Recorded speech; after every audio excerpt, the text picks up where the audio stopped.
waiting for the next surprise. Skeleton Jack might catch you in the backpack. She make you jump out of your skin. This is Halloween, everybody scream. Please make way for a very special time. Our man Jack is king of the pumpkin patch. Everyone hail to the pumpkin king now. This is Halloween, this is Halloween, Halloween, Halloween, Halloween, Halloween.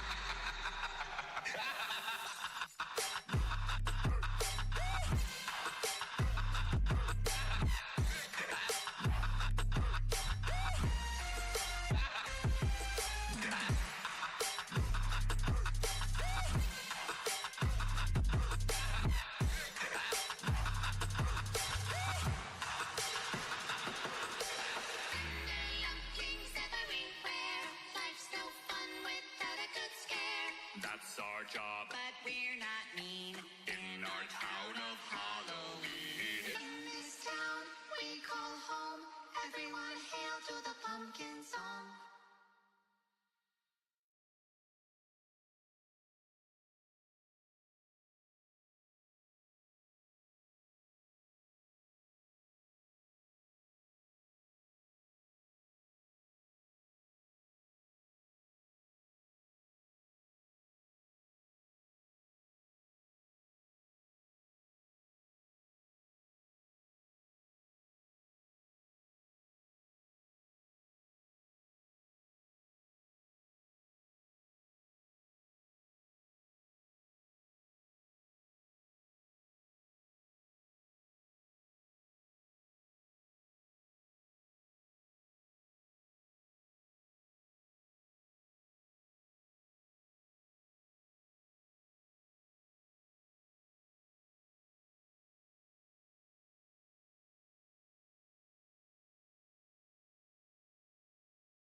One, two, three, four, five. Okay. I don't know why it wasn't working. It should have been working before. This is bullshit. Anyway. Hi, guys.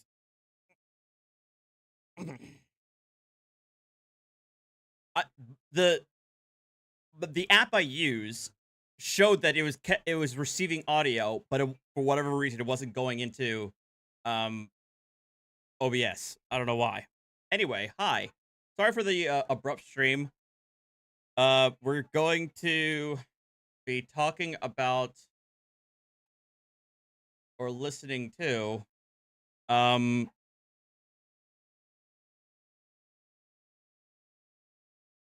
hi, Mike. Hi, baby. Listen to the well, we're gonna listen to a portion of the Tina Peters trial. If you don't know who Tina Peters is, she was an election denier from yesteryear. She was actually a county clerk who who was charged with election fraud or election interference.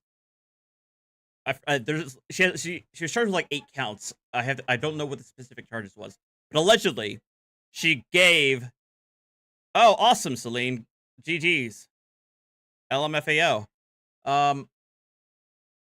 She allegedly gave a key to an unauthorized third party so that they could access her county's election machines and copy its software or make an image of its software. It's just something completely wild. So the first thing that I'm going to show you is her arrest that went pretty viral a couple of years ago. Yeah, from 2022 was this when this is viral. So the background is that she was accused of this in 2021, right? And then during a hearing, it was alleged or thought of that she was recording the hearing on her iPad at the trial.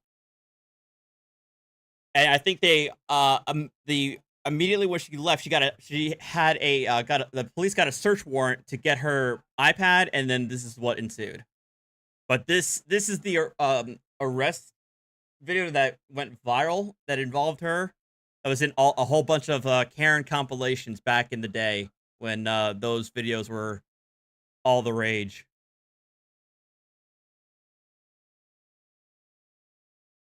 Already thinks the elections in 20 and 22 was pure as a dude-driven. So absolutely, Celine. If you got proof, show me. Oh, I'm sure. Yeah.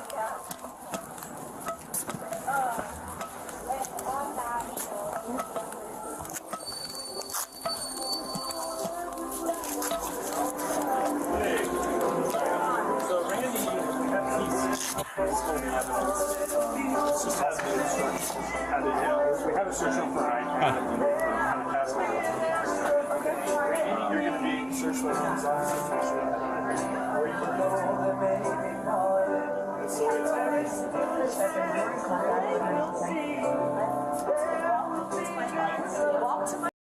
I didn't say anything. I just remarked about what you think. That's all.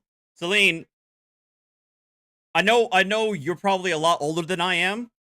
But that doesn't mean I was born yesterday, and I'm perfectly capable of reading between the lines.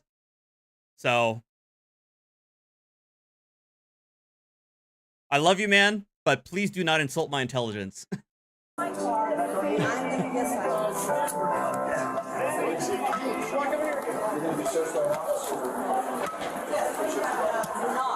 not going to put a pin on anybody here.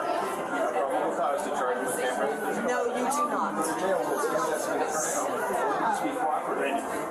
Do you have the iPad? Okay, where'd you put it? We don't have to tell you anything. To who? I'm not sure exactly. They don't have to. Hey, Bob, let's keep saying Randy. Okay, No. Randy, put your cup down and turn around. Ma'am? Let go of me. You let So she refused to give up her iPad, and now she's getting arrested. go of me. Let go of me. Nonsense. Let go of me. Hey, thank you very much, Jassa, for the 21 months. Yeah, I did see that statement, Jassa. We'll go over there. And thank you, Akira, for the 489 super chat. Much appreciated. Let go of me. No. Let go of me. Yeah, everybody remembers this video. I have no idea what a magnetic bed is, though. Do not kick. Do you understand? Stop it. No, let go of me. Yes, you are, Caleb. Give me my key to my car. Give me my key to my car. Give me my key to my car. Give it to me. Give me my key. Stay out of here. Step outside for me, please. Take my purse. Uh, Let Oh wait, magnetic bit. Oh, it's a grift. Oh, is it one of those like alternative health things? That people sell a lot. I feel like I've seen David Straight like sell like special beds. I don't think they were magnetic though. Go of me. You're hurting me. And I'm going to show all the bruises that you Okay. put on me. If you're not going to cooperate, you'll Let be charged go with of me. obstructing. Let go You of me. understand that? You let go of me now. No, ma'am. You're bruising me. Let go Stop of me. pulling against us. I'm not pulling against you. Let Okay, go of then me. stand up like an adult. Shut up. What an thing to say to me. What a thing to say to me. There's a law enforcement. They're always gonna win. That's your Do me a game. favor. Do me a favor. Let go of me. You're hurting me. I'm not hurting you. You are. Yeah, well, it didn't click. Oh yeah, I've seen magnetic bracelets that help you. So yeah, I'm being refreshed. I remember hearing about how I didn't even know if it was still in vogue in the alternative health community, but I do remember people like propping up like magnets and magnetism as being like a cure-all for different things. So yeah, that's probably yeah. So of course someone would make a bed out of a magnetized bed or something. Hurting me. Obstruction at the moment. Okay. Here. Let go of me for a minute. Ma'am, I don't care if you record, but can you just step back a little bit? I want you to do something. I can talk in her ear. No, you need to Just step back. Oh, also Celine Driver, just to give you the heads up, this woman, this is in Colorado. This woman was the county clerk in a county that went for Trump like 60%, like 60-40 for Trump. So why she decided to do this in her county is beyond me. Let go. let's walk over and put her in the car. Stop. You're hurting me. Walk then. You're hurting me. Okay, you're under arrest right now, okay? You are hurting me. Walk. You're hurting me. Please. Stand up and walk then. You're hurting me. Let go of me.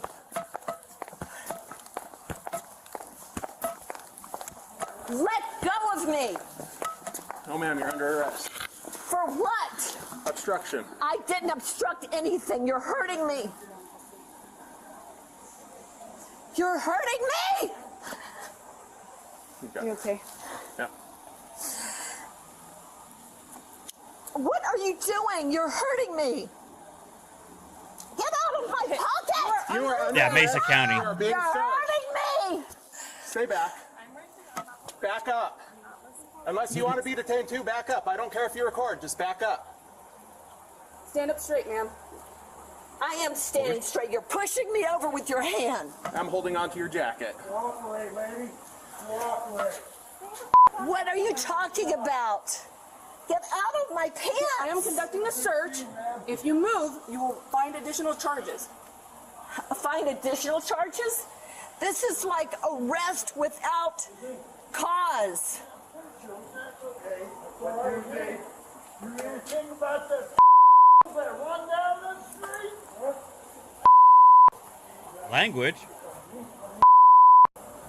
My goodness. Nice to meet you. What else you do? Cooperate. Silver. She'll go on away. She's now under arrest. You know what? TSA isn't this rough. No, I'm not TSA, ma'am. No, you're not. You are hurting me.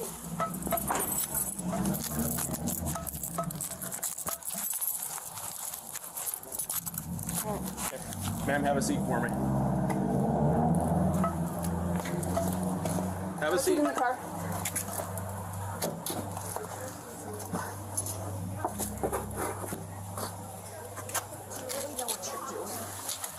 Do you have any idea? Here, scoot over a little bit. Do you really know what you're doing?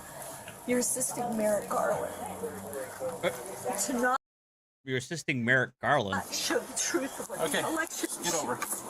You really know.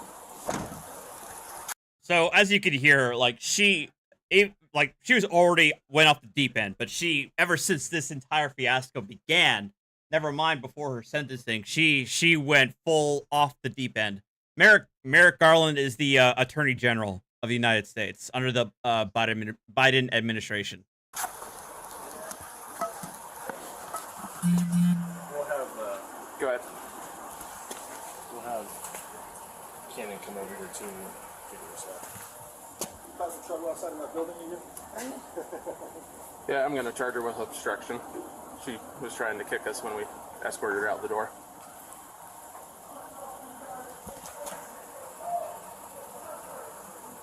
All right, I think did they let her go? Hold on, I think they do let her go. Again, my name is Michael Stewart. I work in the DA's office. I wish you would investigate this ballot issues. This is what I want Election to. fraud. I'm going to let GJPD do what they need to do regarding you being uncooperative in there with them. We have this You're hurting this me. iPad. Do you understand? That is not my iPad. Okay, we have this iPad. That is not my iPad. That you're I hear what taking you're saying. someone else's I property. hear what you're saying. You've taken all my equipment, all my stuff, and you still can't find anything. Tina, I'm taking this iPad. It's because of this search warrant, which lets me do that. Let me read the search warrant. That would be great. You want to read it? Yeah, but I can't exactly hold it. Well, you could before. As in mentally unwell, or like, oh, she imbibed the Kool-Aid. She's drowned in the Kool-Aid.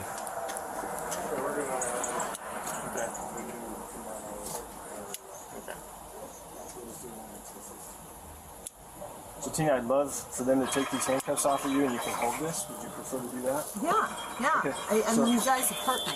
Understand, if they remove these handcuffs and you start doing the same thing that you were doing before, I was trying to tell them they were hurting me. I will have bruises to show how they've hurt me. so you're going to listen to this officer, but if and That's when fine. he removes handcuffs, That's fine. No. you're not being detained by me. You're free to leave. But if you'd like me to explain this to you, I'd rather stand face to face and let you hold it than have you be in the back of a cop car. Is that Yeah, fair? yeah, that's good. Okay, that's great with me.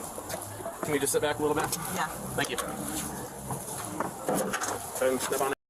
No, she's not a sovereign citizen. She just gone full on believing everything when it comes to the election fraud stuff, like the Dominion voting machines, CIA or hackers from Venezuela and Italy and all that jazz. Out up on the sidewalk.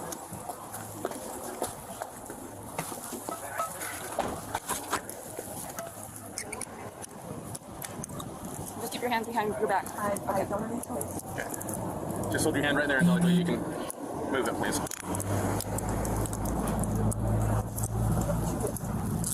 Keep your hands behind your back. Okay. Relax. You can relax now. My hands. Hold on, Tina, there'll be plenty of time. So I want you to understand, you're free to leave. You're not under arrest. You're not being detained. Can you come take a picture of my hands? Tina, it'd be a lot easier if you could do this without an audience. No. I think you've broken my hand. Would you like to do this? And would you like an ambulance? Took a picture of my hand. There's no idea. This is seized. Would you like me to? So you'll have to ask him again. And Do you have a emails in here. Do you have a good phone number for Tammy Bailey? I don't have my phone. So that's what kind of put her in the spotlight, but then she kind of fell out. I completely missed her trial, which I'm kind of disappointed in myself and for missing it.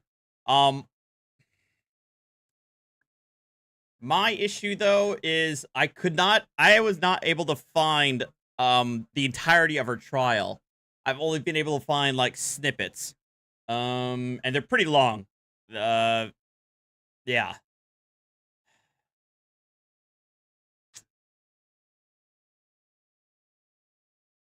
But I want to see if we can watch a little bit of it. A little bit of them.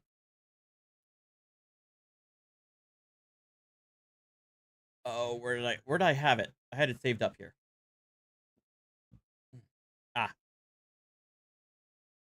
Friday afternoon. I don't know whether it was really. So this is day 3 of the trial. This individual is Gerald Wood.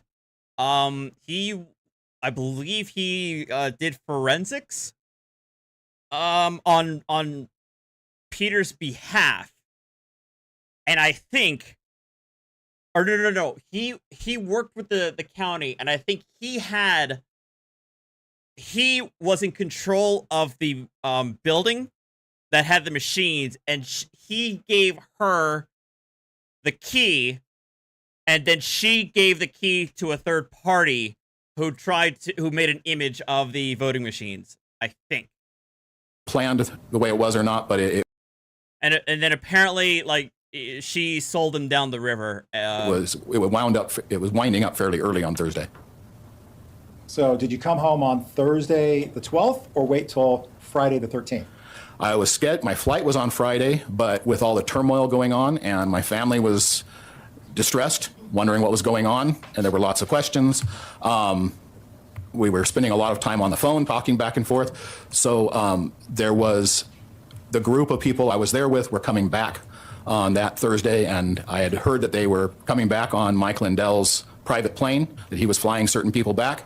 And so I inquired if there was an extra seat so I could get back a day early. Was an extra seat available for you? I was told later, yes, there was. It took about a couple of hours for someone to come back and say, yes, there actually is an extra seat. At the time that private flight had an extra seat available for you, had it been brought to your attention that there were allegations that your name was associated with having been in the trusted build that was done at Mesa County's clerk's office on Tuesday, May 25th, 2021, and actually the Sunday before, the 23rd?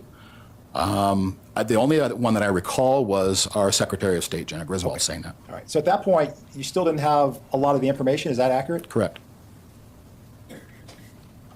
When you got back home, what did it feel like to be in your home following the search warrant being executed? Relief. A little bit like I was in a movie. Something weird was going on. I got home.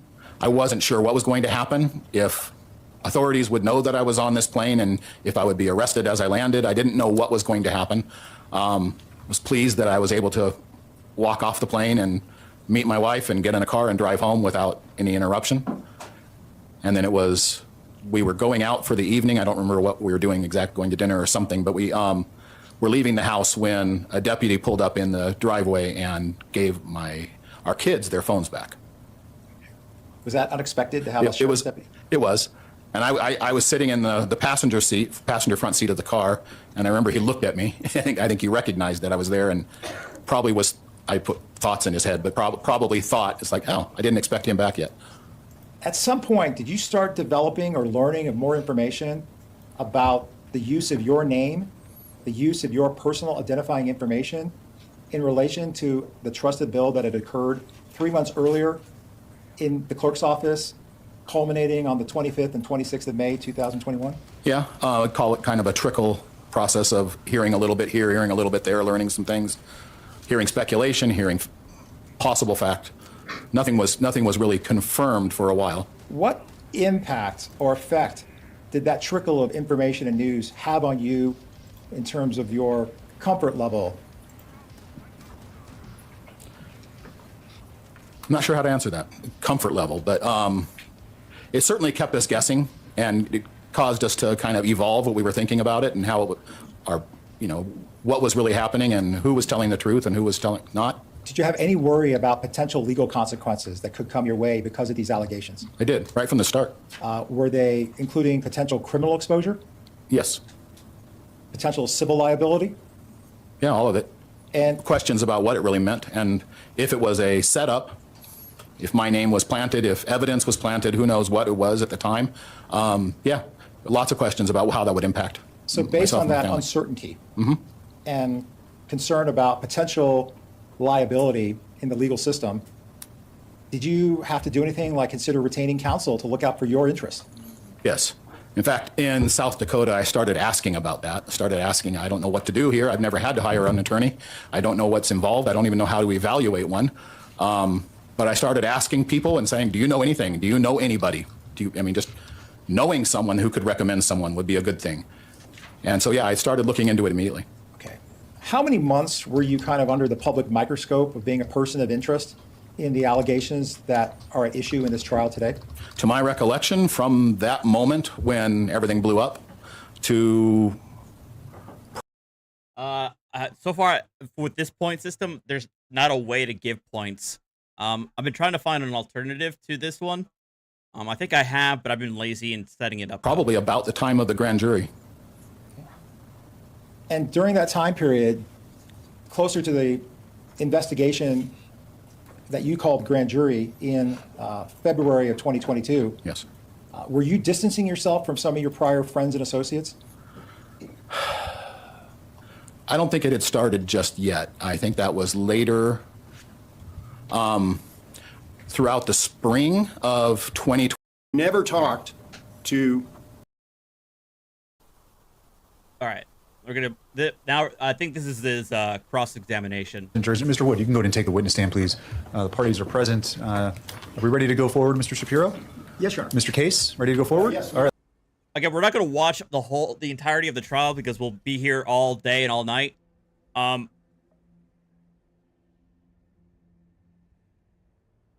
we're going to get at least the snippets that we can, and then we're going to go to the sentencing hearing. Or at least if I could find, or at least, very least, if I could find the day, a clip where she's found guilty, and then from there we'll go to the sentencing hearing. All right, let's go ahead and bring the jury in. And then you'll really get a sense of how she'd been acting throughout the trial.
The hell's that?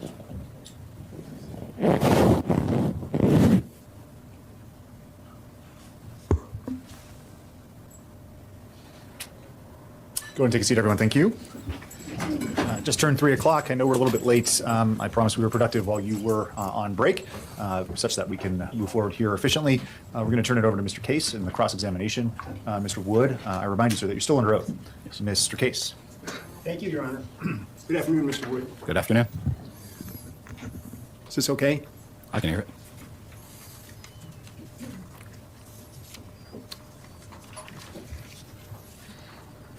I want to talk to you first about your certainty that you never talked to Tina Peters or Sharona Bishop between May the 19th and May the 25th, 2021.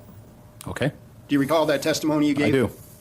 And are you certain that between the 19th of May, 2021 and the 25th of May, 2021, you never spoke by email, text, phone, any communication with either Tina Peters or Sharona Bishop?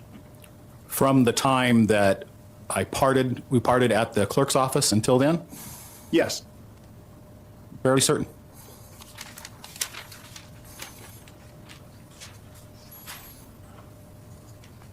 Now, I've listened to your testimony today, and I've read your testimony before the grand jury.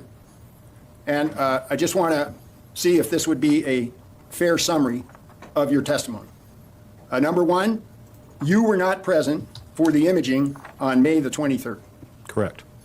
And as you just told us, The imaging is what is when the unauthorized third party made a copy of the Dominion software. So that's what they mean by imaging. you did not have any contact with Clerk Peters or Sharona Bishop or anyone from the clerk's office after May the 19th, 2021, when you left the clerk's office, and before or including May the 25th? That is my recollection, yes. Well, I asked you if you were certain. Are you certain? I have reason to be certain, and yes, I am certain. And you never gave permission for anyone else to use your key card? Correct. And you did not know anything about the plan to use your key card to bring in Conan Hayes? I did not. And that's also a fair summary of your testimony to the grand jury? Yes, I believe that is. And the grand jury testimony, that's the testimony that you would not provide without an immunity agreement. Conan Hayes is the name of the unauthorized third party who made the imaging software. So yes, I was correct. That I thought that he gave the key card to Peters, but it sounds like he gave the key card directly to the third party. But again, my understanding is that he was unwittingly committing these crimes. And then he was thrown under the bus by Tina Peters. True? I don't know if that's accurate to say. Well, before you testified in front of the grand jury, did you sign an immunity agreement with the government? I did. And did you refuse to testify until you had immunity? I don't recall it going that way.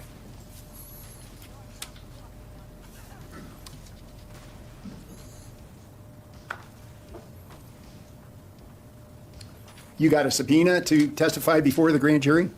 I did. And after you got the subpoena, did you sign the immunity agreement? I don't recall the order. Now, do you know what Signal is? I do. What is it? It's a communication platform that is touted to be private. Objection beyond the scope of my direct in terms of Signal. I'm going to overrule for now. I'll see where it goes. And the answer stands. I'm sorry, I missed the answer because of the objection. Go ahead. Okay. It's a communication platform, a lot like texting. You can do group text, individual text, but it's touted as being private. It's private because it is encrypted? That's what they say. Yeah. And what I is have never validated the encryption. I don't know. I'm sorry? I can't vouch for the level of encryption and the quality of it, but they claim it's encrypted. And what does encrypted mean? Well, it can mean a lot of things. Encrypted means that the data is, most people think obfuscated, but it is scrambled so that you have to have the right password, the right key to unlock it and be able to read it.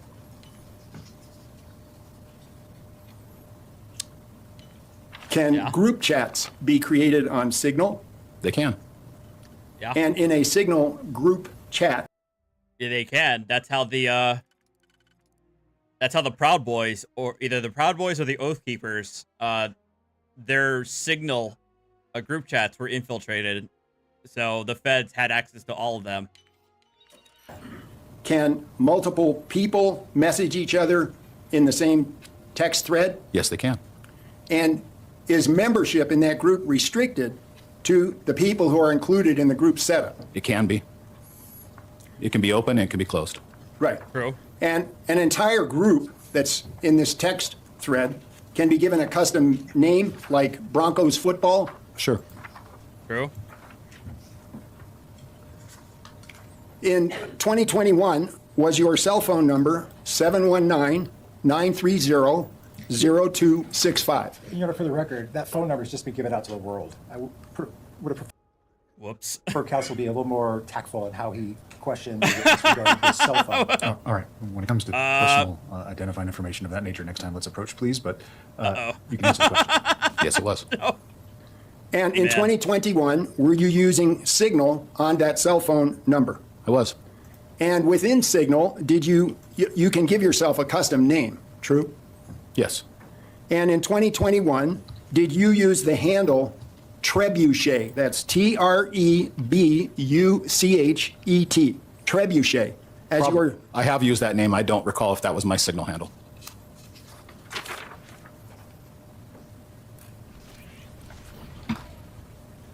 Yes, I heard of that, Hitchbot. How long ago was that? I remember that, but that was a while ago. That was pretty funny.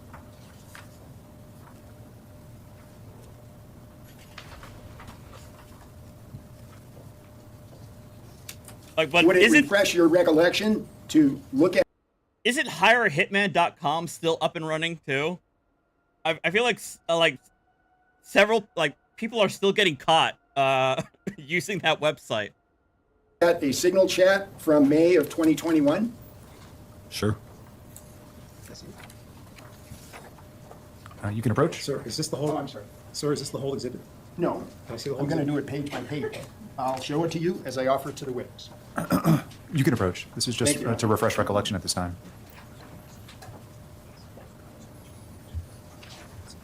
So if I'm going to guess as to what the play here is, the defense is trying to say that this guy was not just simply an unwitting stooge, or fooled into this. He was a full-on member of this whole shenanigans, and then he took an immunity deal with the prosecutor for his testimony. And he's my guess is he's trying to do that to quash his credibility. In other words, he's willing to say anything he wants, anything that the defense want, or the prosecutors want, so that he gets out of trouble. That's my guess is the angle that they're going with. Have you looked at the Keep exhibit? myself out of prison. Does it have your phone number on it? It does. Does it have your signal handle, Trebuchet? Yes. Does it have the date of May 13, 2021 on it? I don't see a date on it. Yeah, it's Oh. right below Tech Team at the top left. Oh, I couldn't see it in the angle. May 13th, 2021, yes. Yes, and that is about the time that you testified that you first heard or first talked to Sharona Bishop and Tina Peters about helping them with computer software and technical assistance. It would have been about that time, yes. Yes. Now, what does trebuchet mean? It is a medieval siege engine for Hell yeah. throwing rocks to a great distance. Based. And why did you choose that name? Why not? I like the Because physics it of sounded cool. Because trebuchets are freaking cool to see them work in action. Okay, that's all you gotta say. Can you tell us who were the members of Tech Team on May the 13th of 2021? I do not know. Would it refresh your recollection to look at Refresh your recollection. the next page of this text thread? It's possible.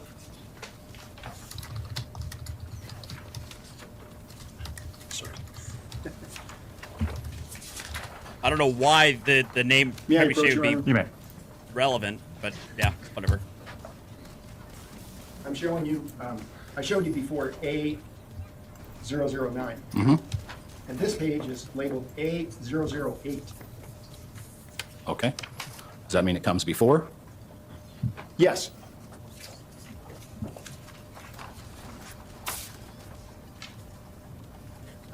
I'm sorry, Your Honor, so the chronology is clear. The oldest text is A009, and it's going to proceed. Okay. That it's not an exhibit yet, so okay. It's right. just being used to refresh his recollection. explaining. That's fine. Does that refresh your recollection looking at A008? I can't say it refreshes my recollection, but it looks like a text thread that I was on. A text thread called, Well, a signal, whatever, yeah. called Tech Team, correct? Yes. For the reporter, that's TECHTEAM, Tech Team. And it has a date on it of May 13, 2021, That's what it says. and it says Tech Team, 3 members. True? Okay. Is that It true? does say 3 members, yes. Yes. And then it says Sharona Bishop added you to the group. True? It does say that. And then Sharona Bishop says, Tina, this is our guy. True? Uh-oh. That's what it says. And then there's a message here from you, isn't there? From Trebuchet. It says, yes. Your Honor, I'm going to object regarding improper foundation, lack of authentication. We're talking about an exhibit. It's not even been admitted yet. Right. So the exhibit isn't admitted yet, so it's improper to be reading Right. from Yeah. it. So, Mr. Wood, Yeah, we're going way beyond refreshing his recollection now. They're now like he's now asking questions as though it's been an accepted exhibit. You can identify Exhibit A008 as part of a text thread that you were a member of on Signal with Tina Peters and Sharona Bishop. True? I don't know. I don't have any recollection of that. Uh-oh. Well. Oh, You acknowledged that you were a member of... Bro, just try and introduce the text messages, unless you really are incapable of laying a foundation. Oh, man. Akira, thank you for the $4.99 super chat. I don't recall. Yeah, right. He doesn't remember. I imagine he absolutely does remember, but he's weaseling out right now by saying he can't. It's not refreshing his recollection. So, in order for him, the defense counsel to really go forward, he has to lay a foundation for the text messages, which he may not have. Of the tech team chat group on Signal. True? I thought I acknowledged that it appears that way from what I'm seeing. Yes. And you have no recollection of participating in such a group? I don't. Wow. Once again, is your phone number 719-930-0265? I'm going to object. Lack of foundation, irrelevant, has not been authenticated, and he's testifying. It's been asked and answered.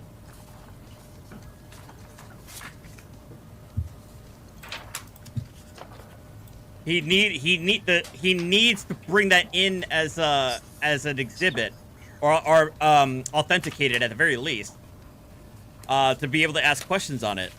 He should have prepared for that. Does it refresh your recollection that someone named Trebuchet, in response to the message, Tina, this is our guy, somebody named Trebuchet said... Your Honor, again... This is not how refreshing a recollection works, Mr. Case. Yeah.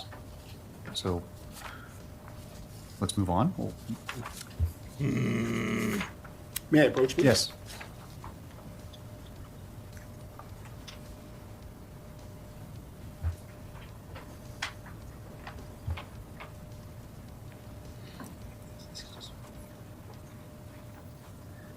You're looking at exhibit number A007.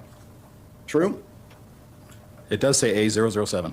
And again, at the top, it says tech team.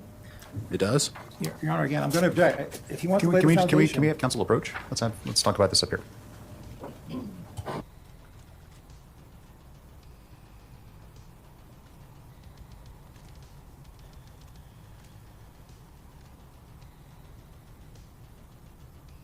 I also think another problem that's weighing against Ms. Peters here is I believe her attorneys are out of state.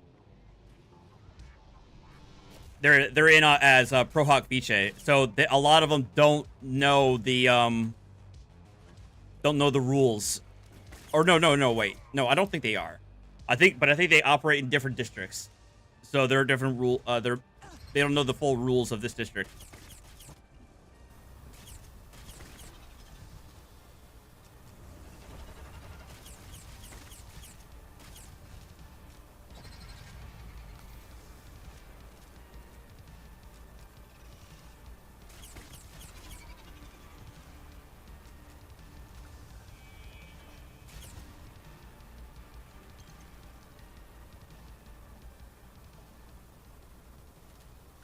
They wouldn't. Well, it's true. They wouldn't really differ that much, especially when it comes to evidence foundation.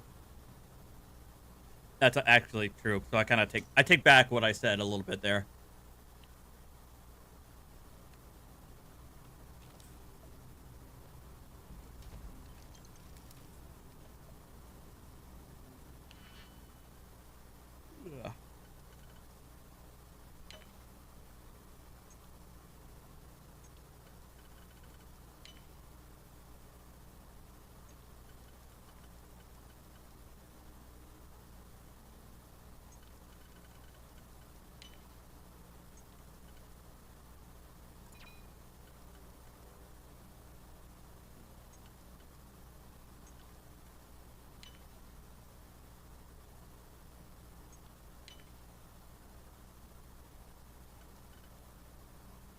Yes, I'm playing a video game, but people hate it when they see when I'm playing a video game while there's another video playing.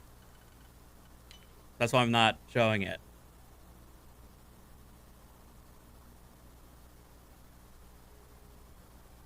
Well, you guys can see my E.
Man, they're really talking. What the hell's going on? All right, finally.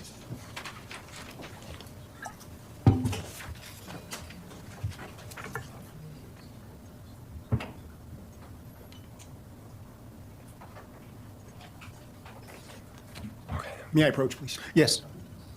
Just a second.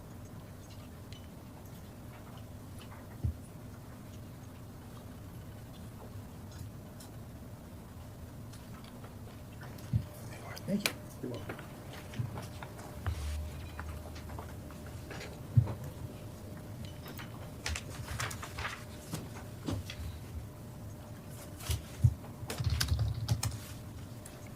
Mr. Wood, would you take a look at the exhibit that is in front of you, which is labeled Defendant's Exhibit 001, pages 1 through 9?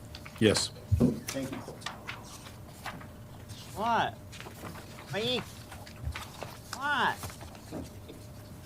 Fine.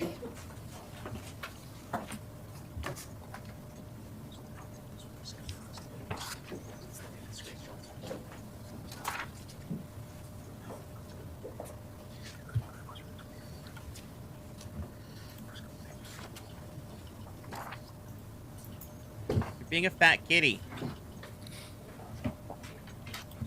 No.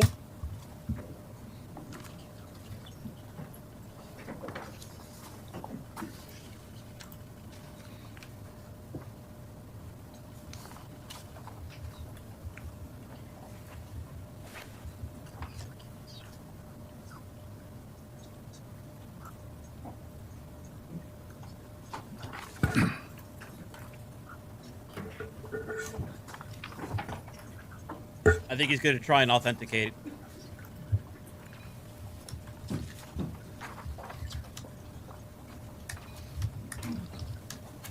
Okay.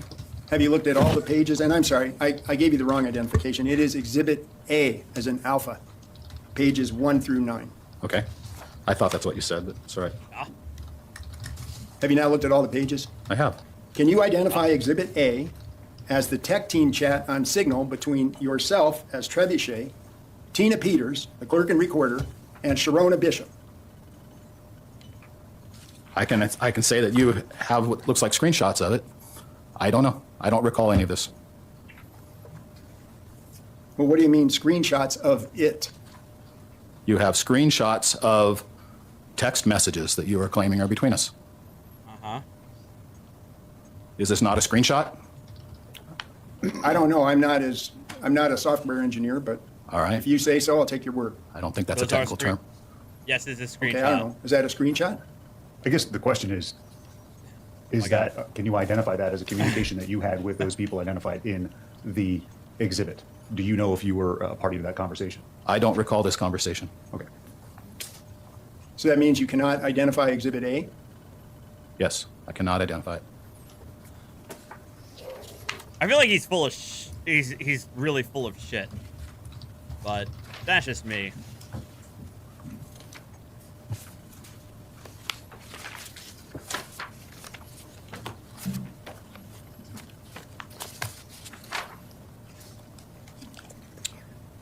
Were you part of a group known as the Tech Team? Do you recall that? I don't recall any of this.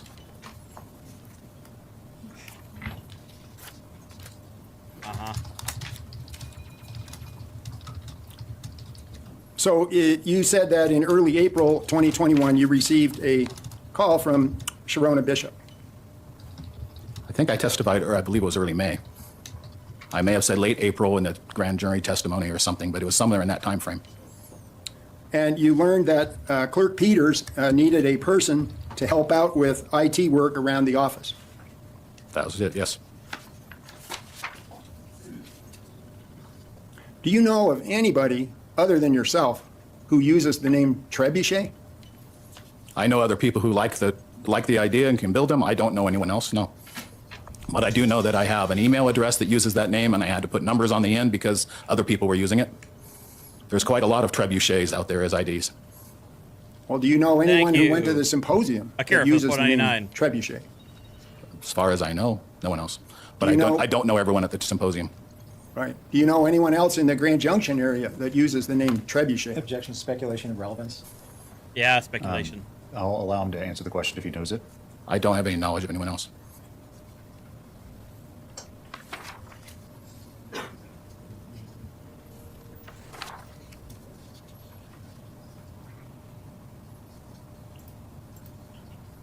Did you ever show Exhibit A to the government? No.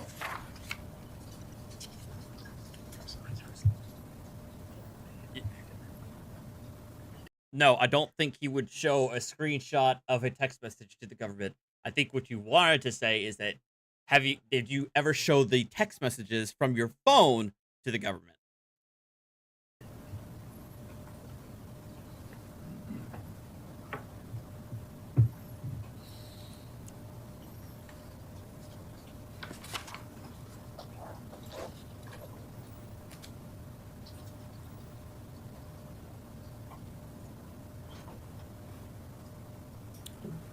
So when you got your key card from the county, do you recall what day that was? My recollection was it would have been the Wednesday or Thursday before the 23rd, so it would have been the 9th. Wednesday would be the 19th or Thursday the 20th. That is my recollection. Does it refresh your recollection to look at page A6 of Exhibit A? I noticed that when I was reading through. What did you notice? I noticed that it's dated May 14th, but that's not what I recall. And what does it say? It said, It's improper foundation for refreshing. Yep, improper foundation. Yes, it is. Is his memory refreshed or not? Is the Well, question. now that you've, I'm sorry, Your Honor. That's okay. Go ahead. Now that you've looked at page A6 of Exhibit A, He's gonna keep does it saying refresh no. your recollection that you told Tina Peters and Sharona Bishop, quote, I have I'm my sorry, ma- I'm sorry, Objection, Mr. continue Case. objection. All right, Mr. Case, please don't read from the document. The question is your memory refreshed Yeah. from reading the document? And then he can answer it. Oh, yeah. Yeah. Oh, thank you, Your Honor. He's Is trying your to memory bring that stuff refreshed in, but he from can't. reading page A6? this is not how I remember it. So is that a yes or a well- no? It does not refresh my memory. So how do you remember it? That's what I would ask.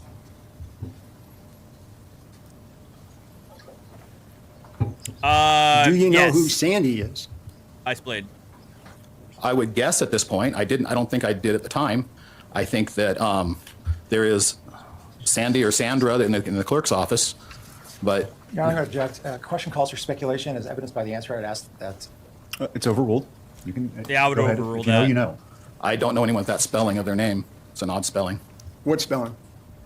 You said Sandy. I don't know which page that's on. And you can just flip that upside down. We're not actually referring to that anymore. That's not up there for Okay. your reference unless I give you permission to look at it. I don't know anyone by that name that I can recall having that spelling. I think initially you thought it referred to Sandra Brown. That's what I would guess. I don't think I knew her at that time. Your Honor, again, this is irrelevant at this point. Lack of foundation. And again, I'd ask that Mr. Wood simply turn the documents over and not be distracted by them. Okay. Yes, please. Thank you.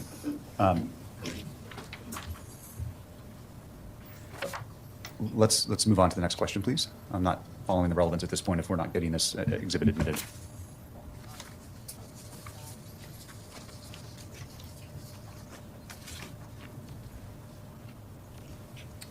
What's our last MM exhibit? The highest letter? 113. I'm sorry, 13. MM 13? MM 13. So 14. I'm trying to figure. Yeah, I'm trying. I don't know 15. where he's going anymore. I thought this was I thought the goal was to try and discredit him by saying that he took an immunity plea, or he took an immunity offer to testify Do you guys against have her. this right?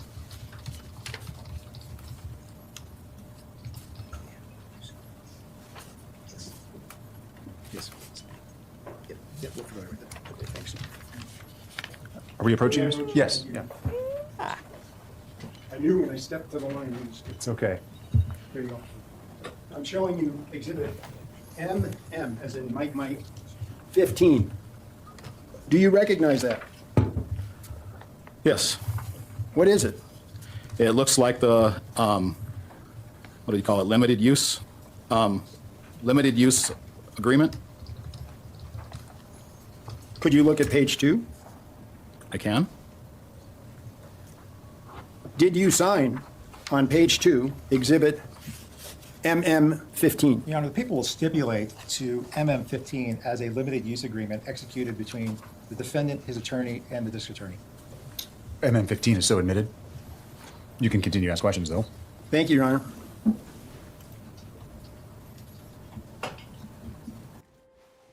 Basically, what the prosecutor said is that they're not going to dispute any of the agreement that they made. Again, he's trying to get after Wood's credibility by showing that he took a sweetheart deal from the prosecution to testify against Tina Peters.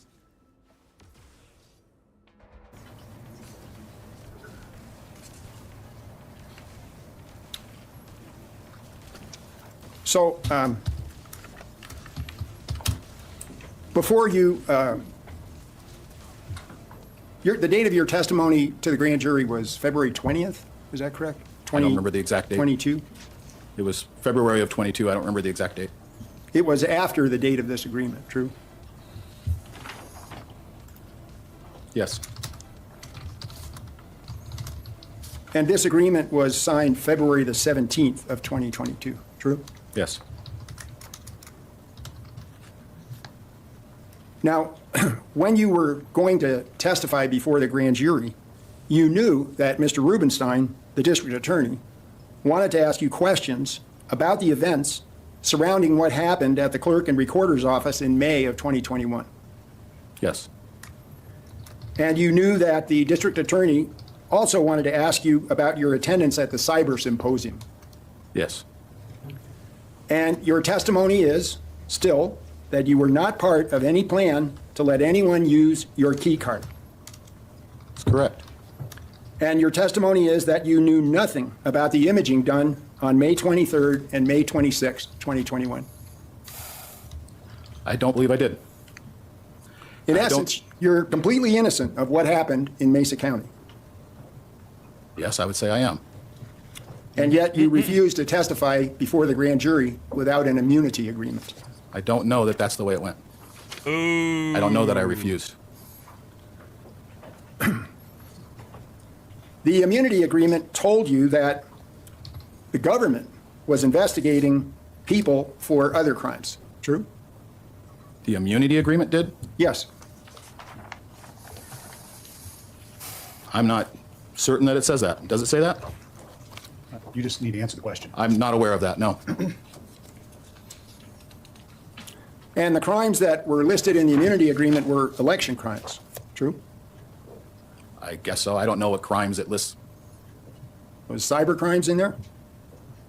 I don't know. I'm Offenses not reading it related- right now. I don't remember the exact wording. Offenses related to criminal impersonation? Okay. Offenses related to official misconduct? Okay.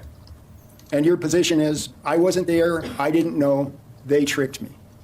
Is I that don't it? think I ever said they tricked me, but I said I wasn't there. Yes. And yet, without this immunity agreement, you would have refused to answer questions before the grand jury based on your Fifth Amendment right. True? Possibly. Now, Yeah, I would agree that the problem that this attorney has is that he's not what he's trying to do isn't really part of the whole goal, in that that Tina Peters did nothing wrong, or but rather that Gerald Wood shares some of the blame for what allegedly happened, not that nothing illegal happened at all. you say that you have an alibi for May the 23rd, the day the imaging was done. True? I do have an alibi for that date, yes. Yeah. And the alibi is that you were at a party at your house while the images were being made at the clerk's office.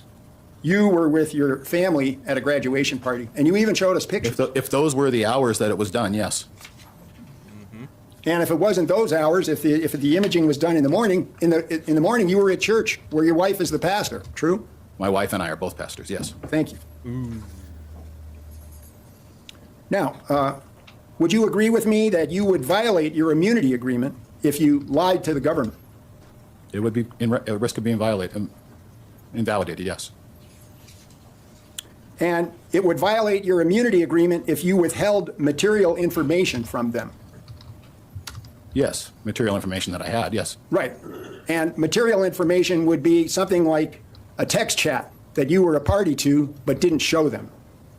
Well, I would like to point out that I didn't have any text chats at that time from that period because my phone was confiscated by the FBI. I still don't have that phone. I lost all text messages. I lost many of my contacts.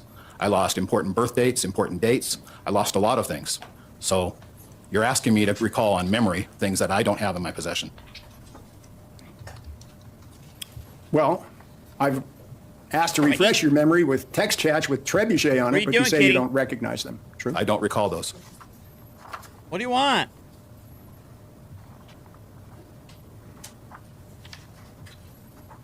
Your baby. He's being a baby. No.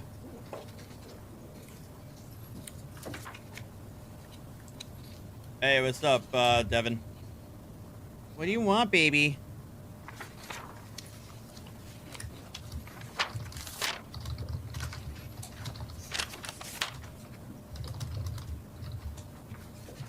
What?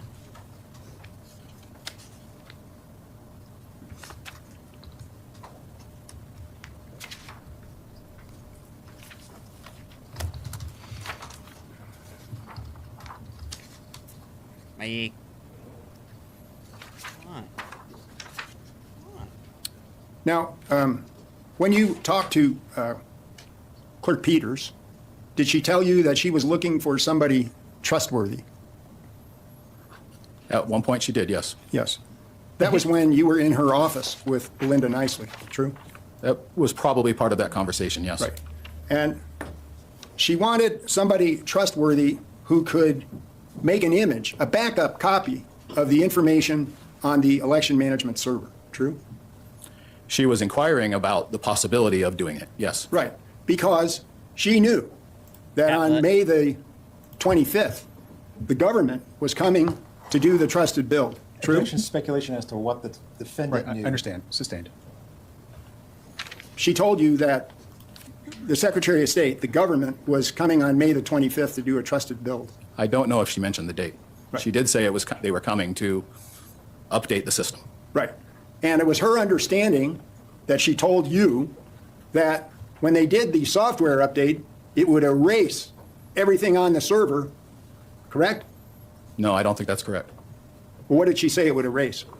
I don't think she said that it would erase. I believe she said she was afraid it would erase. All right. And did she explain that as clerk and recorder, she has a legal duty to preserve? Your Honor, I'm going to object as to self-serving hearsay. Sustained. Uh-oh. Self-serving hearsay. I haven't heard that. I think it's I think that I think you can claim hearsay, even when it's the defendant making the statement. But that's a thin line to tread. I have to look at that. Look more into that.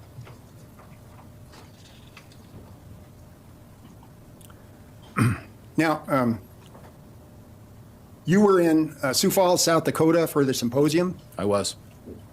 and you say on the way there, you heard about a Code Monkey Z broadcast, Code A monkey, posting. What? a posting. All right. What is a posting? Where someone takes material and they post it online. All right. And it was posted on the Gateway Pundit, I believe you said? I didn't say. I don't know where it was posted. Gateway. It's been Pundit, posted of many course. times in many places. I don't know where it was originally posted. May I approach, Your Honor? Yes. Thank you.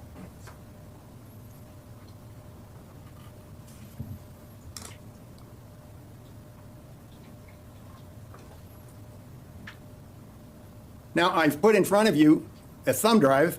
That's a USB drive, right? Yeah, thumb drive is fine. Okay. Labeled, I think it's JJ7. Could you, Looks like, yeah, JJ-7. thank you. Now, at the break, you had a chance to watch the video that is on that thumb drive, true? Assuming it's the same video, yes. Yes. And are you able to identify that video as the Code Monkey Z video that you saw before? I don't know if it's the very same one, no. There's, like I said, it's been posted many times. There's been voice analysis. There's been all sorts of things done. People have edited it. I don't recall the commentary being put in there, the other things being edited in. I don't know if it's the original. I see. So you're unable to say if you've ever seen this before today? That Okay, exact I'm sorry. version, no. Okay, thank you. That was what I was looking for clarification. Now, when you were in Sioux Falls, South Dakota, you learned that your name was mentioned twice by the Colorado Secretary of State in a nationally televised press conference, true? I assume it was nationally televised, yes. And you knew that investigator Cannon was looking for you, true? I was, yes. Yes, because your wife texted you investigator Cannon's phone number, true? I believe that's true, yes. So you had his number, you knew he was looking for you, and you knew you were completely innocent, true? Yes. Did you call him? I did not. Why not?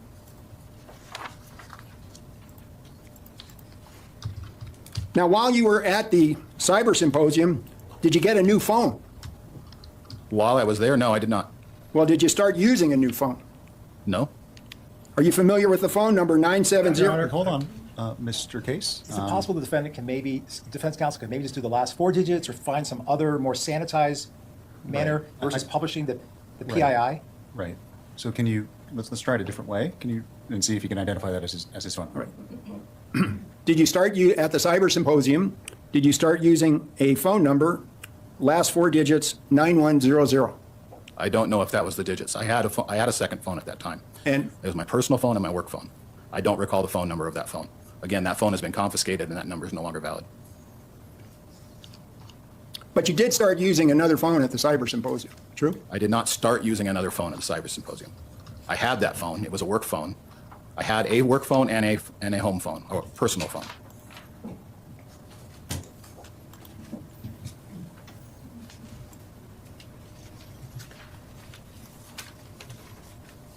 Well, we're 0 for 2 on things I wanted you to identify, except for the immunity agreement. May I show you prosecution exhibit number 4? You We have may. no objection to approaching over this. All right, you may approach. You have no objection to this exhibit? I want it to be authenticated. Oh, okay. Sorry, I didn't hear It's what you not. said. It's admitted. I think it's his copy. No, I did not. Did I? Exhibit 4 has not Not been been. admitted. I didn't offer that. I have 1, 2, 3, and 5, but not 4 yet. I'm sorry. That's okay. Do you recognize the government exhibit number 4 as a photograph of someone you met at the cyber symposium named Conan Hayes? I do not. It actually looks like the actor Aaron Paul right here. Well, when the prosecution asked you if you had met Conan Hayes, I noticed that he didn't show you his picture. Okay. So is that the person you met? Did you meet that person at the cyber symposium? Because you said you didn't know if you had met Conan Hayes or not. And you said it's possible you did. Is that I don't a picture of recognize someone you anybody met? in this picture. Pardon? If you had shown this to me before, I thought it would have been the actor Aaron Paul. So you don't recognize that as a photograph of somebody you met at the cyber symposium? Doesn't look familiar to me.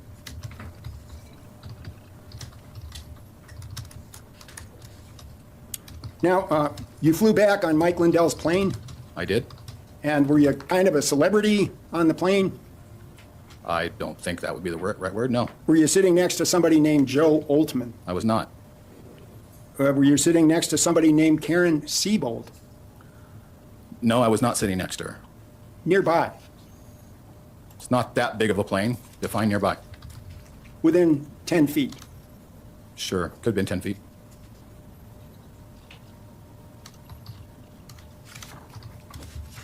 Did you brag to Joe Oltman that Conan Hayes used your key card to perform the imaging?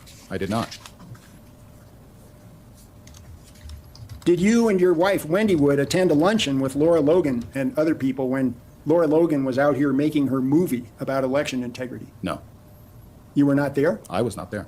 Was your wife, if you know? I believe my wife did meet Laura Logan at one point.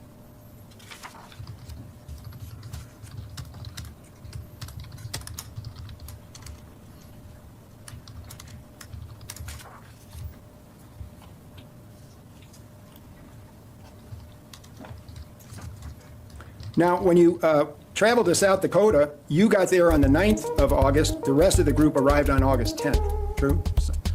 Monday and Tuesday, yes. I arrived Monday, they arrived Tuesday. I don't know the actual, I don't have a calendar in front of me, but that sounds right.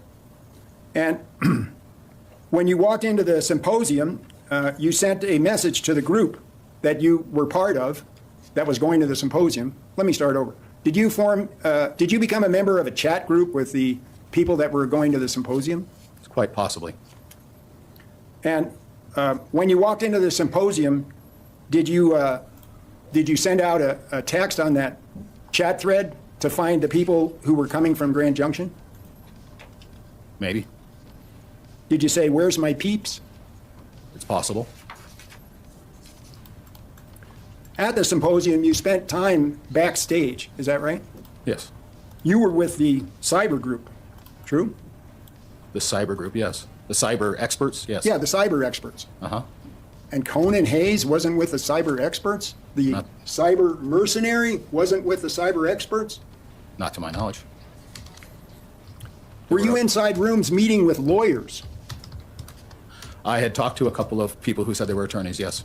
Yes, because after the Secretary of State's public announcement, her press conference, where your name was used, you thought you might need a lawyer, true? Yes. Yes. So you met with Karen Cook and Mike McCulloch for over 2 hours at the symposium, true? I don't know the names. I don't know the time frame, but I did meet with someone and was asking for references, yes.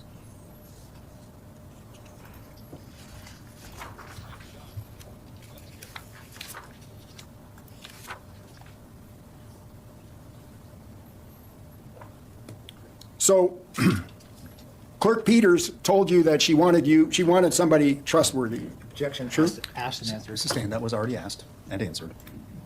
But when you testified before the grand jury, you betrayed Clerk Peters to get immunity for yourself. Objection argumentative. Sustained. Your Honor, that's all the questions that I have at this, excuse me, I may have a couple more. Okay, sure, take your time.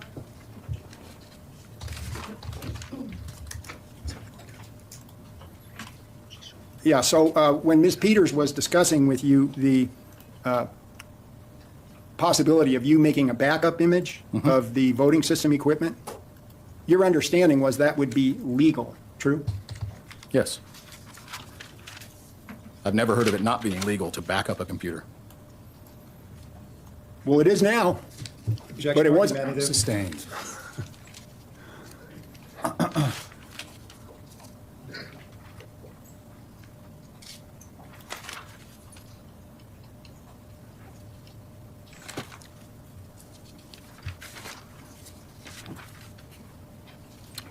Your Honor, that's all the questions I have at this time for Mr. Wood, but we ask that he remain subject to recall after we introduce Exhibit A through other witnesses, so that it can be properly if admitted. he's on your subpoena, then you can let him know. He's Thank not you. released. Any redirect, Mr. Shapiro? Very briefly. Okay. Mr. Wood, at the symposium, did the name Conan Hayes come up to your knowledge? Not to my knowledge. The immunity agreement that was entered into with the assistance of your lawyer and the DA's office, did you receive full transactional immunity, meaning you could not be prosecuted at all? Or did you only receive limited use immunity, meaning your statements could not be used against you? I only received a limited immunity. Okay, so was your understanding, sir, that you still could be criminally prosecuted by the district attorney? Yes. And furthermore, if you were dishonest and you were testifying under oath and you were dishonest, you could be prosecuted for what crime? For perjury, for whatever was related that I was lying about, I guess. And if you're dishonest today, is that still in effect? Yes, it is. No further questions. Thank you. Thank you. Any questions for this witness from the jury? Doesn't look like any. All right, Mr. Wood, it sounds like you may be subject to recall. So thank you very much for your testimony here today. Thank you. You're free to go, sir.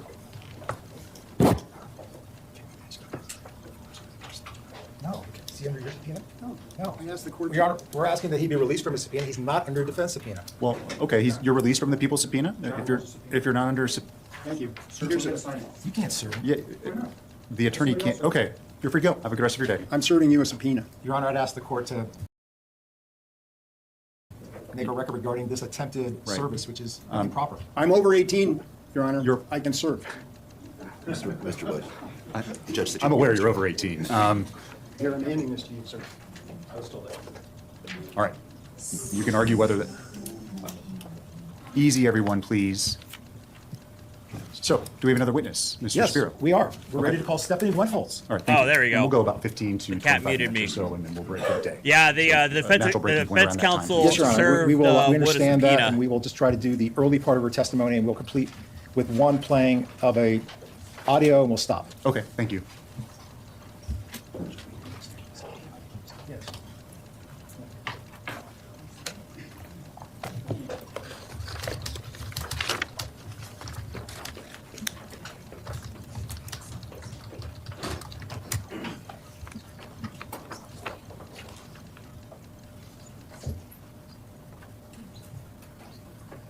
Thank you, Your Honor. The prosecution will now call Stephanie Wentholz. All right, Ms. Wentholz.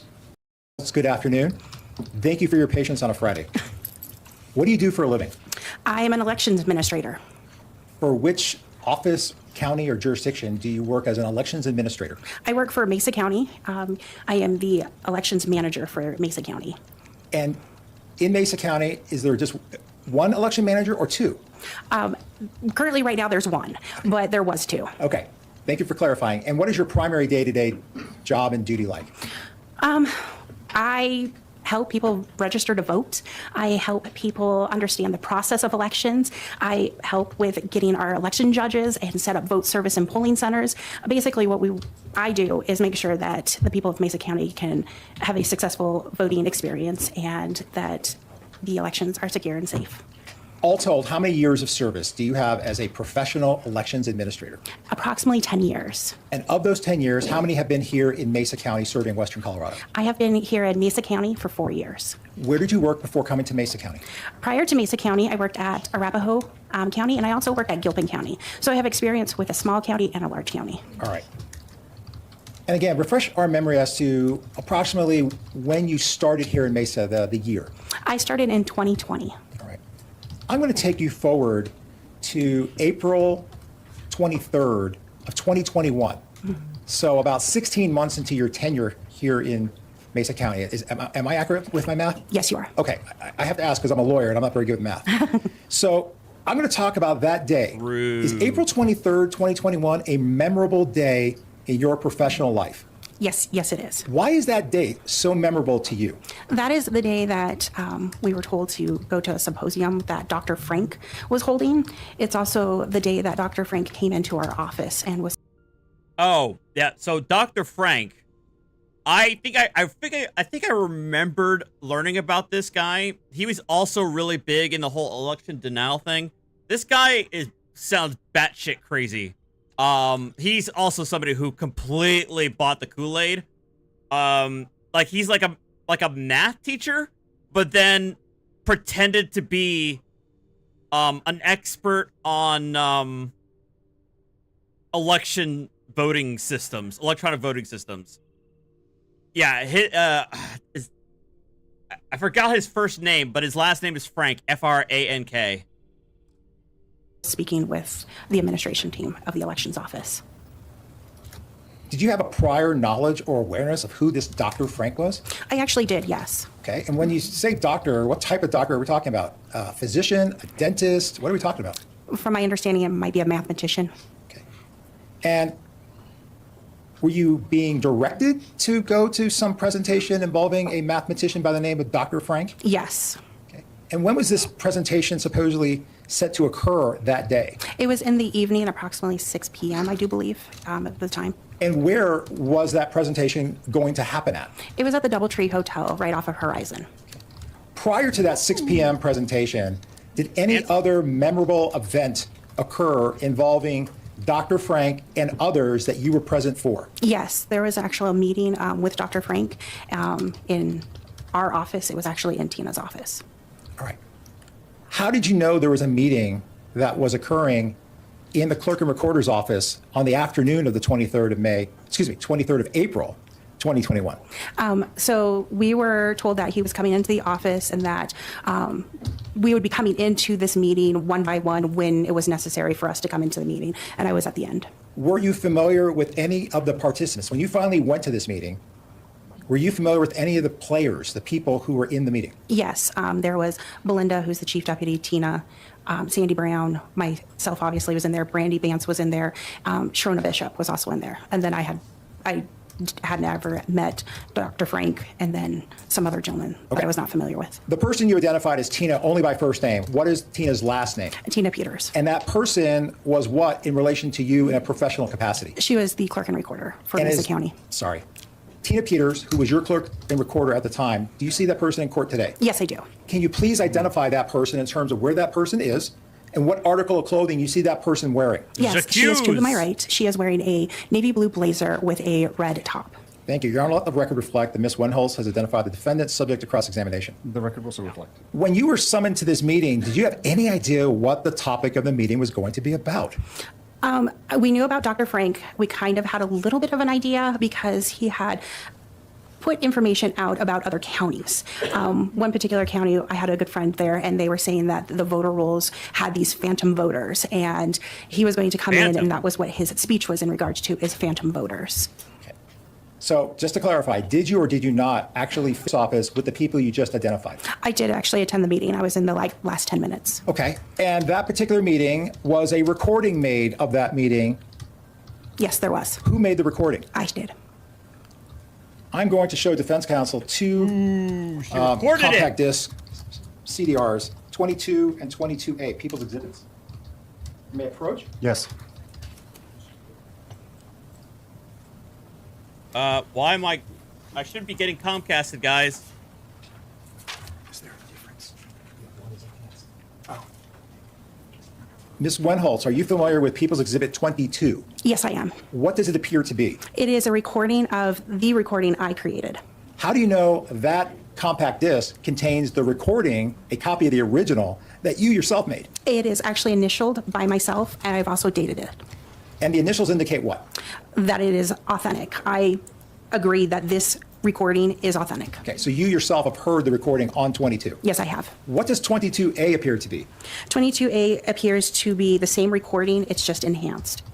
And how do you know 22A contains the same recording, but it being enhanced? I have listened to both recordings. Okay. And did you initial and date 22A? Yes, I have. Okay. Now, in terms of 22A being enhanced, is the information, the content, the words the same on 22A as they are on 22? Yes, they are. Here at this time, the people would like to offer into evidence People's Exhibits 22 and 22A based on the foundation that's been laid. No objection. They are so admitted. Here at this time, we request permission to publish 22A. It is approximately 12 minutes in length, and I think that would conclude our portion of the direct for today and this week. Okay, that should work out well. Let me get it set up then on my end. Thank you, Your Honor. With permission, can I sit down during this? Yes. Thank you. It should just Are we gonna play. are we gonna listen in? Ooh, we're gonna listen in. Oh.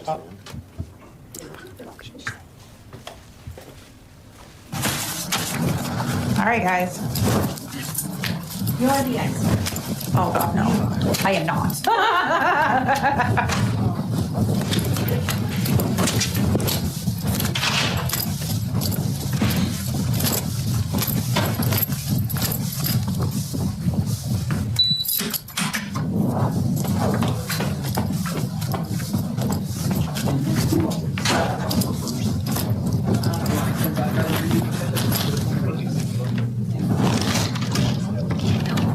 Stephanie, grab a chair. I can do that.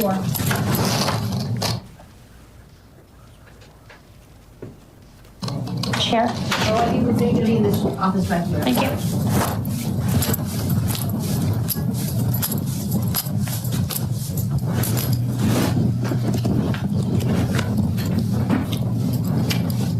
Come on. You guys know Yes. yes, that's really We important. know that, I know that, yes. And we've stressed that with the volunteers, Yeah. that to be conscientious, Yeah. just to Yes. encourage them to call the clerk and recorder, Right. check your registration, or check your ballot credits. And no, I've told the staff, and they know that, you know, we want you to bring us this stuff. Because, you know, if it's true, we want to follow through on that. If it's something that just people don't understand, we want to clarify that too. So- I think it's a feather in your cap if you could say, we discovered this corruption in our county and we've cleaned it up. Do you know, And I was going to do an audit? Do you know I was working with Chuck to do an audit? Yeah. And I was like this close. Yeah. And then it wasn't the Dominion, it was this, and I thought, well, let's hold off, let's find out what. Yeah. Well, but it is, I'd already. it's related. All the systems are connected. Okay. That's the point. You need access. So the way everything works is you inflate the registration.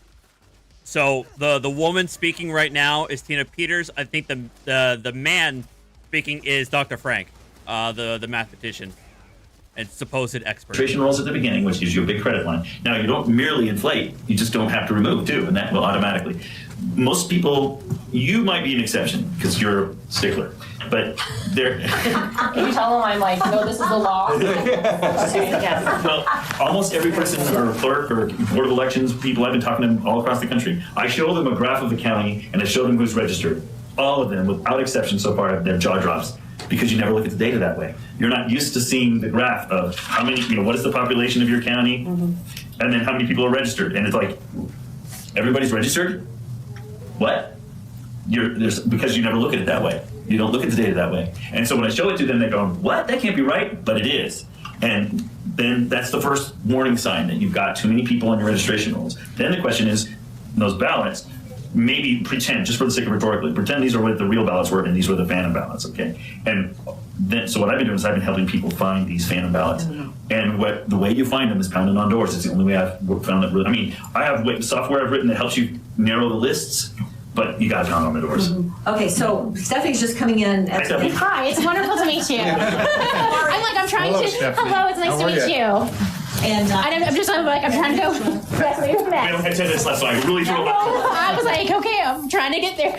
so do you want to just kind of bring her to speak a little bit about what we've. What do you do? I am the elections manager for the front office, so registration is my key thing. Okay, so if you guys, I mean, I would be glad to help you. I've been going around the country helping lots of people. And Mike Lindell pays me to do that, okay? So you don't have to pay Mike Lindell is the pillow guy, the My Pillow guy. me, right? Who's gone full conspiratard. If you gave me your database to show the voting history on every person, because I know you have it, and I mean, and if you gave me the database that shows, when they were registered, and you don't have to tell me the birth date, okay, fine. Just, if you gave me that, I can run my algorithms on that, and I can tell you where to start looking. Can you do that, Stephanie? Do what? Just not put any PII, just, Remove the PII? Remove the PII. There's a report that has, that it's public information. We charge people $35 for it. Somebody can come in and request it. It's voter history, so it'll list the last 5 elections that the folks have voted in. And it is public information, so it will not include our confidential voters. But it does. It has the date of the elections. It shows the date. I want to say it says registration date. Yes, exactly. Yeah, I mean, that data is out there. Would it include birthday? Would it include birthday? I believe it has year of birth. Oh, year of birth. That's close enough. That's close enough. I don't need their birthday. Yeah, we can pull that. And then, so if I had that complete listing, and I know you have some Jane Does that, like they're molested or. If I gave you $35 right now, how long would it take? And as long as that's a small percentage, I don't really care about it. The confidential voters? Yeah, I mean, do you know what percentage they are? I don't know here off the top of my head. It's something else. And I could download it. I could download it. Yeah, it's a security. I don't think we have a huge number. I don't think so. Potential voters. I'm not interested. We're not talking thousands. No, we're not interested. And those are people we want to protect anyway, so I'm not even interested, right? Let's just give them a pass. Yeah. But if we had the rest of the database, we could look at that and I could help you find some of your fan Well, voters, before we right? leave here today, I'm giving her $35, and then she's going to upload the Yeah, I think you database, give us a link that we and download, right? I'll download. It's actually a report and it comes out in an Excel spreadsheet. Right, that's what he wants. It'll have about 104,000 lines in it. Yeah, we'll have quite a few in there for you. So you get to get back, do you want to walk over to elections and pull that up? Can we do that now for The you? only other thing I wondered about was the tab will take a long time to. Yeah. Oh, it will be. Okay, so I we just can need do to that. pay you. She's the Dominion Yes. person, so you were going to ask her about the tabulator. The tabulator on the Dominion machine. How does that communicate with the state? It doesn't. It itself doesn't. So all of the reports and whatnot that come off of that, I actually load onto a flash drive. So it's a flash drive that's been formatted before it's never touched an internet machine or anything. I go over, I load it onto the flash drive off of the Dominion with the reports, and then I go over and I upload it to their ENR site on my other computer, on the county computer. You put ENR, you have the election night reporting. Yeah, the reporting, all of that, How often all do of you that do that during the day? information. Let's see, we don't, on election day, we don't upload until 7 o'clock. So how do we know who's voted in? We have voter credit that's done through When school. somebody checks in or So or it's in- ballot is processed, Yeah. it's marked in the system. We don't know who's winning any of that stuff prior to 7 o'clock. That's when it all gets uploaded to the ENR site, and then is published by the state. And then after that, it's every couple of hours, we'll update it. I don't know which model number you have. Did you see the Michigan case, the interim Michigan case that I witnessed on with DeFerno? Because he was given full ability to audit the machines and he took the cover off and the cell phone card is right there. Oh, Can you look inside of ours? No, It's against the law it because you is. signed a contract. Okay, all right. Well, and even if it wasn't, it would void the, It would have to start all over it would again. void the, trusted bill. Oh. Okay. You guys have signed a contract with Dominion. I know, I read them. Right. It says that you promise you don't get access to the code, you don't get access to opening inside. You're basically just trusting them. We are, she told Well, that's yes. Yes, because it's proprietary software. So yeah, it would be in Dominion's best interest to not have you guys mess with their proprietary code. That's kind of standard practice. But here's the problem that these guys have with this whole cockamamie scheme is that the code is actually vetted by the feds. The FEC, the Federal Elections Commission, vets any software code or update on every single licensed voting machine that's used in the country. So the FEC does actually look at the code, and they do actually vet the systems. But yes, of course, any kind of contract that a machine has with a county, with a local county, is going to have that stipulation that you're not allowed to mess with their code. me today we're going to work on only having that. The passwords and stuff. So all of that, when I took over back there, I can only attest to what's happened since I took over. People, every person I've ever met like this, they're all patriots. They're all really paying attention, and this is why I'm so concerned. Because you guys are patriots. You work your butt off to try to make everything so secure. But I'm telling you, they're getting through. But I'm telling this Dr. Frank guy pulls this out of his ass. So we gotta. Yeah, and with and yes, you can if you also yes, and I imagine of course also there are fail safes in place that the machine will trigger if somebody with who's not authorized accesses like the internal workings of the code. That's what she said at the tail end, that if you mess with the or try to make another unauthorized copy of the software, there's a failsafe that's going to trigger. It's going to invalidate the use of the machine. I think that's what she said. I can tell you since I took over, because I don't know how things were handled prior to that, but since I took over to the equipment back there, I verified that nothing is connected to any data streams. Zero. Did you use an electronic meter and frequency? That you know of. See, you listen to this shit. You listen to this shit. It's like this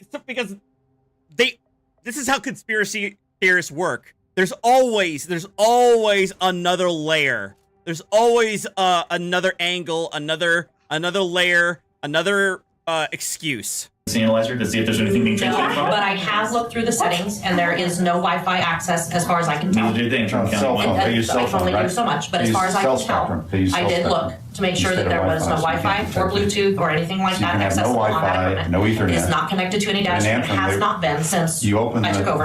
that's what All they of the discovered in passwords it. were immediately You changed open- on they all got of a the subpoena. equipment. Open the machine. The only way you can know is open the machine and look at the Yeah, source. and that's not something that we can do. You're not allowed to. On That's May the point. 26th or 27th, Yeah. So she, the woman who is testifying, she's trying to tell them, like, look, I checked the system, I checked the software. There's no option to be able to get inside of any sort of like wireless access. No Bluetooth, no cell, no Wi-Fi, no nothing. But they're like, oh well, but you can't open up the machines.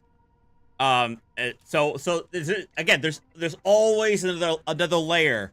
But then we also know that William Barr did actually get the FBI to take the machines and did take them apart.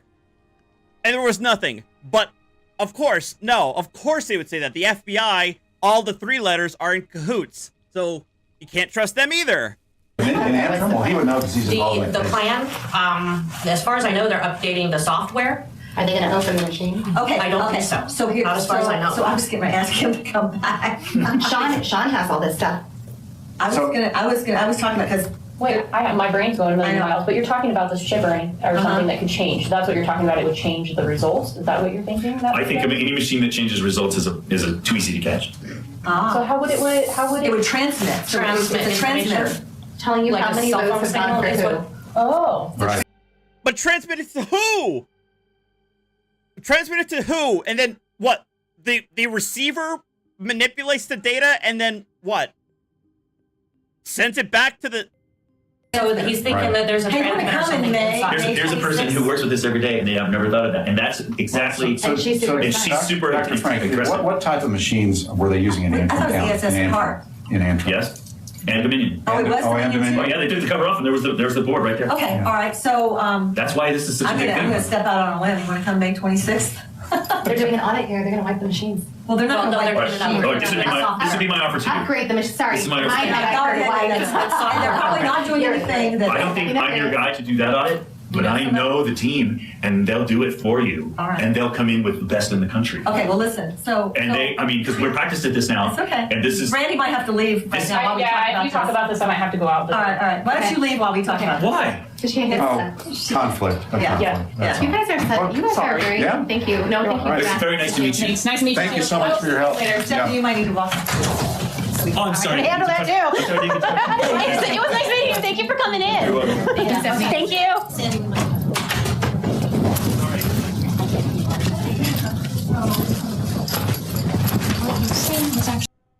So I think she's like, I need to get the out of here. So I recorded it, I put it on my mom.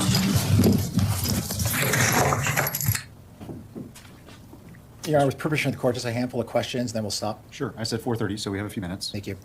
Ms. Winholt, the male voice who was dominating the conversation, who was that? That was Dr. Frank. And who was the person that suggested to Brandy that she has to go? That was Tina Peters. And did Tina Peters say anything to you regarding you terminating your time in the meeting? Yes, she also asked me to leave too. Did you leave? Yes, I did. Did Brandy Vance leave? Yes, she did. Did everybody else remain? Yes, they did.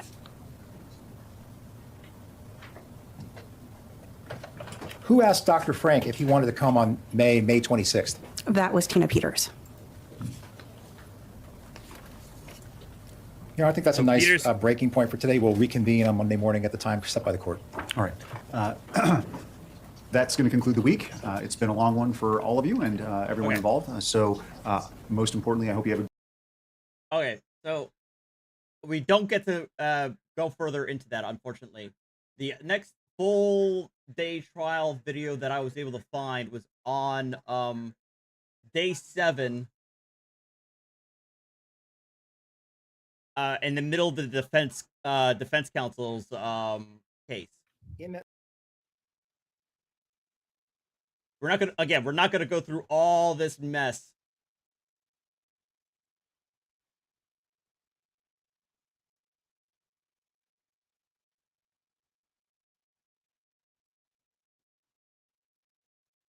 Come on. No, I did not. We were working with an attorney. All right, so who the hell is it? I'll tender this to your clerk after. Sure, that'll work. Ms. Bishop, at any time in your activities during the month of May, did you think you were committing a crime? No, I did not. We were working with an attorney. We were working with experts. I did not. Sustained. Other than she did not believe she thought she was committing a crime, the answer is stricken. You are not to consider it. Go ahead, Mr. Case. Why did you conceal the identity of Conan Hayes? Why did you agree to do that? Objection relevance based on what was discussed at the bench. Yeah, and it's the other pretrial issues that we dealt with previously regarding Mr. Hayes. Oh, I don't want you to. I don't want you to refer to anything that anyone said to you, right? So I'm not asking you to say what somebody else told you. Correct. I'm just asking why you agreed not to. Just why you agreed to conceal his identity or not disclose it. I agreed to keep him safe. Objection's overruled. Now, in 2021, your husband had good employment Yes, he did. and your family was happy in the area? Yes, we were. Objection relevance. Can I have counsel approach so we can talk about this line of questioning, please? This is a witness for the defense.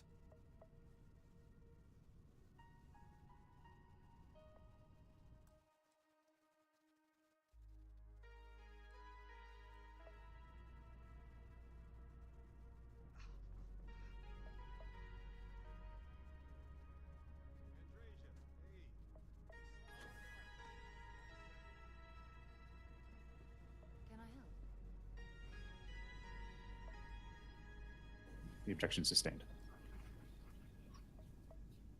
So, Your Honor, for the record, we offer pages 1 through 12 of Exhibit FF. If the district attorney wants to offer the rest, we don't object. Oh, I thought the entire exhibit had been stipulated to. Are we just doing the first 12 pages as a stipulation, Mr. Shapiro, or the whole thing? I think there's the first 12 pages I'll stipulate to you. Okay, let me make a notation here. So the first 12 pages of FF3 are admitted.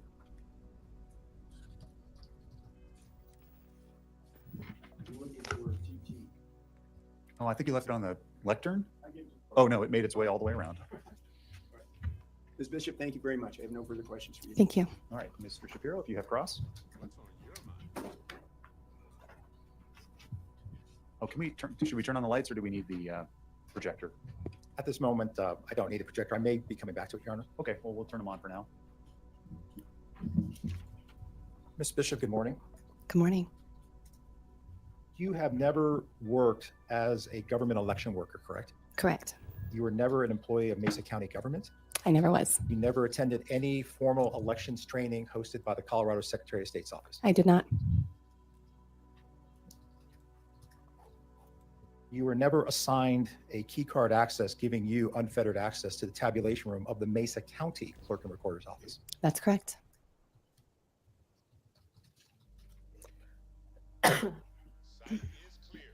We heard a couple of times on direct examination that there were some communications in signal threads that you did not know because you could not see the graphic or the communication above, correct? That's correct. And because of that, you didn't know the context of the subsequent communications. Is that right? That's correct. So it's important that to understand the full context of a subsequent conversation or communication, knowing what was said immediately above it is pretty important. Yes?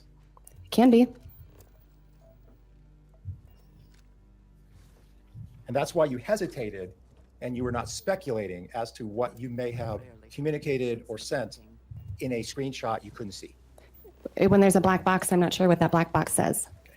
And you, a couple of times, testified both today and yesterday that it's been 3 years since these communications in the spring of 2021 occurred. That's correct. Your memory was stronger then than it is today. On some issues, that's correct.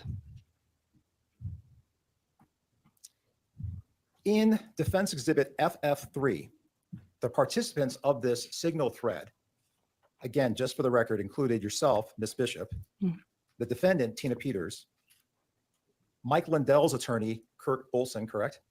I'll be right back. I need to put Kurt my Olson, yes, clothes in the correct. dryer. He was Mike Lindell's attorney. Okay. I'll be right. agree with that? I'm gonna let this play. I'm not disagreeing with that. Okay. Sandra Brown, the elections manager for Backroom who worked under Tina Peters, was also on this thread, That is correct. who was also charged with the defendant. That's correct. A retired Air Force colonel by the name of Sean Smith, correct? Yes. Mhm, Yes, correct. And an individual by the name of Conan Hayes, correct? Correct. A gentleman who was a California resident, yes? I don't know that. An out-of-state resident, I don't know that. I don't know his a residency. non-Mesa County resident, I don't know his residency. someone who needed a hotel in Mesa County starting the night of Saturday, May 22nd through Wednesday, May 26, 2021, correct? That's correct. At the Hampton Inn, yes? Mm, You're not is gonna- that, I'm he not was at the positive. Hampton Inn on those days, right? Let me confirm. I don't know. You made the reservation for Conan Hayes under the name James Hayes, correct? I called the hotel to reserve the hotel. Yes. And you used your credit card to reserve the hotel room for a person named James Hayes, correct? That is correct. And James Hayes is one and the same as Conan Hayes, correct? That is correct.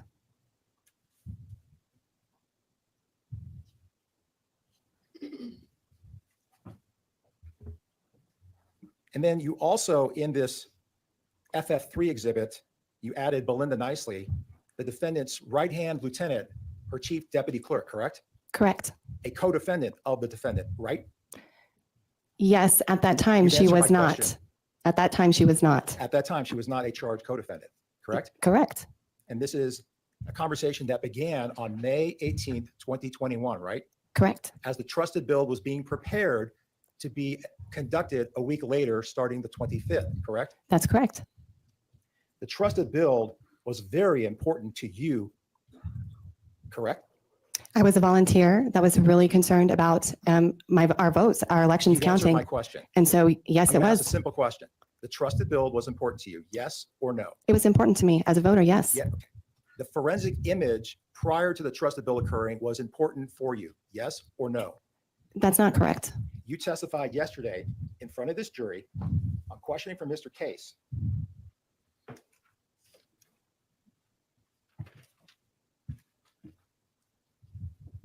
The forensic image that needed to be done. You remember saying that less than 24 hours ago in this courtroom? I agree that needed to be done. The way you're phrasing it is not correct, though. Saying that I needed it to be done. That's not correct. You're implying personal application. That's not correct. Let's go back to what was played for the jury yesterday, the approximate 12-minute audio recording of a meeting that occurred April 23rd, 2021, about a month before the trusted build. You remember that meeting? I do. You did not know it was being recorded, correct? No, I did not. In fact, just to be clear about the logistics, you were the person that brought Douglas Frank to Mesa County, Colorado?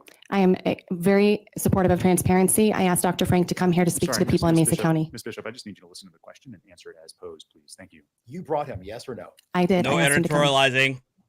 And you knew ahead of time that Douglas Frank, and this simply calls for a yes or no, Douglas Frank was financed or he received payment from Mike Lindell. No. The clerk's office, headed by the defendant, Tina Peters, an election official that she was, they were preparing for the upcoming trusted build when that meeting occurred on April 23rd, correct? Correct. Thank you. I'm hungry. The trusted build was something Tina Peters had shared with you was important to her, correct? Correct. Ms. Peters was hoping that members of the public were able to attend that particular trusted build, right? That's correct. Ms. Peters shared with you that the Secretary of State's office, on or about the 16th of April, 2021, declined her request to have members of the public attend the trusted build. Isn't that right? I could not be clear on that. No, I don't recall her telling me that. You were aware that members of the public could not attend the trusted build, correct? Those are details that are just above me. I'm sorry, I do not recall. In the April 23rd, 2021 meeting, you inserted yourself and asked, what was the plan when the Secretary of State was coming in on May 26th and 27th? Do you remember saying that? In the recording, I said, what's the plan? And it's very evident that I'm talking about what your office is going to do. Okay. And again, for the record, you were not in the clerk's office as an employee. I'm there as a voter. I'm there as a concerned citizen. Oh, what a weasel answer. In that same meeting, Ms. Peters, the defendant, concerned quote, citizen, went out on a limb, and she proactively requested that Dr. Frank attend the trusted build, right? It's in the recording and it's very flippant. And she's just saying, are you available? I don't, you're very dogmatic about your point, and it wasn't a dogmatic. It's very obviously a discussion. Question, Ms. Bishop. So I'm going to ask another one because I think the record speaks for itself. In that same recording that the jury heard, Douglas Frank, the person you brought in response to Ms. Peters' very specific inquiry of him, says, I'm not your guy to do the audit, but I know the team and they'll do it for you. They'll come in with the best in the country. That is what Douglas Frank said in response to Ms. Peters' question, right? Correct. And to be clear, on April 23rd, 2021, Jerry Wood of Fruita, Colorado, was not a member of Douglas Frank's team that were the best in the country, right? That's correct. You would later be put in touch with the supposed best in the country team. Yeah. And you were then put in touch with Conan Hayes about 5 days later, correct? Then the part you're missing is Jerry thought he could do the imaging. So we didn't even, it wasn't a thought. It wasn't a thought. Ms. Bishop, I'm asking very simple questions, okay? You graduated from Palisade High School, right? I don't see the need to be derogatory to me. Listen to my questions. If you don't understand my questions, please ask me to repeat Mr. them. Snippy. Thank you. I don't understand the question. Please repeat. Snippy. Jerry Wood was not a member of Douglas Frank's team. That is correct. Approximately 4 to 5 days after, strike that, approximately a week after this April 23rd meeting in Tina Peters' office, Conan Hayes was introduced to you and Ms. Peters on or about April 30th, 2021, correct? I do not know. You were introduced to Kurt Olson, an attorney for Mike Lundell, on or about April 30th, 2021, into the month of May 2021, correct? I do not recall that. At some point, you were introduced to Kurt Olson via Signal, correct? At some point, yeah, yes, obviously here, yes. And in addition to Kurt Olson, Conan Hayes was introduced to you through Signal Communications as well, right? At some point, yes. And Conan Hayes was affiliated with Kurt Olson, correct? Yes, that's correct.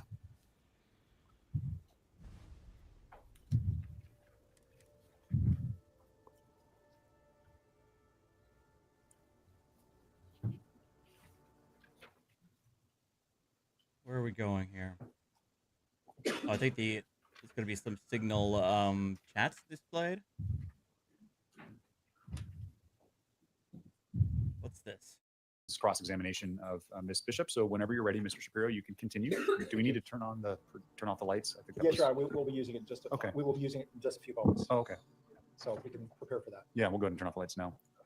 The thing is, Cindy, Bishop, did you every have a single chance to state review has a people paper who ballot submitted record. 71 that was offered Even and those that voted use stipulated to by the electronic Yes, I did. Let's touchscreen go to machines. page 1 of this exhibit. Just look at the top so we can be very clear as to who are the 4 participants in this multi-week communication.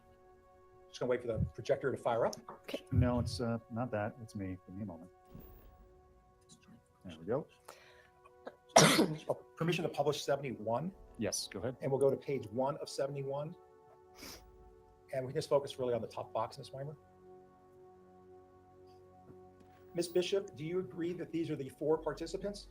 Yes, I do. And can we just reaffirm you are the first of the people? Your name is there?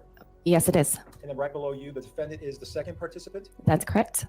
The third is Kurt Olson, correct? Yes, correct. And finally, the fourth is CH. Conan Hayes, that's correct. And you referred to Mr. Olson at this time as part of the Lindell team, right? Yes, I do on here, yes. All right, let's go to page 2, the one green box. And just to be clear, Ms. Bishop, the owner of this thread communication on Signal would be represented by the color green, correct? I do not know. Well, let's blow up the green box, Ms. Weimer. Uh-oh. Thank you. Is this from her? And this green box communication is from the defendant, right? That's correct. And next to her name, in parentheses, the word owner kind of further clarifies her role with this group. I see that, yes. Right. Can you read what Tina Peters, the defendant, is telling the group? Starting at page 2, Just correct? in that green box. Okay. Yeah, Cindy. As far as I understand, virtually every single state in the country always has a paper ballot trail, even if it's electronically, counted and assessed. When I was in when I voted my primary earlier in June, they actually just upgraded to the fancy schmancy Dominion machines, and the screen was purely electronic monitor touchscreen. But then my paper ballot was printed out for me, and the observer or the worker allowed me to physically put my ballot into, I guess, the storage container for it.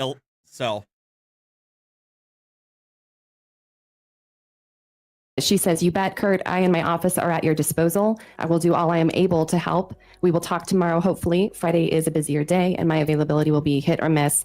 Until then, Tina." MGL, in 2020, where I live in a huge swing state, there was an actual video. 2 women were leaving. Other election officials yelled bins from under the table feeding machines. Wait, are you referring to the Georgia video? So, Ms. Peters, in this communication that you're a part of, that she's specifically referring to Kurt Olson, is that she and her office being the clerk and recorder's office, right?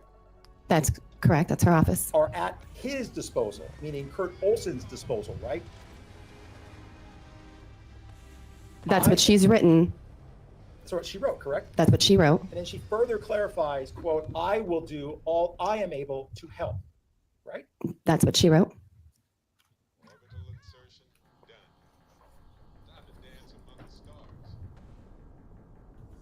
Let's move to page 4, to the top 3 blue boxes.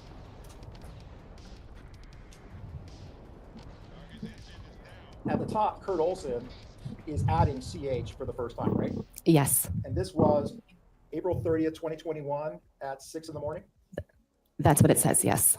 And then right below that, Olson says, "Hi, Tina. Meet Conan." So that's the first time that Conan is being added to this group and introduced to the defendant.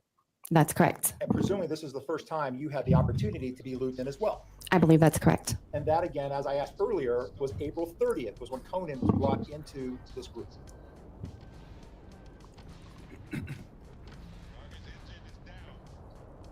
Okay, let's move forward now to page 8. I'm sorry, was there an answer to that question? Oh.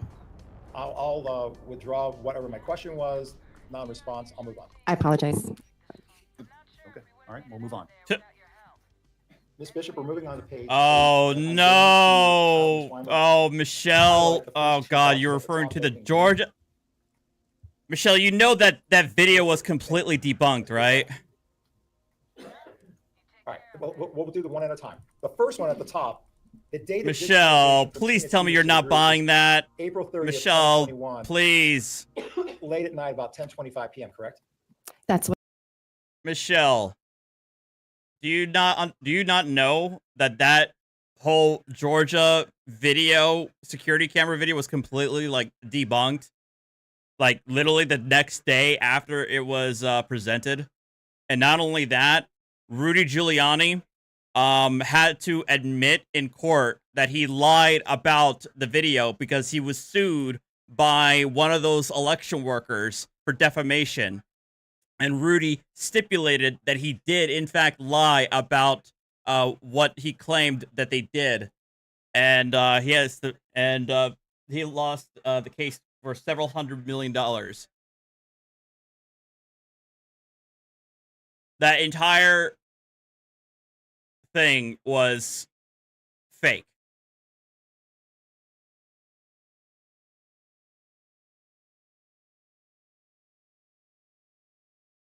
Like, yeah, I don't know if you're aware of that, but it's very, very easy to look up that whole video was completely and utterly debunked because Giuliani and his group chopped and screwed the security camera video to make it seem like they were pulling out ballots out of nowhere and rescanning over and over and over and over again.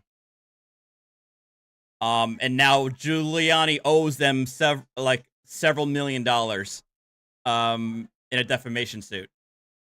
Because Giuliani's claim was that, yeah, I lied about them, but I had a First Amendment right to lie.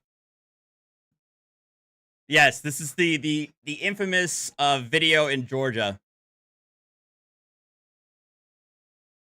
What it states on here. And there is kind of an image of a document that was attached, right?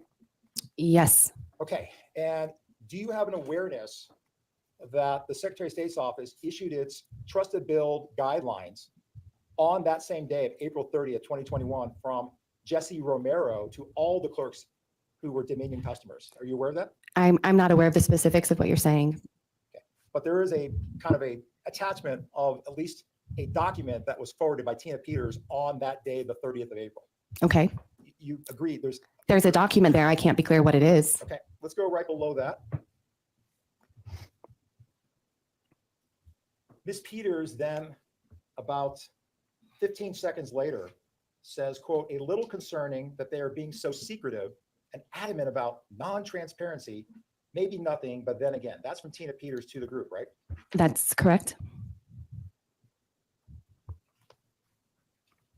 Let's move forward to page 9, please.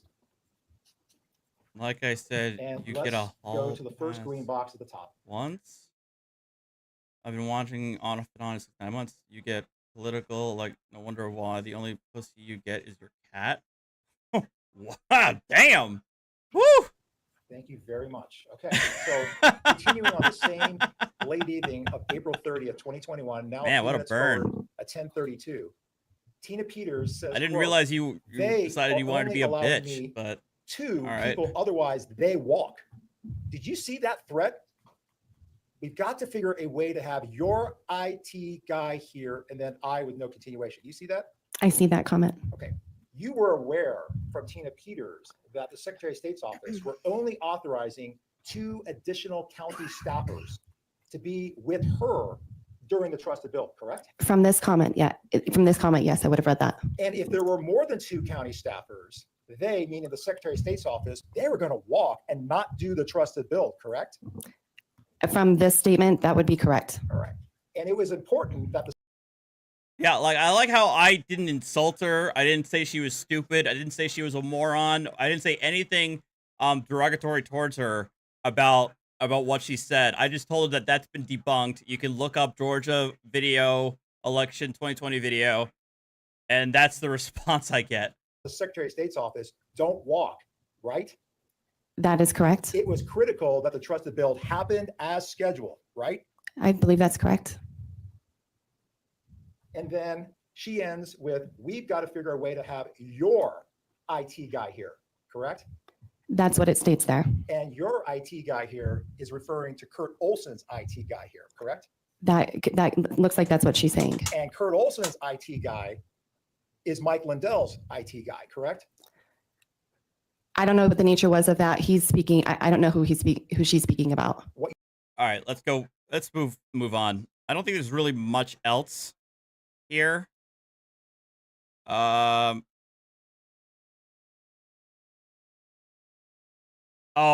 is this him?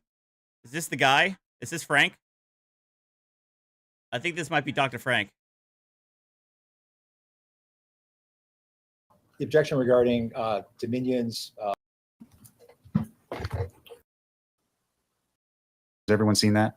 Judge, I've seen it. I would ask the court not address it at this point. From my understanding, the defense is not planning on calling that witness anyways. Yeah, so that's what I'm wondering. Can I just grant it so that way, do you intend to call that witness or do we need to wait a little bit? Related to Bobby Daniel? Yeah. Yes, we concede it. Okay, I'll go ahead and just issue that order. I didn't want to forget about it.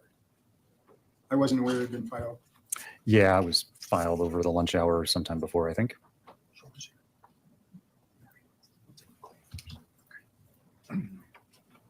It's done. Pardon? Mr. Clay, please.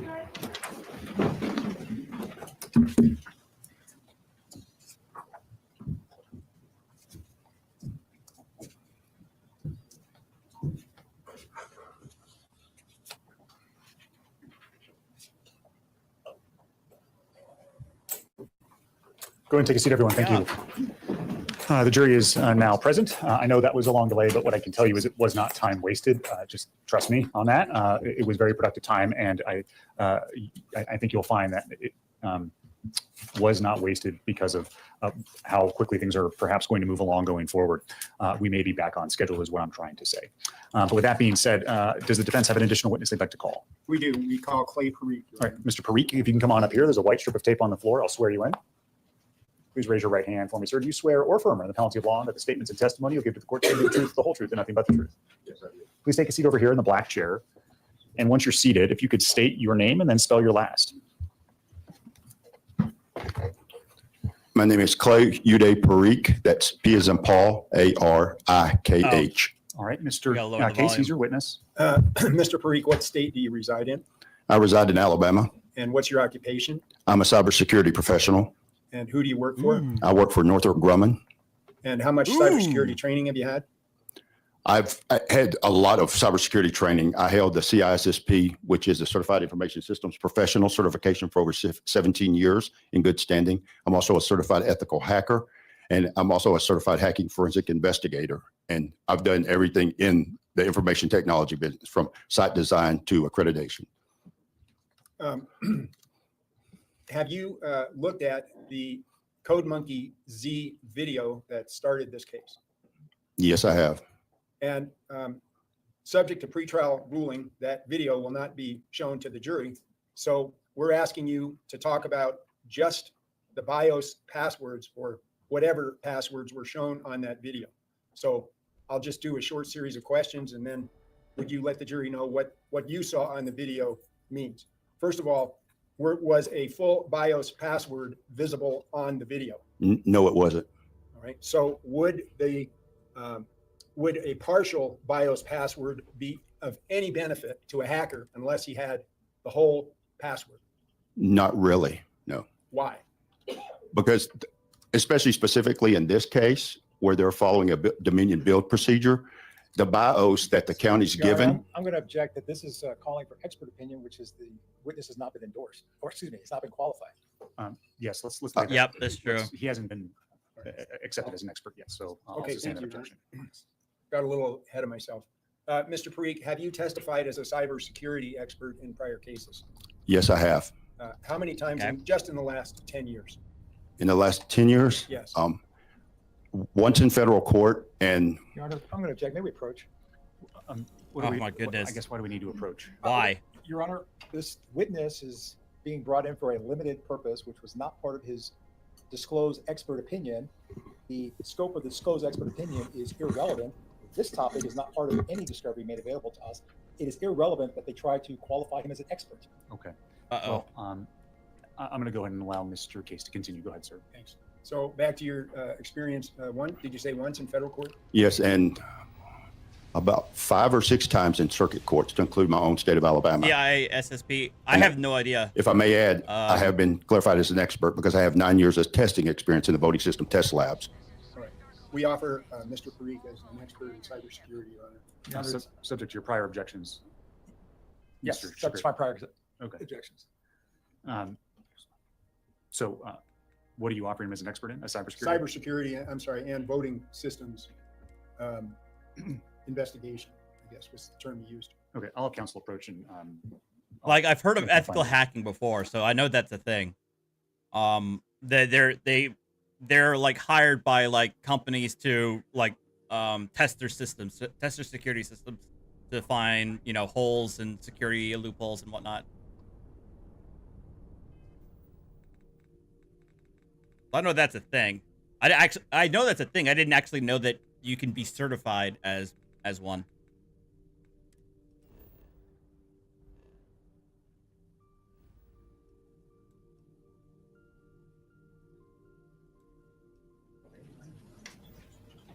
I think there was some confusion, ladies and gentlemen, so let's clarify the record. Mr. Shapiro, for the people, do you object to this? We do not, no, Your Honor, we do not object to this witness's fundamental qualifications. Okay, so he it will be accepted as an That's expert my mom. in cybersecurity Hold on. and voting systems functioning.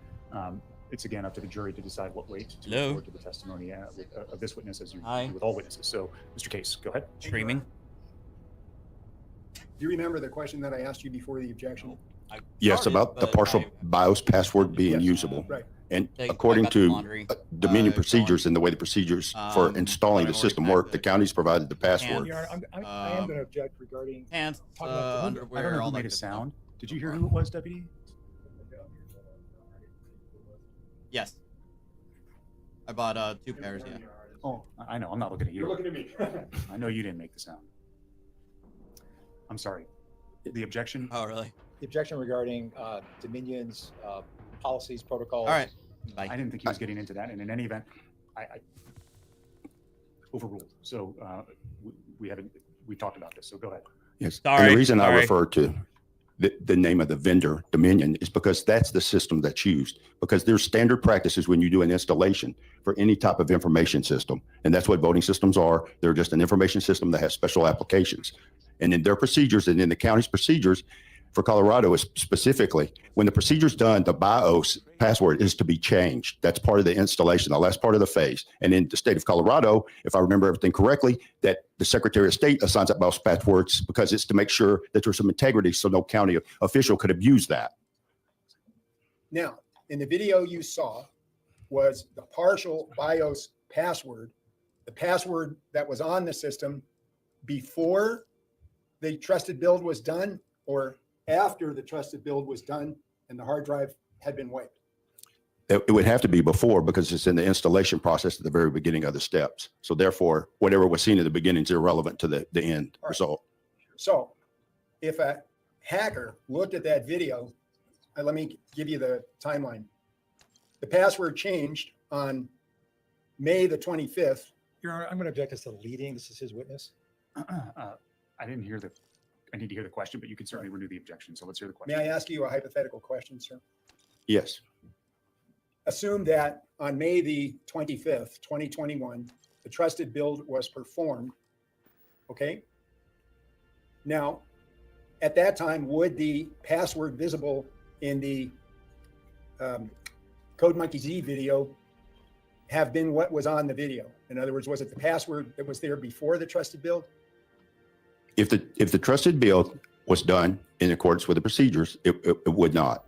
And again, the BIOS password was not clearly visible in the video. All right. Now, assume as a second fact that on August 2nd, the video went viral on the internet. Okay.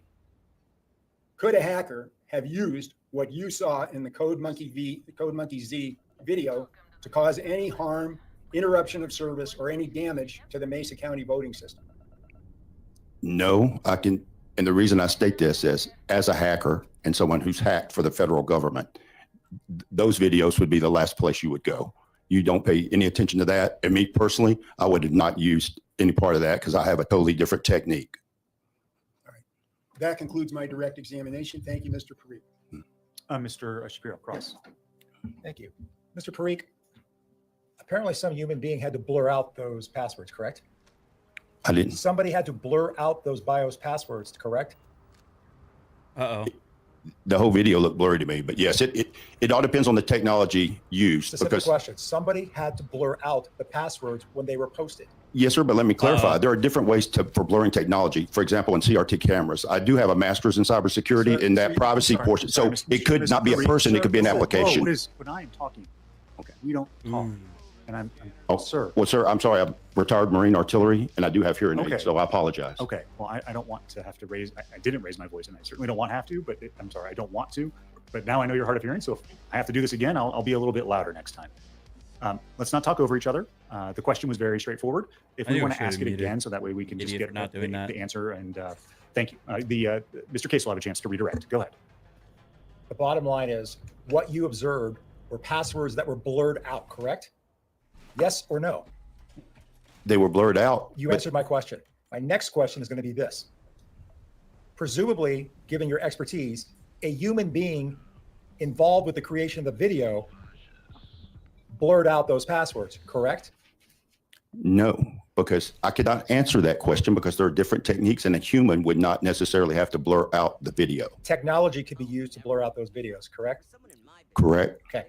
No, So this is a prior state. to the I'll video cross. being taken and the BIOS passwords being on the laptop, they were presumably not blurred correctly, correct?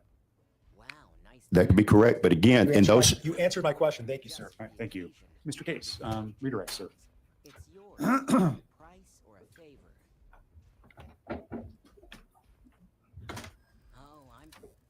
screen did not show. Okay, the question that you answered was, so prior to the video being taken and the BIOS passwords being on the laptop, they were presumably not blurred Just because correctly. it wouldn't use that method Correct. between the barcode password. And your answer was, that could be correct, but again, and then you were cut off. What were you starting to say? when you were Potentially, cut off? Tones, yes. Well, When you said that could be correct, but again. because on it cross, you're depends allowed to on- use leading on- questions. on how it is shown, right? And assuming that the technology that was used is why I answered the way I did. The other thing is as I stated to your question earlier, that I am very familiar with the different BIOS screens, no matter what the system. And from those screenshots and the blurred, from what I could tell, the BIOS password screen was not actually up in any of the video that I saw. All right. So to summarize, the BIOS password on the video was the password that was erased on May 25th before the trusted build was completed. True? Yes, that would be true. All right. So if the password was erased, it would be useless after May 25th, 2021. That is correct. Right. So anybody who got that password off of the video. Objection, leading questions. I haven't heard this question, so Okay. I need to hear it before I can make a ruling. Thank you, Your Honor. Oh, I'm Would there sorry. be This is the any case. value My bad. This to is the having case. This is the BIOS defense attorney. password I'm sorry. This blurred is that direct. you saw on the video. But yeah, this is No. yeah. These are leading Thank questions. you. That concludes my examination. Okay. Any questions for this witness from the jury? Looks like we might have at least one. So if I can have the bailiff approach and then counsel, please. Wait, I'm okay. I'm now confused. No, that was the cross. Yeah, they just switched. Okay, that's what I thought. Okay, I missed that. I missed the switch. That's what happened. This is a defense witness. I know that much.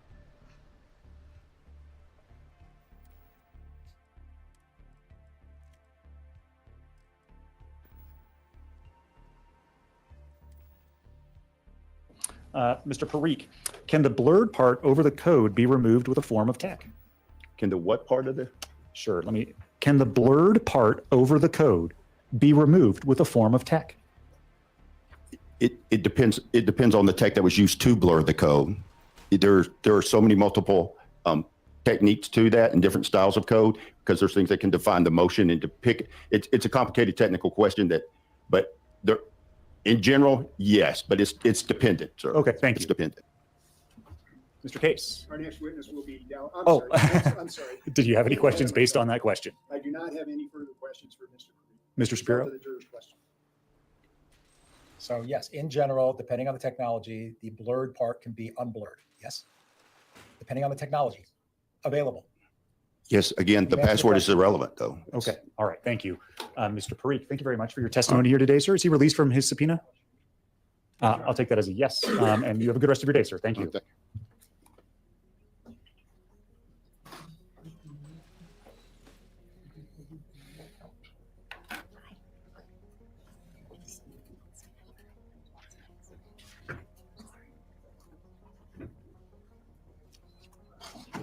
Your Honor, the defense calls All right, who's Dallas next? Schroeder. All right, Mr. Schroeder, if you can come on up here. There's a white strip of tape on the floor. I'll swear you in.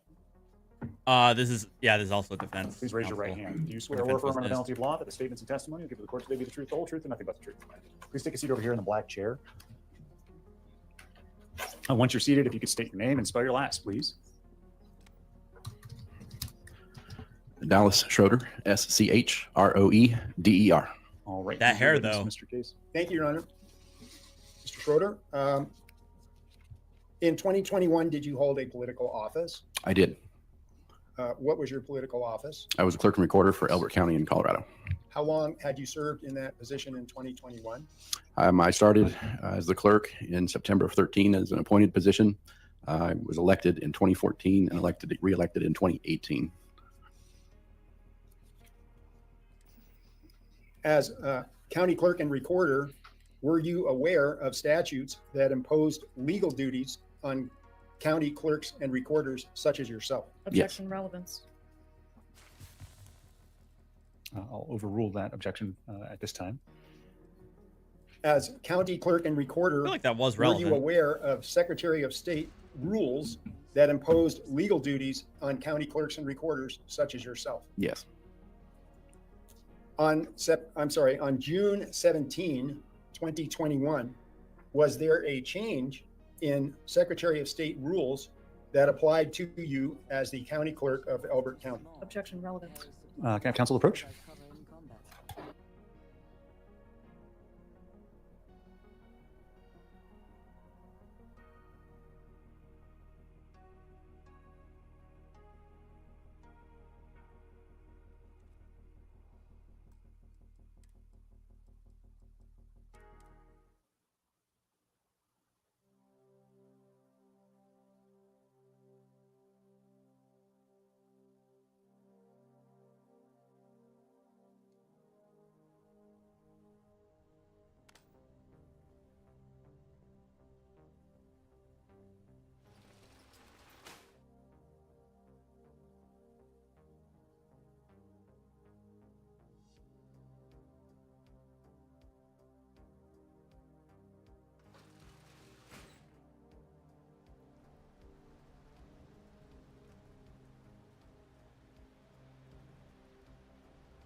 What is happening?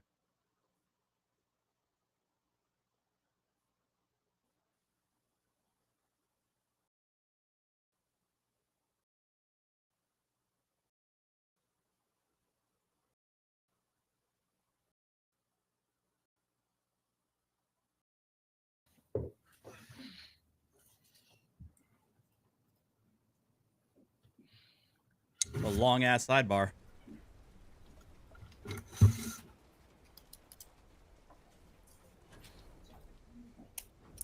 Yeah, that's it. So.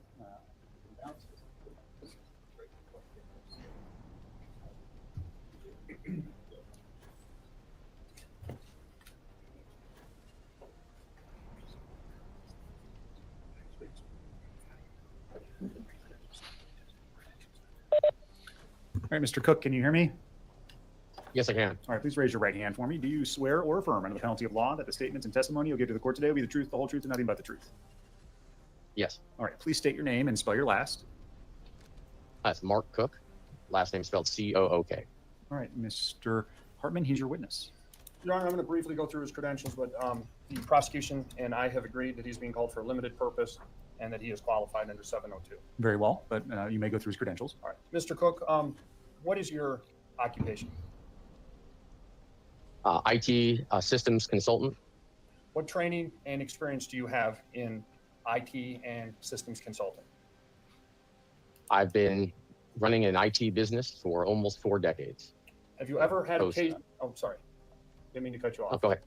Have you ever had occasion to work with a BIOS password? Yes, since I was probably 10 years old on one of my first computers. Are you qualified to offer Pog. opinions related to BIOS passwords? Yes, absolutely.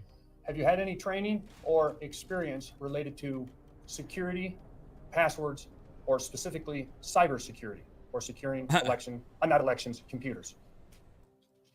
I've been securing. I remember back in the long ago, where I, thinking that I was being smart, I put in an administrator password on my BIOS, and then I found out that I was locked out of my computer because my keyboard wasn't being recognized, so I couldn't input the password to get past it. It sucked. I had to yeah, it sucked.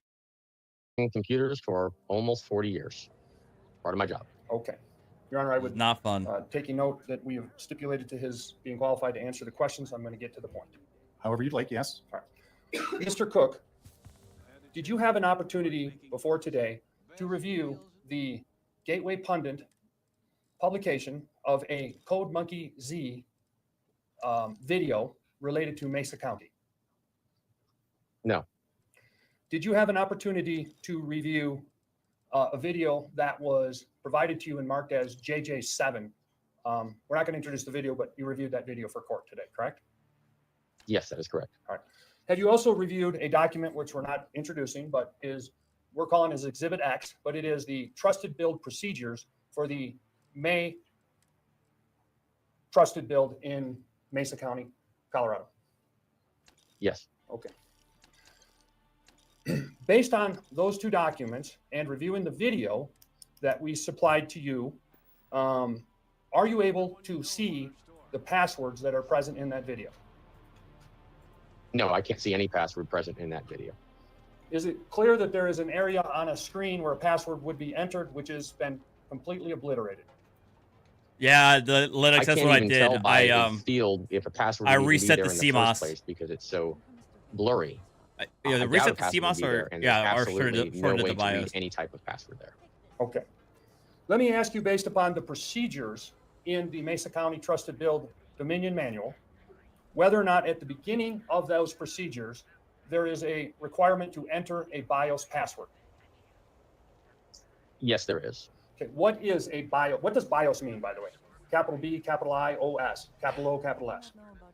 What does that mean? It stands for Basic Input Output System, and what it is, it's the small program that is called firmware that is part of most computers. That when you turn them on initially, the very first thing that's loaded by the processor is the program, which is the BIOS, Basic Input Output System. And what that does is it looks at the different devices that are attached to that computer: the hard drive, the keyboard, the mouse, any wireless cards, modems, etc. And it attaches those to the operating system as the operating system on boots up. self-test. So the BIOS loads Yes. first.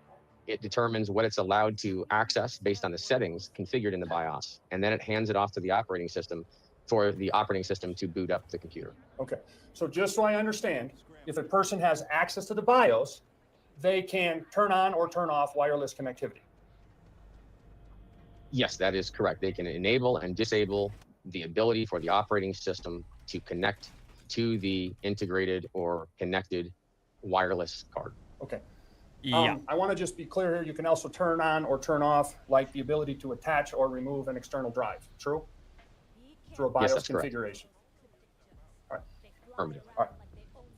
Did you, in reviewing the procedures of the trusted build, see that at the end of each component that was updated that the BIOS passwords were reset? Okay, now I see what they're trying to argue. They're trying to argue that if somebody has access to the password protected BIOS, they can go into the BIOS settings and turn on network connectivity in the Dominion machine.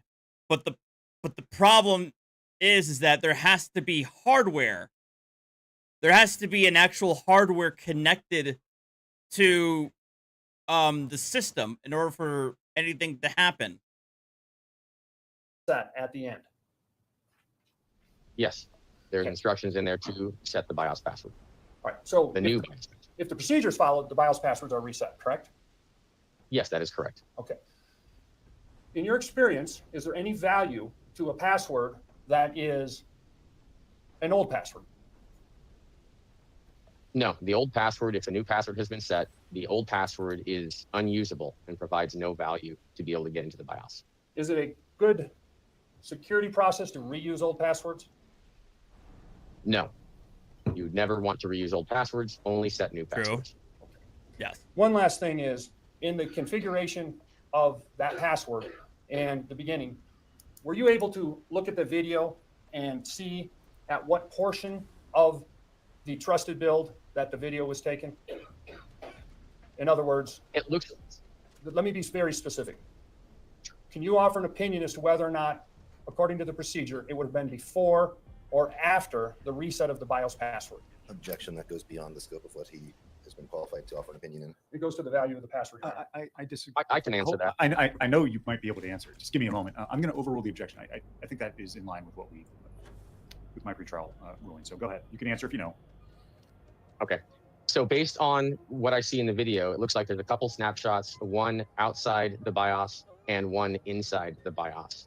And the BIOS password could certainly be set at any time in this, but according to the procedures, it would be set after this work was done. Okay. So just That's last the last question. thing that's done in the instructions. Last question. According, if the Secretary of State followed that procedure, the password, if any, that is blurred and depicted in the video would have no value. True or false? If that is a password that's blurred, it would have zero value if a new password was set according to these procedures. Thank you. I have no further questions of the witness. Any cross, Mr. Rubenstein? Thank you. Good afternoon, sir. Good afternoon. So you said you have a cybersecurity company. Is that correct? IT company. IT We company. do cybersecurity. IT company. And do you work for Mr. Lindell? No. Okay. What did you review as part of your effort to understand what you were going to testify to today? I reviewed this document. Let me go look at that, get the title for you here. It's the Colorado 2021 Upgrade Democracy Suite 5.11 to 5.13 in County Procedures, version 1.8. It's Discovery, I guess S-903. And I reviewed this video. So if I'm going to wager a guess, Tones, I think what they're trying, I don't know if they're necessarily trying to prove that there was vulnerabilities in the system. If I was on the defense, if anything, I would say that there wasn't any way for somebody to be able to use the image that was taken, and so there would be no actual vulnerabilities at all. I mean, I don't know. I'm pulling things out of my ass, so I couldn't tell you. But yeah, it does feel like they're trying to prove the election fraud in this case, and I don't know why they would do that. Okay. Easy. Or at least I don't know why the judge would allow them to do that. Evidence shows. I'm sorry, sir. There was a few other people talking. You said you reviewed the manual about the procedures, and then there was something else you reviewed? And the video. The video, and that's the Code Monkey Z video? Yes, sir. Okay. So have you ever observed a trusted build? No. Have you spoken to Conan Hayes about what he observed during the trusted build? No. Am I correct that the procedure in the video is to go computer by computer and enter the password, do the update, and then at the end of that, change the password and then move to the next computer?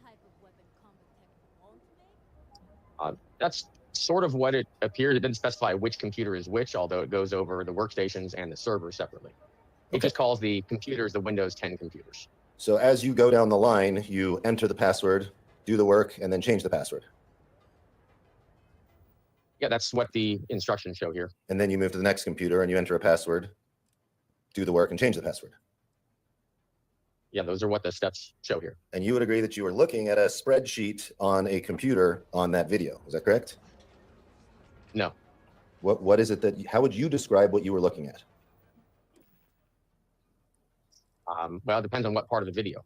Part of the video, I'm looking at a screen that shows welcome to EMS server. Another part of the video, I'm just fast forwarding here, so I'm looking down. I show actually inside the BIOS where it's showing where the wireless devices would be enabled. So let me stop you there and ask you, is there a part of the video that you are looking at an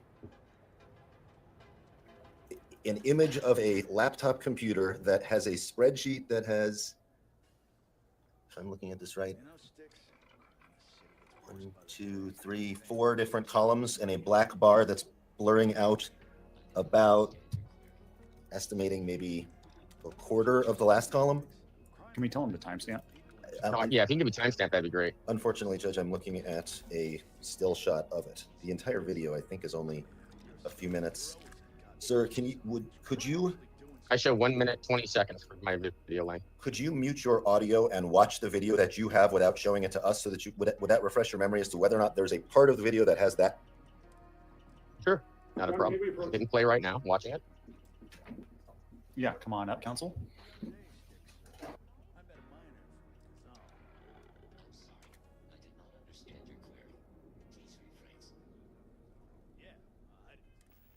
I'm willing to bet that the voting machines can run Doom.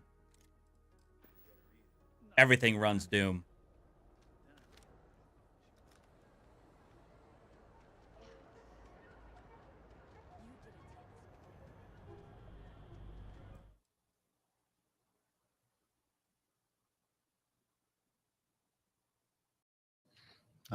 Overruled. It's a hypothetical.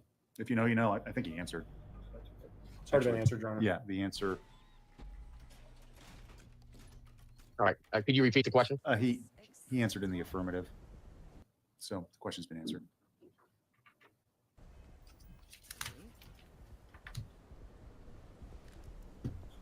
Did you try and look online to see if the I had Doom on my old Nokia videos were still up on phone that from Code Monkey yesteryear. So yes. I searched for Code Monkey Z Mesa video, and I was never able to find a video. I saw just a screenshot of this video, that I was given to look at today. Okay. Thank you. I have no further questions. Okay. Questions for this witness from the jury? Doesn't look like there are any. Is this witness released from your subpoena? Yes, Your Honor. All right, Mr. Cook, thank you very much for your testimony here today, sir. Your obligations to the court are complete. Have a good rest of your day. Great. Thank you. You all as well. All right, bye-bye. Mr. Hartman. Your Honor, the court had indicated you would give us a short break. That Yeah. would be the time. Okay, ladies and gentlemen, we're going to take a very short break, no more than 10 minutes. So we'll come back no later than 3:55. Keep in mind the admonishment. All rise for the jury. To get to work some more on things that we've been doing behind the scenes. Also had a Doom running on my TI-83 Plus. Hopefully buttoned up today. I can all but guarantee that that's what's going to happen tonight. I say that. I should never say that. But that's the goal, is to get it done and set up for you so that when you come back on Monday, if you recall, a long time ago on, I believe last Wednesday, when I kind of told you the steps in the trial, after the presentation of evidence, once evidence has been completed, I'm then going to read to you the law. Those will be the jury instructions that you must follow. That will be the first thing we do on Monday. Once I give you those jury instructions, we'll then go into closing arguments. As I've said before, because the prosecution bears the burden of proof, they'll get a chance to respond to any argument that's made by the defense. However, both sides have a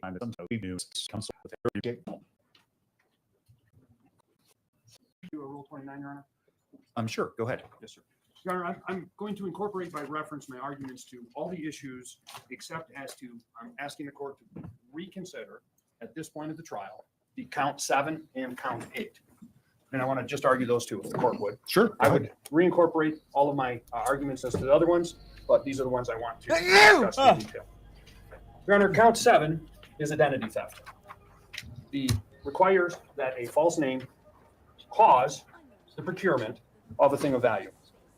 The case in this case is undisputed. No, I haven't seen it, Jester. Was acting as Clerk Peters at the time that the alleged thing of value was obtained. Before we get into a question of whether there was any value to the password list, she made the video. She was present. It is a question of fact as to whether Mr. Hayes was present with her due to the statement of Sandra Brown. However, Your Honor, Sandra Brown testified they arrived together, and that's a disputed fact. However, what I would say, Your Honor, is Clerk Peters has acknowledged from the beginning of the case that she made that video. The video that she made is the alleged capturing of the thing of value without a nexus or connection to the false identification of Conan Hayes. They cannot sustain the burden of proof. And therefore, that charge for identity theft must be stricken because there was no participation by Conan Hayes in procuring the thing of value, which was the capture of the passwords. Secondly, Your Honor, I asked the court to consider striking count 8. Count 8 was originally brought in the indictment as count 9. And count 8, as we have it now, is called official misconduct first degree. That has a higher mens rea and an additional element. It requires the culpable mens rea or the specific intent to both, there's two choices, to obtain a thing of value or personal value to the public official outside their office, if you look at the case law, or secondly, to cause malicious harm. Without having to argue about our defense is that the clerk's position of using the ID was to protect the safety of Conan Hayes. The prosecution's argued a collateral effect of the other charges. That is not relevant to the question of the duty. The duty is that you use your office for public gain. This is under a section of the code that is in the jury instructions, part 8, that deals with bribery and misconduct of officials, public misconduct. And the reason I mention that, Your Honor, is because this misconduct in office charges, and I do recognize the court has already determined. Somebody's Teams went off. That was somebody's Teams message. It's irrelevant to what the other people pled to. It would require the prosecution to meet its burden that this jury could find beyond a reasonable doubt that the actions, when taken, which are rule violations, which is the rule violation related to the decision that they are suggesting is the order that was submitted on August 9th, that affected her decision when she did not comply with that order on the 10th. They have suggested that this was to somehow procure notoriety or to obtain a plane ride for value to or from a conference. Those consequences occurred, but her communication that evening after the Secretary of State released its election order, which is how they have labeled it, they have to show her intent at that time, Your Honor. At that time. At what time? At the time she failed to comply with the order. Okay. Was to benefit her, to make her have a personal benefit or to cause harm. And that connection cannot be made with this record. Now, Your Honor, they will argue that she later derived benefit because of her opposition to the Secretary of State, she has people who support her. But the intent that is important is the intent when they breach the duty. I would remind the court to turn to the indictment, and the indictment is the scope of this case. The indictment is probably not real clear unless the court turned to grand jury day 5, but it is clear that they are relying upon her breach of a rule or an election order. So that's what the statute says. It says it has to be a rule or a statute. And none of these breaches of statutes were designed, there's no way you can make an argument they were designed to enrich her, which would be required, or to cause malicious harm. Your Honor, I do incorporate by reference my other arguments, and I don't believe the factual position has changed from the time the court has previously ruled, so I'm not going to waste the court's time by repeating the argument if the court would follow the same analysis it did in the previous Rule 29 as to the other counts. Okay, thank you. Who's handling this for the prosecution? So I'd like for you to make argument on whatever you want to make argument on. But count 8, identity theft, is really what the court has more focus on, and perhaps it does make a difference, perhaps, but reading that charge on May 23rd and 25th, defendant.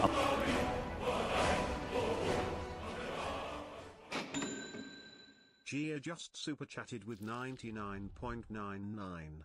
They said have a wonderful vacation, Artie, heart, fire.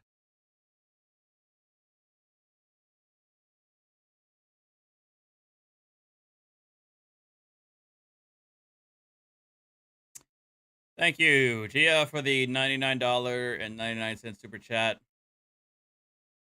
I feel like I almost bit my tongue there, but thank you very much for that. I appreciate the well wishes.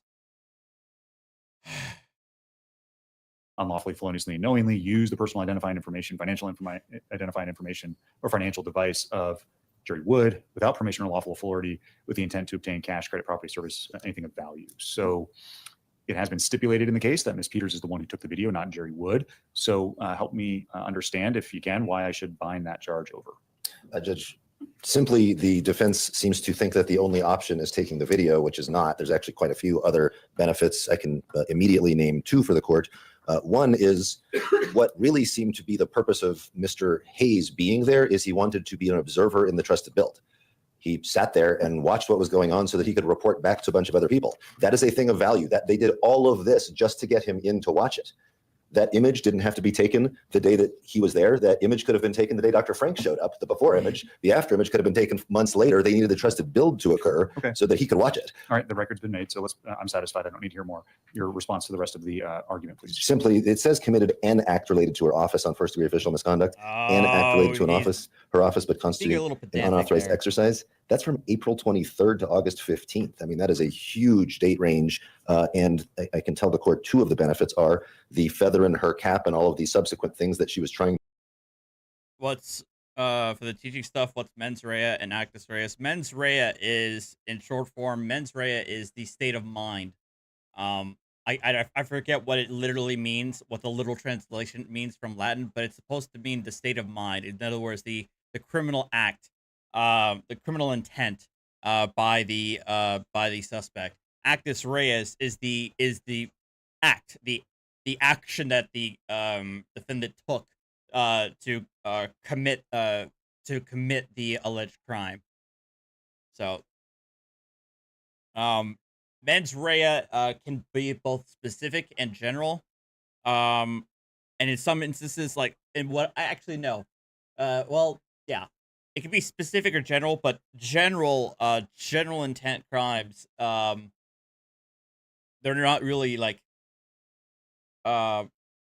there's no general intent. There's no specific intent needed to as an element of the crime. In other words, if I go into somebody's property, if I go onto somebody's property without permission, I've committed trespass. It doesn't matter whether or not I knew that it was somebody else's property, or that I intended to go onto his property knowing that I didn't have permission. The simple act that I went on, that I'm on physically on somebody else's property without permission is sufficient of the element. But To do to get notoriety, Dr. Frank said you could be the one that does this, and then she performed various acts within her capacity to try to do things that she wasn't authorized to do. Okay, thank you. Your Honor, brief rebuttal, sir. Very brief, please. Your Honor, I believe that the court is constrained to the theory contained in the indictment. The prosecution has pivoted. Well, what is, but I guess the theory of the thing of value was the confidential information, which was the passwords. That's what was presented to the grand jury. To now suggest that it is. So I guess this is, the court doesn't deal with grand jury indictments very often, but I certainly have ample experience with charging documents and how charging decisions are made. And the court's understanding of the law is that this is a notice state, and the charge here is sufficient to put the defendant on notice as to the nature of the charge. The prosecution isn't required to spell out the factual allegations that underpin each charge, unless there's some distinction between the indictment protocol and simply filing a direct information. Your Honor, I do respect that. But when they recited the facts, they did so in a document which we discussed on July 17th. And at that time, when you review the document, that is the scope of the case that we prepared to defend. And I said they could obviously introduce other proofs, but they can't change theories. And what they're doing is they're changing the thing of value from a password that you can hold to the concept that an observer sees something. It now becomes the observation is not a thing. And then secondly, Your Honor, I do agree that the date range related to count 8, which he spoke to, is the range that they put in there. But the predicate fact in the indictment, the written indictment and the grand jury testimony was limited to the theory that she breached the election order. So that is the breach of the duty that has to enrich or cause malicious harm. Thank you, sir. I'm going to let Mr. Rubenstein respond. Judge, on page 6 of the indictment, below count 13 before summary of relevant facts, it says the essential but non-exclusive facts presented by the Mason County Grand Jury in support of counts 1 through 13 are as follows. And I know this court on prior occasions has told the defense during our pretrial arguments that we are not limited to what is in the indictment and that the facts are the facts. They've had all the evidence. They've had all the discovery for quite some time. They're not unaware that these were facts that we were relying on. There's other facts such as him making him using the badge to get in, to travel through the clerk and recorder's office and then making a before and after image. I mean, there's quite a few things that he did that constitute the identity theft, things of value that were clearly of value to other people because they're paying money to send people here to do it. Okay, just give me a few moments.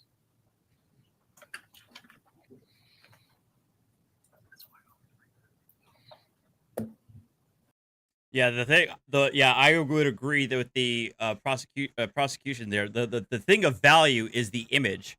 They wanted that. They paid money to get access to that information. So I don't know why the guy is saying like the thing of value doesn't work here.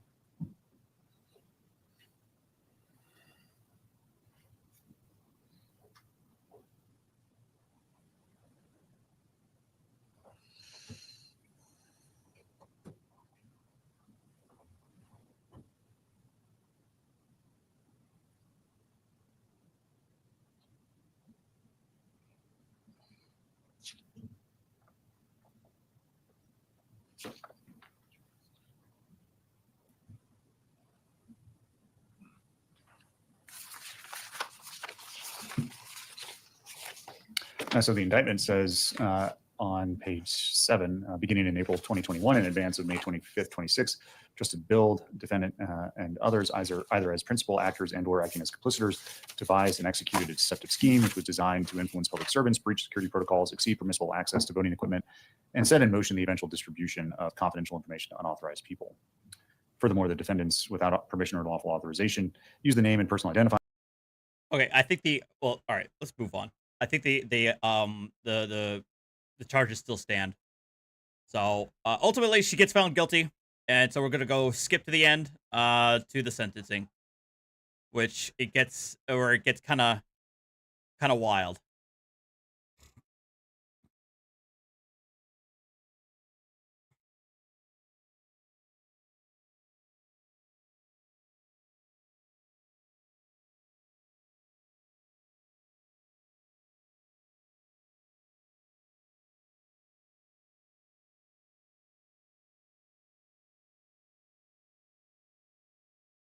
Passionately loves this country and is deeply burdened. Case, whenever you're ready, we can begin with your presentation. The sides requested 1 hour each. I gave you an additional period of time, so I'm going to expect the parties to adhere to the 1 hour on each side, because I'm going to need time too to make whatever comments I need to make and formulate my thoughts. Well, Your Honor, I misunderstood. I thought we would be going second. Nope. So we can start with Ms. Peters and we'll get. No. Ms. Peters goes last. So the way this works is you make your sentencing argument, then the people make their sentencing argument, then I hear from Ms. Peters, then I issue my sentence. All right, but we have other witnesses who want to address the court. And Sure. we thought we'd be allowed an hour, and I told them we'd be starting at 11 because I thought the people were going first. They're all close by, so we can get them here pretty quick. Okay. So I apologize, I wasn't ready. I just didn't know the order of things. My fault. Okay, let's get him here. All right. And then can you make your argument otherwise? Can we be productive with our time? Because Sure. this is it. While I'm getting the witnesses, Mr. Administrator will make the argument. Very well. Mr. Administrator, whenever you're ready, sir, you can begin. Thank you, Judge. May it please the court, counsel. Judge, thank you for the opportunity to review the pre-sentence investigation. We've done so. Believe that it's thorough and complete. Interestingly, though, it does not make a recommendation. I believe that the statutory fact. And just to let you know that they don't make recommendations in this jurisdiction. I know that they do that in the 9th, but they don't do that here in the 21st. Sure, I get that. Nonetheless, I would just indicate that as you've indicated to us just moments ago that you've reviewed that and you reviewed all the other sentencing materials that we provided in an effort to show our client is one who is worthy of some consideration relative to probation. I recognize the fact that this has been a highly politicized and volatile and publicized prosecution. However, I would indicate, Judge, that the statutory factors that are in play here relative to her Why is the relative volume to her so low? Hold on. qualification for probation, I believe, mandate such a treatment. I would indicate also that our client, Ms. Peters, has been, as you indicated, free on bond. She has, throughout this prosecution, has traveled many times out of state. As the court required, we filed a notice of travel. In each of those instances, she complied with the court's orders. She's here today. She's always been in court when required. And I would indicate that she is absolutely not a flight risk. I'm sure that people have some dispute relative to that consideration. However, I would indicate to you that she is not, and she is certainly a person that would merit probation as opposed to any sort of sentence of incarceration, be that locally or in the Department of Corrections. Not sure. I just have one moment. Sure, take your time. Is Pastor Brian? Where is he? In the corner. As Mr. Case indicated, our time is short. We have several people who'd like to speak on behalf of Ms. Peters. I'd like to start with Pastor Brian. Very well. Come on up. Thank you. Please to the lectern. If you could state your name and then spell your last, please. My name is Dave Bryan, B-R-Y-A-N. What would you like to share with me, sir? I'm sorry? What would you like to share with me? Well, I would like to share my observations of Tina Peters. Let me say this. I've pastored the Church of Glad Tidings in Yuba City, California for 38 years. There we have done extensive work in community impact and rehabilitation. I've overseen drug rehabs, including the Feather River Men's Center, the Faith Project, the House of Ruth. We've done those kind of things for 40 years, which has given me a lot of experience being in and out of the courts. We often go to court and give opportunity for people to come out of the penal system based on our judgment that the penal system serves neither them nor the state. And we put them in programs at the Church of Glad Tidings and the Embassy of Heaven, and have done that very successfully for very many years. It has given me a great deal of experience in working with people. And I've known Tina Peters since she entered the political realm in Colorado some years ago, and followed her very closely. That's caused me to reach out to her years ago, invite her to the Church of Glad Tidings, where she's well loved and has visited us several times. And watching the case as it's unfolded here in Colorado, it's been obvious that there is a great divide on the issues. Of course, this case, because of who Tina Peters is not just followed here in Mesa, but is being followed internationally. And there's a wide disparity in views as to what happened and why, and it surely will be followed up in subsequent trials and become even a bigger hairball for the state of Colorado and for this office. But I would like to suggest that we can be a peacemaker in this whole thing by offering a solution to you and to the whole state of Colorado to remand her to our custody in Northern California. We've done this for 40 years. We're very able to do that. We have facilities on a 40-acre campus to take care of that. The chutzpah, the chutzpah of this guy saying, you know what, no jail, no probation, no nothing. You know what, she could just chill out on our 40-acre church compound instead. You know, free as a bird.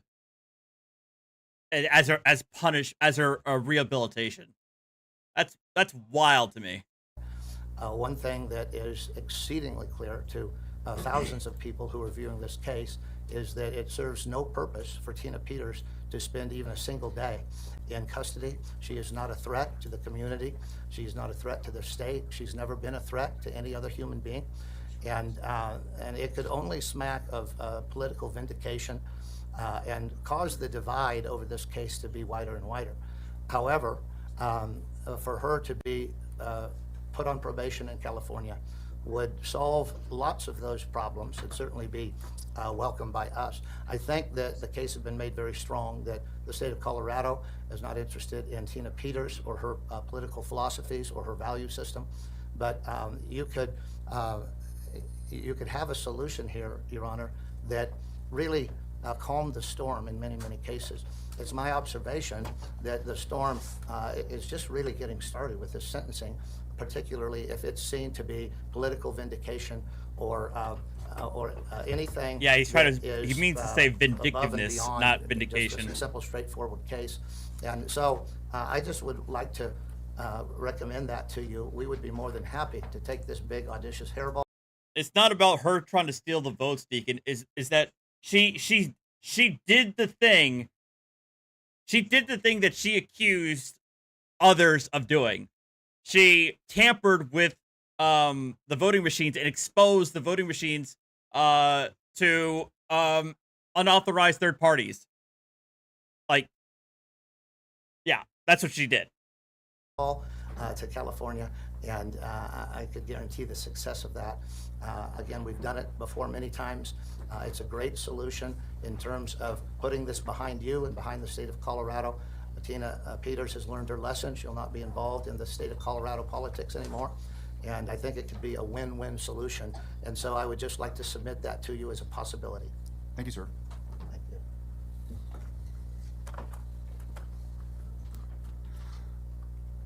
Your Honor, we have 3 more lay witnesses to address the court. Dallas Schroeder's on the way. Okay. And we've called, we're trying to reach Dr. Frank and Christine Chaveras. So I'm pretty sure we can have them here before our time's up if the court would allow us to do that. Yeah, the storm is a QAnon dog whistle, I know. Peters, of course, is ready to... Right, I don't want her to have to go before the prosecution, so I'm going to let her, Like- as I would typically do. Like Mike Lindell and this lady, they've gone full QAnon. Always do. All right. Speak before me, the last person to speak before me. So what I can do, because you don't have your witnesses ready, is see if the people had witnesses they intended to call. Anyone speak for the people, and then I'll let you make your argument after the witnesses for the defense have had a chance to get here and speak. So if there's just people who wish to address me, let's see if we can get them out of the way now, so that way we're not sitting in silence. Thank you, Judge. First, the people would offer Gerald and Wendy Wood. All right, Mr. and Ms. Wood, come on up. Come on up here to the lectern, please. Let's just go one at a time. If you wish to speak, please. State your name, please, and spell your last. My name is Wendy Wood. It's spelled just the last, W-O-O-D. Go ahead, ma'am. What would you like to tell me? Thank you, Judge Barrett and DA Rubenstein, for affording us the opportunity to speak today on behalf of my family and as a private citizen of Mesa County. I'm very thankful to our law enforcement who have handled this case with honor and care. Thank you to the DA's office for your thorough and carefully executed investigation. And thank you to our Mesa County Commissioners Janet Rowland, Cody Davis, and former Commissioner Scott McGinnis, who had to step up to help cover our clerk's office, and to the employees there who were left picking up the slack at a very stressful time 3 years ago. I have composed this statement in my head 50 different ways and with varying degrees of emotion over the past 3 years. I don't stand here today to be seen as a victim of Ms. Peters, although we were victimized by her. I stand here as someone who serves as a witness to the chaos, the injury, and the twisting of events that happened in Mesa County and in our lives, as well as using my voice to speak the truth because it truly does matter. As I stand here today in this courtroom, I am saddened that Ms. Peters let it get to this point. I'm truly grieved to see the 68-year-old woman who often uses the name of God as her guide continue down this pathway of unrepentant and callous disregard toward anyone in authority without humility. I am grieved that Ms. Peters did not stop at any of the red lights along the way and say, "I'm in over my head, I made a mistake, help." Instead, she took the bait, the idea of the feather in her cap, where the end justifies the means. Our family was the means. I am appalled that Sharona Bishop had no qualms about using Miss Peters, my husband, and others along the way, whom she treated as pawns to move around on her chessboard, also while using God as her coverall. God sees through Sharona Bishop, though, and he knows the truth, and may he judge rightly over her. I am utterly amazed that still to this day, after the trial, after the guilty verdict, after their own admission of guilt, neither one of these women have shown any remorse for the people they have victimized, nor offered any apology to anyone. I grieve for the people who were deceived and follow a woman who changes her version of the truth every time she goes on air. Truth matters, Ms. Peters, the actual truth. I have grieved for our public servants, our elected officials, including clerks across this state, and the private citizens who truly care about election integrity, who uphold the rule of law, who have had to endure ridicule and public slander. I am sickened that death threats have been leveled at some of the people in this courtroom here today. Has Ms. Peters denounced any of those?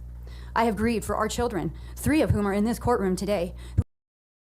Oh, and by the way, well, you know what? I'll save it. I don't want to do spoilers. I'll save it. Wait. Who endured the shock and trauma of having our home searched for hours on 2 separate occasions, which resulted in the loss of our computers, tablets, and phones, most of which have yet to be returned to this day. I carried the heartache of the concern they had that their stepfather could go to prison. I have hated that Miss Peters and Miss Bishop had betrayed so many of my friends, some of which were friends with both of them at one point. Personally, I endured a public filleting where accusations were pointed at me and lies were spoken about me and my family in a political forum, including the insane idea that we were working covertly with the FBI. As a pastor, I had to explain to our congregation why our names would be in the news and the public scrutiny that we and possibly our ministry would be under. Some of our congregants are here today showing their love and support. I have grieved the most for my husband. Jerry is one of the most honest people I have ever met. He passionately loves this country and is deeply burdened by the concern for our country's elections, that they be conducted with honesty and integrity. It was both shocking and heartbreaking to me to hear Miss Peters and Miss Bishop slanderously use Jerry's name to destroy his reputation in national and local interviews, simply because they saw him as a tool rather than a human. Miss Peters claimed to have no knowledge of ever meeting Jerry, but later changed her story to claim my husband was in on this ridiculous scheme from the beginning. The implication that my husband would willingly hand over his life, sacrificing his family, our ministry, his livelihood, to someone he had barely met made me sick. It was gut-wrenching to think there were people who, never having met my husband, might think these awful things about him. I want you and those listening today to know about the hours my husband... I don't believe the husband was charged, but I think they say here, or they suggested here, that they're still being investigated by the FBI. ...spent studying the 3 reports generated by Miss Peters' people, with the intent of finding the truth. Jerry spent our own money to investigate the voter rolls and sat down with the clerk's office and one of our commissioners on more than one occasion to investigate every single anomaly that came up from the 2020 election rolls. The immunity agreement was with the state, not the feds. He has worked as a software engineer for 33 years. He knows what he's doing, and he knows internet security. And even at the risk of being wrong, he was willing to investigate to find the truth. This is who Jerry Wood is. He is not a braggart, a fool, or someone who was ever seeking notoriety. He was and still is a patriot who loves God, country, and the truth. Today is the eternal biblical feast day called Trumpets. It's a day in which the warning shofar is blown. It is a day which calls for judgment to the unrepentant, but deliverance to the repentant. My prayer for Ms. Peters is that she chooses to be among the repentant. I will end this with the declaration in Hebrew and in English. Baruch atah Adonai Eloheinu melech haolam. Dayan Amet. Blessed are you, King of the universe, the true eternal judge. Thank you. Thank you. Mr. Wood, please state your name and spell your last. My name is Jerry Wood, or Gerald Wood, legally, and last name is Hi, Gerald. W-O-O-D. What would you like to share with me? Thank you, Judge Barrett and D.A. Rubenstein. Thank you for giving me the time to speak freely about the impact of the crimes Ms. Peters has committed against us. When I was approached by Sharona Bishop and Tina Peters about helping them preserve records, I operated in good faith. But in return, they, in league with others, lied to me, stole my identity, and committed crimes in my name.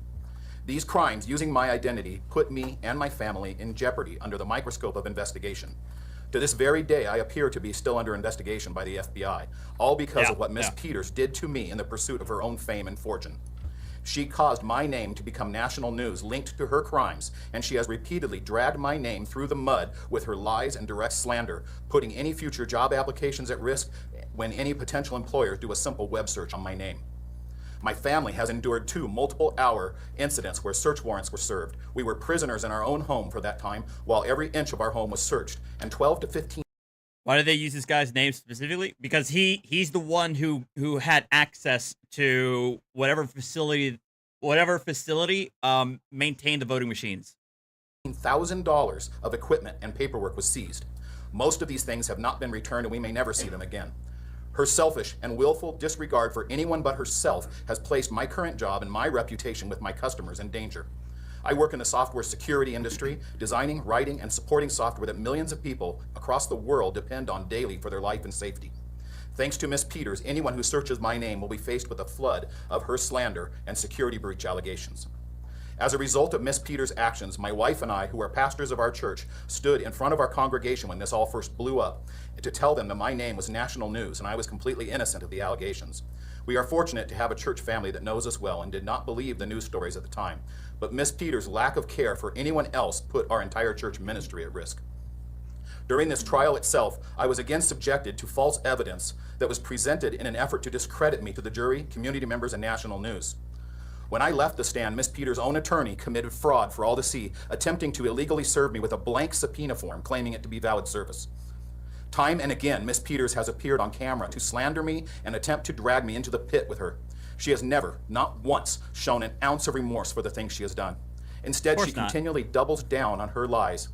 As recently as this past week, she has gone on talk shows slandering the district attorney and other county officials, claiming to be the victim, a patriotic hero, and asking for money to be donated to her Give, Send, Go account, where she asks for help saving America. I ask you to look that up. It's there. She has allowed herself to be painted as a hero victim in the public eye instead of owning up to her own actions. She has claimed to be pro-law enforcement, all the while bad-mouthing police, the sheriff's office, and literally kicking at officers doing their duty. Throughout the trial, and even today, she has her sycophant entourage here believing her lies and holding her up as her hero. She has spent the past 3 years spreading her lies about what she was on trial for, and then claiming it is the DA and the state of Colorado that is to blame for the chilling effect on clerks and recorders around the country for standing up for election integrity. The truth is, Ms. Peters, Sharona Bishop, and all her compatriots have done more damage to election integrity here in Mesa County and across the nation than anyone else could. They have conducted a scorched earth campaign in county after county with their grifting claims of proof of election fraud, using smoke and mirrors to present partial truths and tidbits of information, all to increase their own fame and fortune. Across this nation, they have driven a wedge between constituents and good elected officials. Here in Mesa County, we can't push for any real investigation of election integrity concerns because the bridge is so thoroughly burned by Ms. Peters and her partners. I don't personally see Ms. Peters having any sobering change of heart unless her fundraising assets are seized and she faces serious penalties for her crimes. She should not be allowed to enrich herself on her criminal misadventures, future book deals, or any other method of profit from her actions. Her money raised should be instead used to compensate her victims and reimburse the county for her damage she has done. Thank you. Thank you, Mr. Wood. I have the URL for her Give, Send, Go account if you would like to look at that. I'll leave that to the DA if they wish to share that with me. Thank you, sir. Thank you. Mr. Rubenstein. Judge, if the court could check with defense if any of their witnesses are here. Mr. Case? I need to step out for a moment. Yeah, go ahead.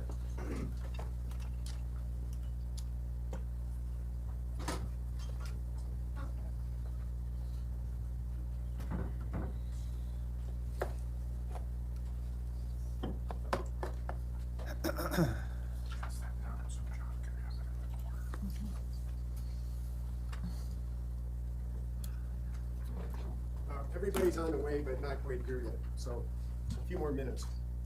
And so I have subpoenaed Brandy Bance and Officer Yan, and because of the court's rulings, I'm going to release them.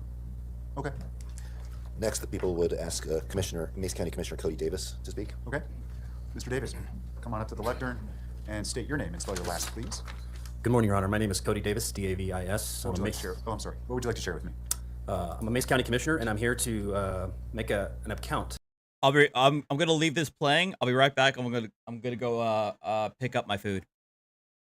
Of the cost of Mrs. Peters' actions to the taxpayers of Mesa County. I've had staff working last several months to try to calculate what that cost was. It's hard because there's a lot of unseen costs, there's a lot of opportunity costs, but we've done our level best to calculate the cost to Mesa County, to the Mesa County taxpayers. It comes out to $1.4 million and change.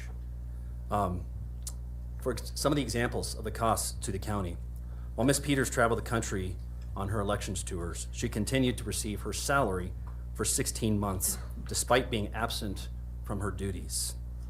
Simple things like attesting to meetings and contracts, we had to get a court to force her to perform. The Board of County Commissioners was forced to step in as de facto clerk and recorders, diverting staff and leadership from their primary roles. In 2021 and 2022, because of the actions of Ms. Peters, there was a lot of mistrust around the elections. And in 2021 and 2022, the Mesa County staff and commissioners decided to hand count all of the paper ballots in 2021. We also counted all of the ballots using Dominion as well as Clear Ballot. We then proceeded to put all those images of those ballots online for everyone to see as a means of transparency. We felt forced to do so to show the people they could trust their vote here in Mesa County. We also, in 2021 and 2022, had to hire. What happened with that? We had to hire. Say what? No, what happened? You did a hand count. Is that what you just said? Yes, we did. So I want to know what was the difference? The hand result, the hand count result, the Dominion result, the Clear Ballot result were identical. And how There many was no thousands fraud. of ballots? How many thousands of ballots are we talking about? We're talking 90,000 plus ballots in the 2020 election. And then in 2021, it was close to 60,000. So No material difference. no material difference whatsoever. Hand counted. Hand counted. And we continue to use paper ballots, which are audited and balanced against the official record every single year.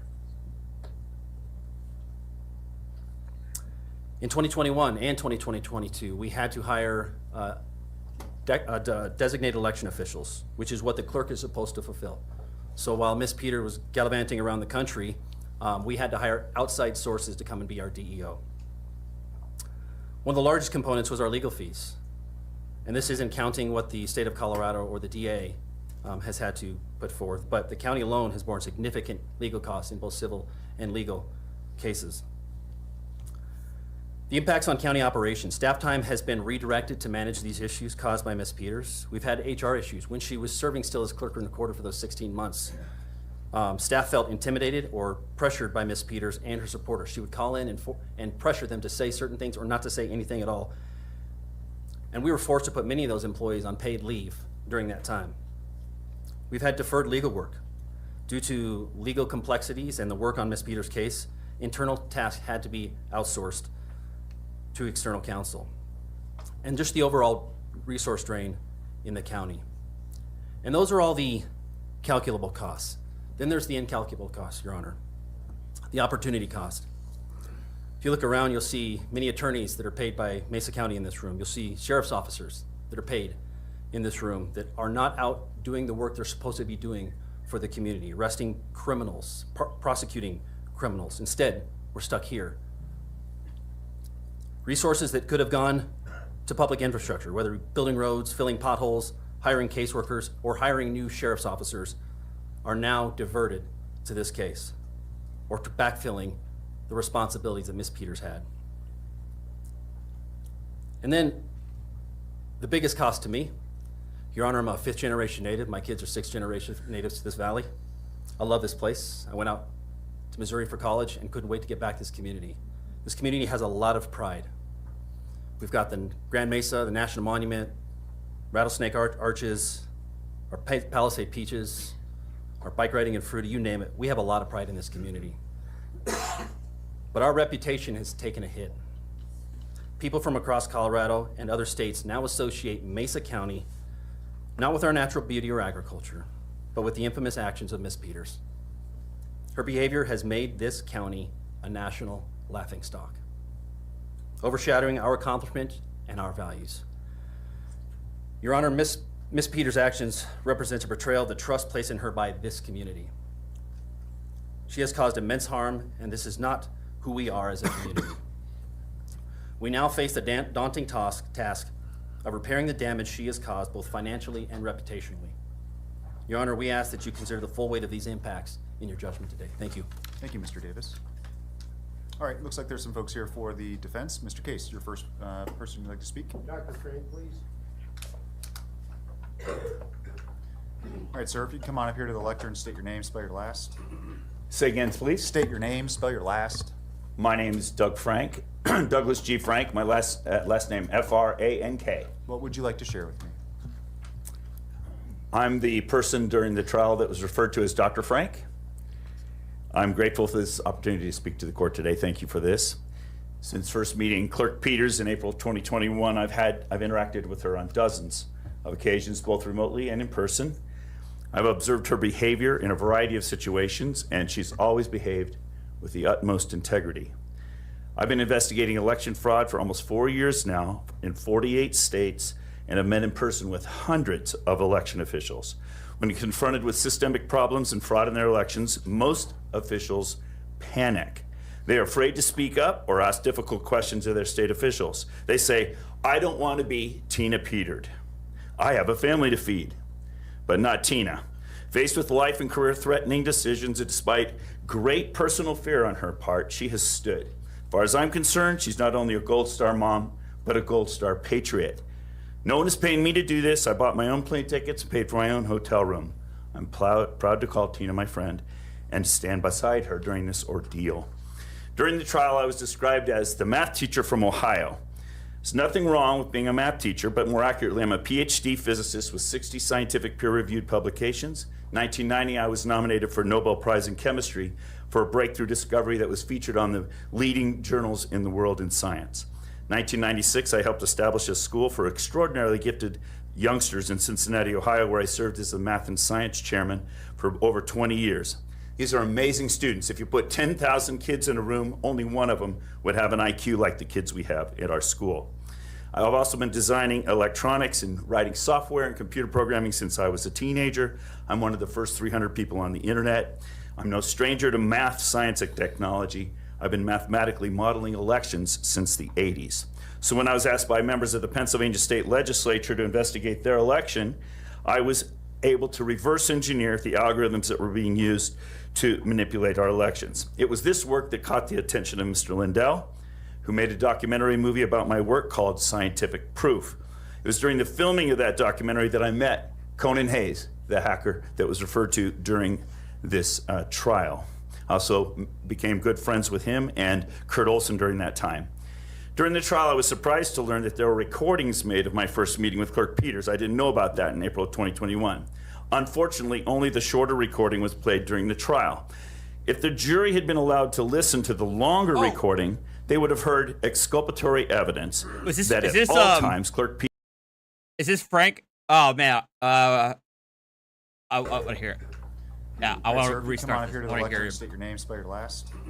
Say again, please. State your name, spell your last. My name is Doug Frank, Douglas G. Frank. My last name, F-R-A-N-K. What would you like to share with me? I'm the person during the trial that was referred to as Dr. Frank. I'm grateful for this opportunity to speak to the court today. Thank you for this.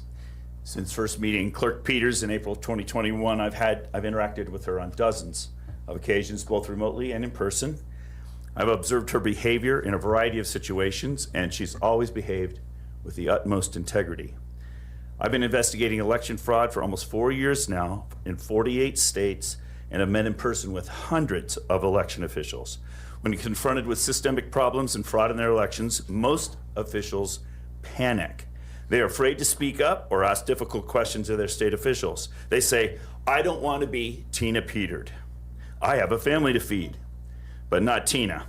Faced with life and career-threatening decisions, and despite great personal fear on her part, she has stood. As far as I'm concerned, she's not only a Gold Star mom, but a Gold Star patriot. No one is paying me to do this. I bought my own plane tickets and paid for my own hotel room. I'm proud to call Tina my friend and stand beside her during this ordeal. During the trial, I was described as the math teacher from Ohio. There's nothing wrong with being a math teacher, but more accurately, I'm a PhD physicist with 60 scientific peer-reviewed publications. In 1990, I was nominated for a Nobel Prize in Chemistry for a breakthrough discovery that was featured on the leading journals in the world in science. 1996, I helped establish a school for extraordinarily gifted youngsters in Cincinnati, Ohio, where I served as the math and science chairman for over 20 years. These are amazing students. If you put 10,000 kids in a room, only one of them would have an IQ like the kids we have at our school. Irrelevant. I've also been designing electronics and writing software and computer programming since I was a teenager. I'm one of the first 300 people on the internet. I'm no stranger to math, science, and technology. I've been mathematically modeling elections since the 80s. So when I was asked by members of the Pennsylvania State Legislature to investigate their election, I was able to reverse engineer the algorithms that were being used to manipulate our elections. It was this work that caught the attention of Mr. Lindell, who made a documentary movie about my work called Scientific Proof. It was during the filming of that documentary that I met Conan Hayes, the hacker that was referred to during this trial. I also became good friends with him and Kurt Olson during that time. During the trial, I was surprised to learn that there were recordings made of my first meeting with Clerk Peters. I didn't know about that in April of 2021. Unfortunately, only the shorter recording was played during the trial. If the jury had been allowed to listen to the longer recording, they would have heard exculpatory evidence that at all times Clerk Peters was concerned about transparency, integrity, and following the law. She was asking us to bring her the evidence that we were gathering so that she and her staff could investigate it. There was no discussion of personal fame or plane rides, rather concern on Peters' part regarding reprisals from the State County Clerk Association and the Secretary of State. In fact, I was present at the meeting many months later, just prior to the cyber symposium, when it was decided that we would send Mr. Lindell's plane to retrieve Clerk Peters. Until then, she wasn't even going to be an attendee. It was someone else who exposed the fact that there were forensic images made of her systems, not her. And the tiny bit of information that was publicly exposed was blurred and unrecognizable by anyone except someone from the Secretary of State's office. There was no harm done. In other words, if the Secretary of State's office had said nothing, most people had never even heard of Tina Peters, and she would not have been thrust against her own intentions into the limelight, and we would not be here today. But instead, the Secretary of State panicked. The whole notion for my recorded phrase, "it would be a feather in your cap," was also misconstrued by the prosecution during the trial. Across the country, election officials are understandably concerned because the public... Dr. Frank, you're suggesting that we're here today because of what the Secretary of State did? Yes. And not because Ms. Peters took the video in the first place and gave it to someone who then put it on the internet? That's your suggestion? You can go on. I don't need an answer. Right. Across the country, election officials are understandably concerned because the public has been blaming them for the election fraud that occurred in 2020. In the recording, I was heard assuring Clerk Peters and her staff that if they discovered any fraud in their elections, and if they made it public, it would actually make them look good. They would be doing their jobs exceptionally well. Instead of blaming the election officials, it would be seen by the public as a feather in their cap. Clerk Peters already had sufficient evidence to be concerned. She knew about the laws about preservation of election data, and she had an official directive from the Secretary of State to perform the necessary backups. She knew that she needed to preserve the election data for further investigation, but her own IT department refused to do the backups. And when she sought a local IT professional to do them, he was not able to obtain the necessary equipment in time. Clerk Peters was out of time. The trusted build was imminent. So she called me for help. I connected her to a world-class, federally licensed, white-hat hacker that I had just met. He agreed to help on short notice to preserve her data and to observe the update, but on condition of anonymity because of the critical nature of his federal work. Clerk Peters even verified his credentials and checked with state officials to make sure that he was permitted to be president. This demonstrates that at all times... What state official? What state official did she communicate with? She testified that she contacted the Secretary of State's office to find out how many people and who could be present at the update. No. You said she spoke to a state official that said he could be present, and I'm wondering who that was. I don't recall that from the trial, but I remember her saying that she called the office. She didn't testify at trial. Well, who was it? I thought that is something she said to you, and I'm wondering who that was. No, she didn't say. I listened to the trial. Oh, okay. All right. Sorry. So, good question. Good clarification. Let's see here. Let's see what okay, here, yes. But Clerk Peters did verify his credentials, I'm aware of that, and checked with state officials, and that's what we just talked about, to make sure that he was permitted to be present. I remember the discussion about 2 people could be present during the build. It was that part of the testimony. Okay. This demonstrates that at all times, Clerk Peter was striving to be law-abiding. I've since helped to arrange election systems evaluations and penetration testing in several states. This is ongoing. It is important to understand that during such evaluations, one does not inform the staff of what and when certain things are going to happen. You know, what's the sense of announcing that you're about to do a security test to everybody? No, the idea is to test the security of the system without people knowing you're about to do that. Thus, this is not a conspiracy. This is standard practice. Banks, businesses, government institutions perform these sorts of cyber. But I would imagine that beforehand, these institutions will first give permission to allow you to do this. Obviously, they're not going to tell you the when and how, but you first get the consent of the institution first. Idiot. Security valuations all the time. For example, soon after my meeting with Clerk Peters in April 2021, I helped to arrange a similar evaluation in Lake County, Ohio. Look it up. When the results were presented to the Ohio Secretary of State, he also panicked and called the FBI. After the FBI investigation, there were no charges made because nothing illegal happened. Just like in Clerk Peters' situation, a federally licensed white hat hacker was asked by county officials to help evaluate their election systems. And both evaluations exposed the fact that their systems were out of compliance with federal standards. In the state of Missouri, their new 22 election laws require such testing on a regular basis. This shows that Tina Peters was not only behaving responsibly, but was actually ahead of the curve in terms of election integrity and security. Because I've been involved in this situation from the very outset, and during many critical points in the way, I am uniquely qualified to evaluate Clerk Peters' state of mind and intentions. I've also seen her courageous behavior during simultaneous, amazingly stressful life events. Some, I believe, are deliberately exacerbated by government officials trying to make an example out of her in order to intimidate all election officials around the country into unquestioning compliance. Tina Peters is no conspirator. Tina Peters is a patriot. Tina Peters is law-abiding. Tina Peters is not a threat to anyone except perhaps some government officials who have something to hide. It boggles my mind and shames our country that a Gold Star mom has had to endure this ordeal. She should not have to endure one more minute of this tyranny. As Jefferson said, when the people are afraid of the government, there's tyranny. When the government is afraid of the people, there's liberty. I implore the court today, restore Tina Peters' God-given liberty. Thank you. Thank you, Dr. Frank. Mr. Case. Alex Schroeder, please. All right, Mr. Schroeder, come on up. Good morning, sir. If you could state your name and spell your last. Dallas Schroeder, SCHROEDER. What would you like to share with me, sir? Yes. Good morning. Good morning.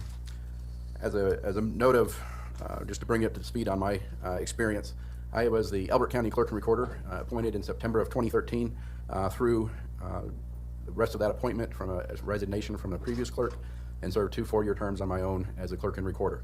Currently, I serve as an Elbert County Commissioner. The question today before us is, why was Clerk Peters singled out by the SOS to send a message to the rest of the Colorado County clerks? And I'll explain what I mean by that, because I experienced it firsthand.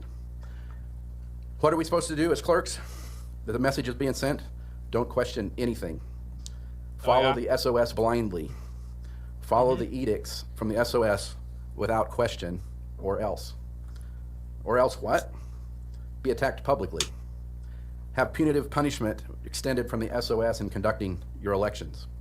Be publicly maligned by misstating exact facts in press releases by the Secretary of State. How do I know that this is what the goal is and what has happened to Clerk Peters? I also know because it happened to me. Oh, yeah? I also was the object of the Secretary of State's fury. I also made a legal forensic image of the Elbert County voting system. Not just the server, but also the 2 ImageCast Central computers, as well as the adjudication computers. I voluntarily disclosed that information that I had the image to the Secretary of State in another legal proceeding, in the hopes that we would be able to use that image to prove or disprove the allegations that were being put out about the Dominion voting system. The goal always was to find the truth.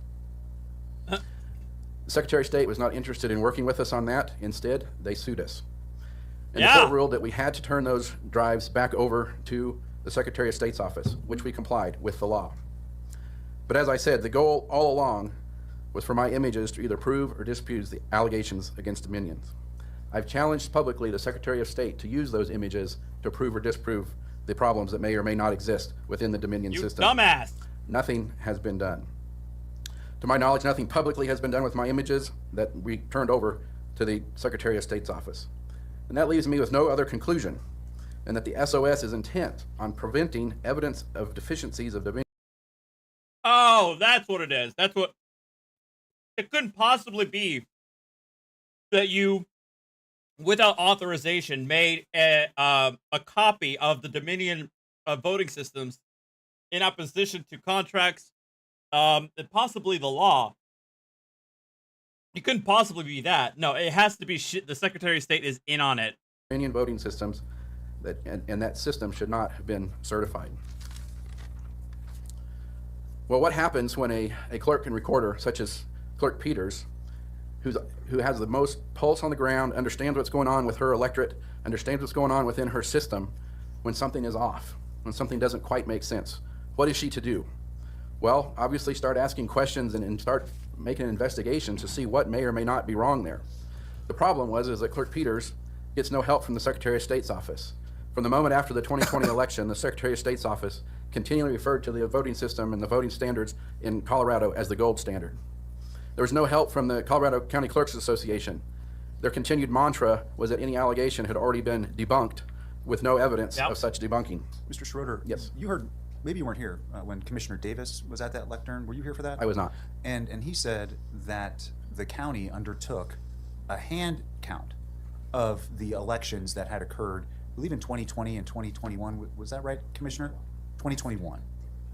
And that the hand count was identical, or there was just no difference between what the machines calculated and what the hand count showed. Yes, I'm familiar with the process there. So, but that would have been after the system configuration that was used in the images that Clerk Peter used, after that trusted build for a new system that was a new configuration that was placed on the system. So what? After the trusted, well, so what? We don't know what the original one was. And so to have that information is vital to the integrity of the election. The numbers were the same. I understand. We've done hand counts in Elbert County as well, and done that as well. But the point is, if we want to really evaluate what the system is doing, we have a clean copy of an image that the Secretary is unwilling to look at. You want to evaluate it in a clearer way than actually going back and looking at what the machine told you the results were and then counting the ballots yourself? I think it makes sense that we have the opportunity to see everything that's going on within the system. Carry on. Okay, whatever. So no assistance, no help from any officials or associations. And most clerks at that point would just fold up their tents and go home. But Clerk Peters continued to search for the truth. In my opinion, Clerk Peters should not be incarcerated for searching for the truth. Local election officials must have the freedom to evaluate and test their voting systems. When questions are... Tones, no. You can't do that because Dominion didn't technically win. Fox settled. And Fox settled, and Fox had to admit that they lied, that the machines were doing X, Y, and Z, or that they could prove it, or that there was proof that the machines could do X, Y, and Z. But they settled out of court for nearly $800 million. So. arise, they should be able to verify those questions. In the incarceration for Clerk Peters, since the message that the effort of the clerks... Yes, Jassa, the suit between Fox and Smartmatic is still ongoing. Smartmatic just settled with Newsmax, though, like last week. Resources to call on issues and affect things provides a chilling effect if there's future problems and future concerns that clerks have. Instead of raising their hand and say, we may have an issue here, they will stick their heads in the sand, fearful of the Secretary of State, serious ramifications, and this has serious ramifications for the integrity of our elections. Clerk Peters should not be incarcerated because she was the only clerk in Colorado to loudly talk about, arguably, criminal conduct of the SOS deleting records in the trusted build process. That is the core reason why she is being prosecuted, to keep clerks in line and bully clerks into not speaking out. And I can tell you that has happened during our legal... Rodent, of Newsmax and Smartmatic, no. That was undisclosed. So we have no idea. Confrontation with the Secretary of State's office on 3 separate occasions, once on a phone call, once by an email, and once the person was so scared of Secretary of State that they used a letter through the snail mail to inform me, all 3 of them, that they supported me standing up against the Secretary of State's office, but they were unwilling to go public because of the potential ramifications of what may come down from the Secretary of State's office if they spoke up. That's a chilling effect. That is tyranny at its worst, when people are afraid to be able to stand up and say what they truly believe and to investigate things. And for that reason alone, I believe the message should be sent that I did clerks not need pay to be able kitty to stand tax. up, say what they think is going And on, I had, right or birria wrong in the tacos. election world. That's and what I not be had. punished for it. Thank you. Mr. Schroeder, I did have one question. You said you did a hand count in your jurisdiction as well? Yes, sir. And what were the results of that? They showed it was in Albert County, it was crowding correctly. The machine did its job. Correct, yes. And then you were able to do that through some statute or rule or collaboration with the Secretary of State's office? So after the election has been certified, all election material is in custodian of the clerk and recorder, and so we absolutely have the right to pull those out and verify the count. And when you say you had the right to do it, did you have to ask the SOS for permission to do that? No, we did not. You didn't. You could just do it. Right. Thank you, sir. Mr. Case, anyone else? Ed Arnos. So it's not even that like the Secretary of State was like holding them back from being able to do their counts. Jackass. So this idea that the Secretary of State is like putting the thumb on them to prevent them from being able to ensure. Yeah, idiot.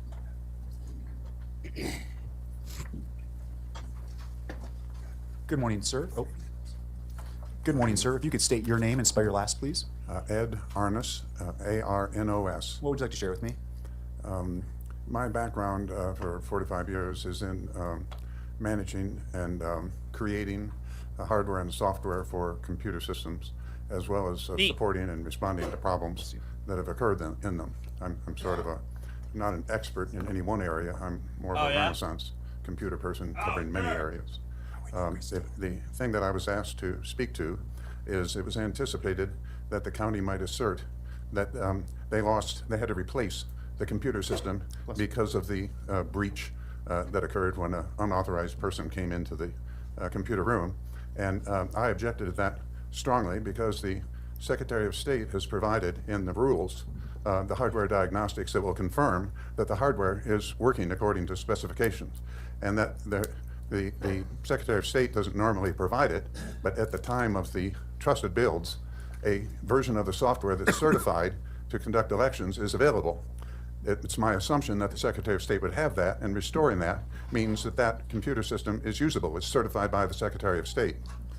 I hope that point is made clear. He didn't reference that expense, but I want to add, not prepared to say this, but I'm doing it extemporaneously, two things. One is the fact that the election is confirmed by a hand recount and running on another system is not sufficient to justify not taking an image of the system that's being used for the election, in particular not taking it when the election is being conducted. If you allow any interval of time after that, somebody may have modified the software and you don't have a copy of what was taken, what was used during the election. The significance of that is if you do have the copy, Dallas Schroeder referred to it, if you do have that copy, you can restore that to the computer system and it will produce not just a close approximation of the election results, identical results to the vote. We don't take advantage of that. In fact, we're precluding a clerk from doing that, which is one of the reasons that it wasn't available from Dominion on the system that we have. We pay a lot of money for that system, and that tool is indispensable. The reason Tina has been involved with all this stuff is that tool was not available to her. She had to go and get it when she realized that the Trusted Build team was about to wipe out all the existing software on the system. There, I'll be quiet. That's not a... Like, now you're justifying what she did. Common activity. Okay, thank you, sir. Mr. Case? Our next witness, Christine Chaveras, has not arrived yet, so we yield to the prosecutor if they want to put. When is she going to something get else here? Where, on. I'm told any minute. She left at 10:05. From where? She wasn't supposed to be here till 11. She wasn't supposed to be here till 11.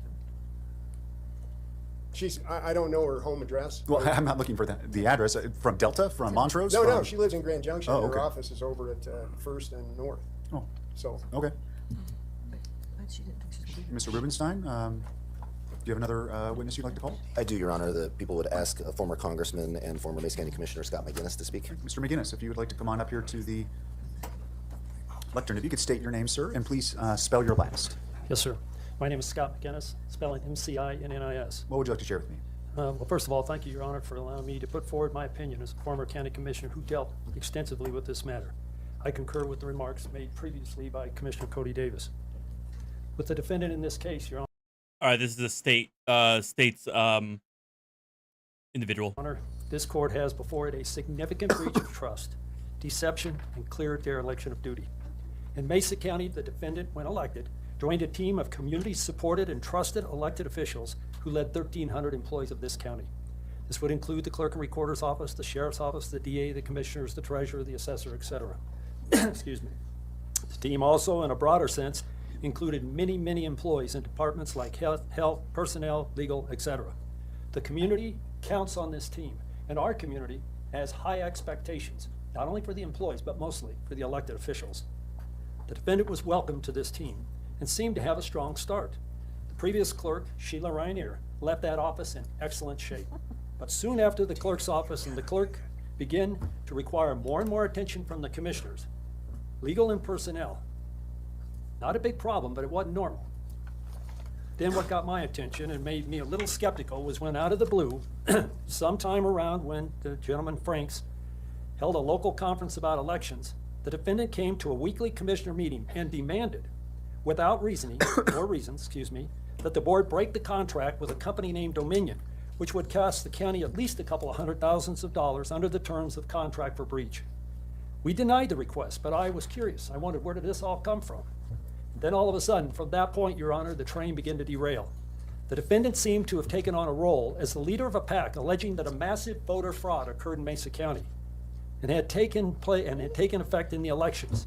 And the evidence that she, quote, discovered, unquote, existed in our Dominion computers that would prove the stolen election theory that was making the rounds in the United States.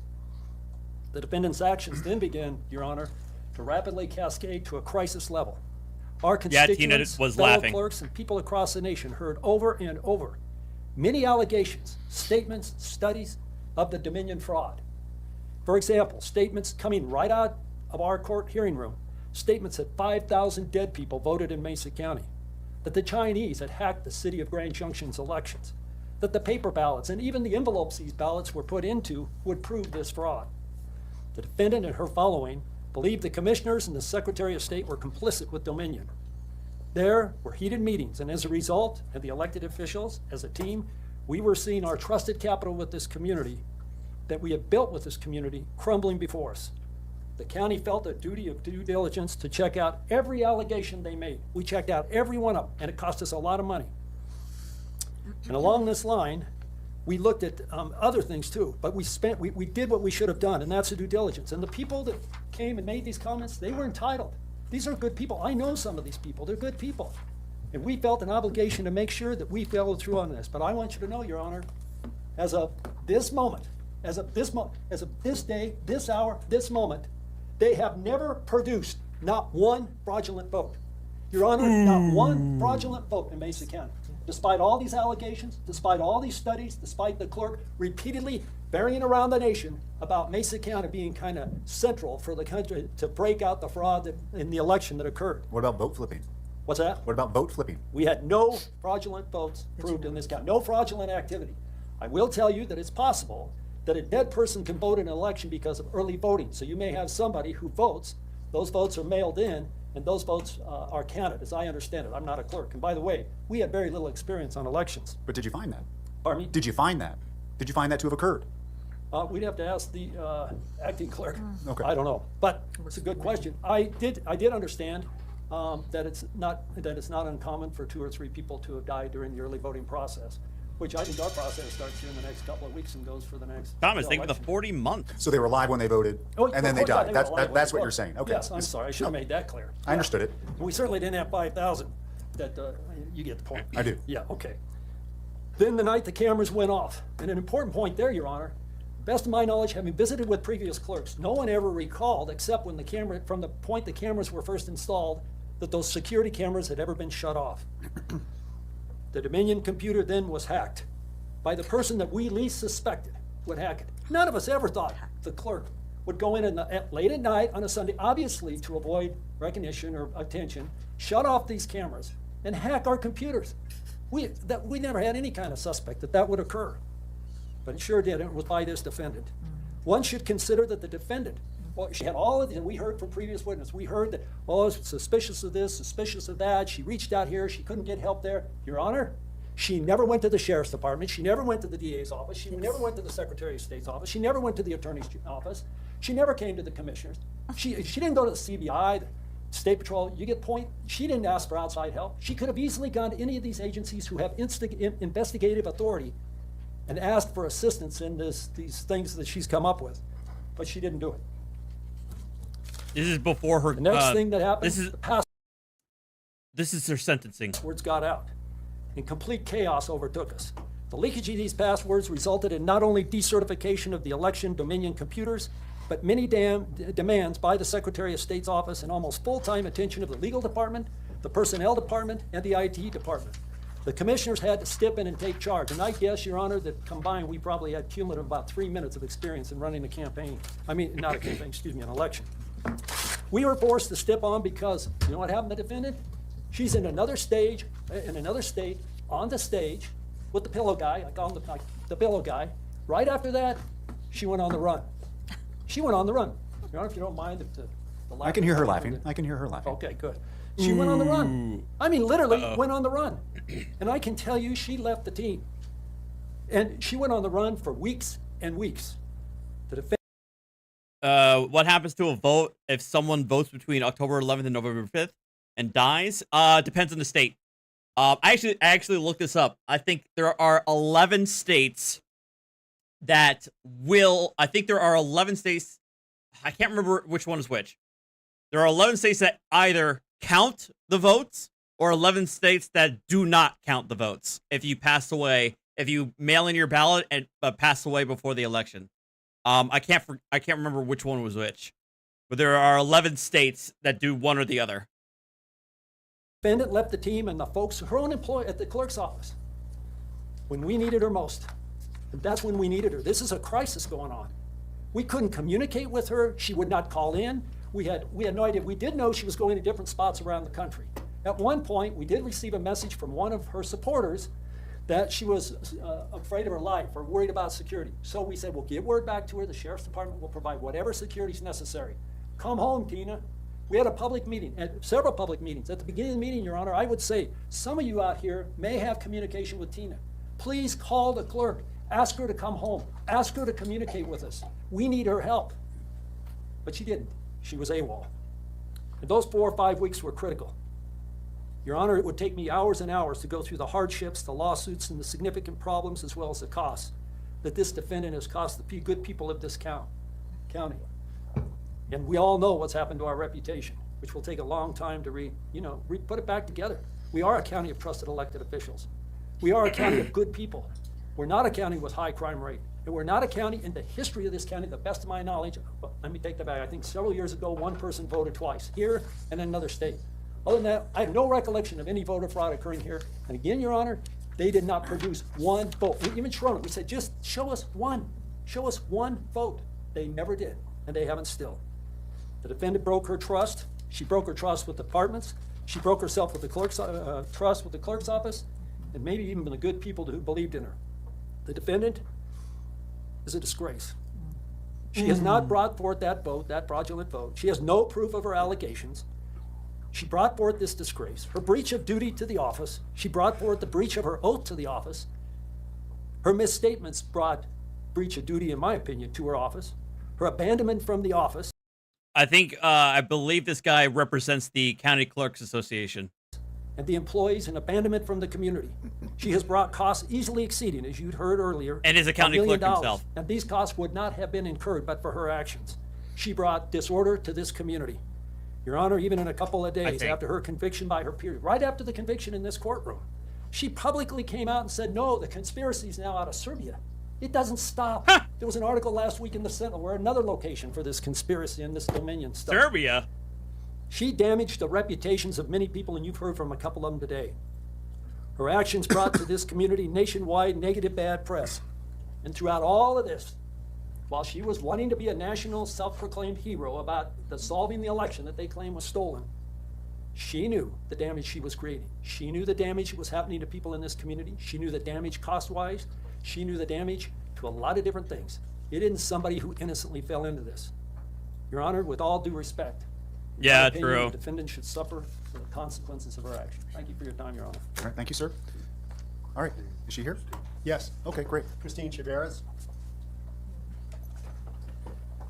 I think this is a Good morning, personal Mr. friend Barris. If you could please state of your name Tina. and spell your last. It's Christine Chaveras. It's Chiavaras. What would you like to share with me? I'm just here to share my personal relationship with Tina and her family, just to speak on her behalf. I've not been present in any of these hearings, and I have kept my relationship with Tina, not of a political one, but as a personal one. I first met Thomas Peters, the late Thomas Peters, her husband, in 2018. I am a local mortgage broker and financial advisor, and I handled his purchase of a home at the time when they had gone through a separation. Tom was sick, and he had Parkinson's and was on the decline at that time. And it was soon after he purchased that home that Tina came into our lives, and I met Tina. And Tina and Tom had actually a very loving relationship. We developed our friendship with them over the years.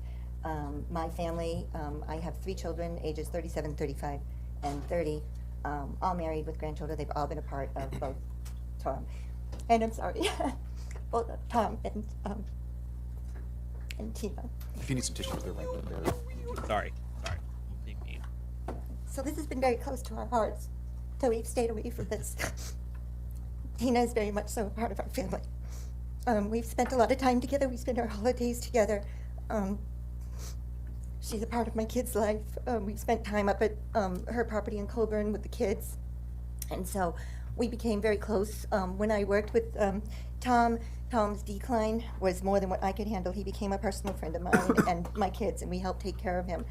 And when Tina stepped in to start helping back into his life, I helped her and Tom with his care. When she could no longer provide care for him, we made sure that he went to the VA. Tina and I would go and break him out and take him for dinners and take him up to the property and spend as much time as we could with him. Family dinners. He looked forward to football at our house. My kids would go over and set up his TV. And I'm here today just to say that, again, I haven't followed this on purpose because I've kept it very separate for me. But I can say that Tina is such a big part of our family, and she's never been off the radar in my life. And so when I heard that last testimony, no, I've always known where Tina is. Tina's always been there for me. Her integrity is incredible for our family. She has supported us through our losses over the past few years, and I've supported her back through her loss. Watching Tom's demise and watching him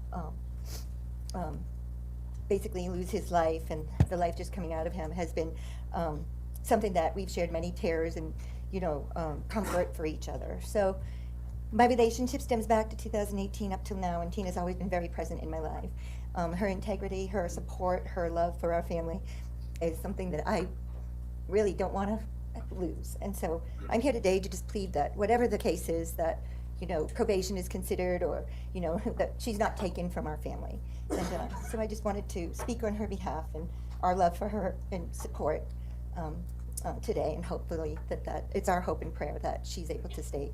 Hard to say very that she present has in our integrity lives. when she's been absolutely defiant this entire time. Mr. Case? No further witnesses other than Ms. Peters. Okay. And that's the end of the argument from defense, other than what Ms. Peters will tell me. Is that correct? I just want to be sure, because that's the way this works. Like I said before, I hear first from the defense attorneys, then I hear from the prosecution, and then I'm going to hear from Ms. Peters. There's not going to be rebuttal. So, Excuse me. I think Mr. Administrator will. He did speak. Mr. Administrator did make a sentencing argument earlier. All right. But I just want to make sure that there isn't, there's no confusion about when you say you're done, and then I'm going to hear from the prosecution, and then I'm going to hear from Ms. Peters. Okay, I need just a moment. to Yeah, confer with Ms. sure, Peters. take your Thank time. you.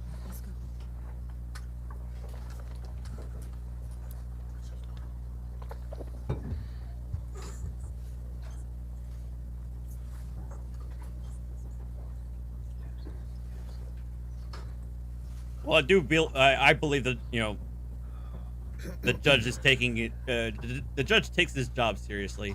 I mean, you could tell that he was. It's not like he was blowing off the defense's witnesses making their statements. It was obvious that he was listening to them.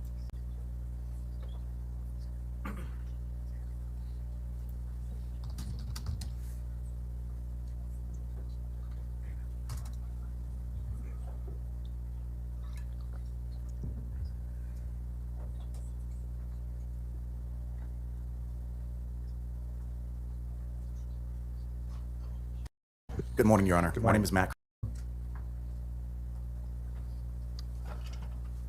Mr. Case. We have no further presentation except for Ms. Peters, Your Honor. All right, very well. Thank you, sir. Mr. Rubenstein or whomever for the people. Thank you, Your Honor. My final witness is Matt Crane, Executive Director of the Colorado Clerks Association. Okay, Mr. Oh, Crane, darn come it. on up here to the lectern, please. Sorry. Okay, so this is the executive director for the Clerks Association. The previous guy who was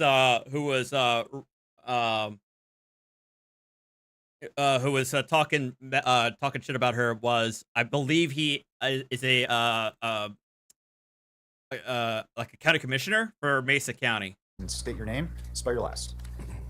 Good morning, Your Honor. Good My morning. name is Matt Crane, C-R-A-N-E. What would you like to share with me? Well, good morning. Thank you for the opportunity to speak this morning. I am the Executive Director of the Colorado County Clerks Association. I've worked in election administration at both the state and local level here in Colorado since the year 2000, including serving as the Arapahoe County Clerk and Recorder from 2013 through 2019. Along with my duties here in Colorado, I also serve as an election subject matter expert consultant on election processes and security across the country. I feel a heavy responsibility today as I speak. I feel this because I know I am speaking for the amazing individuals who serve Colorado as county clerks and their teams, as well as the thousands of Americans across our country who work in elections.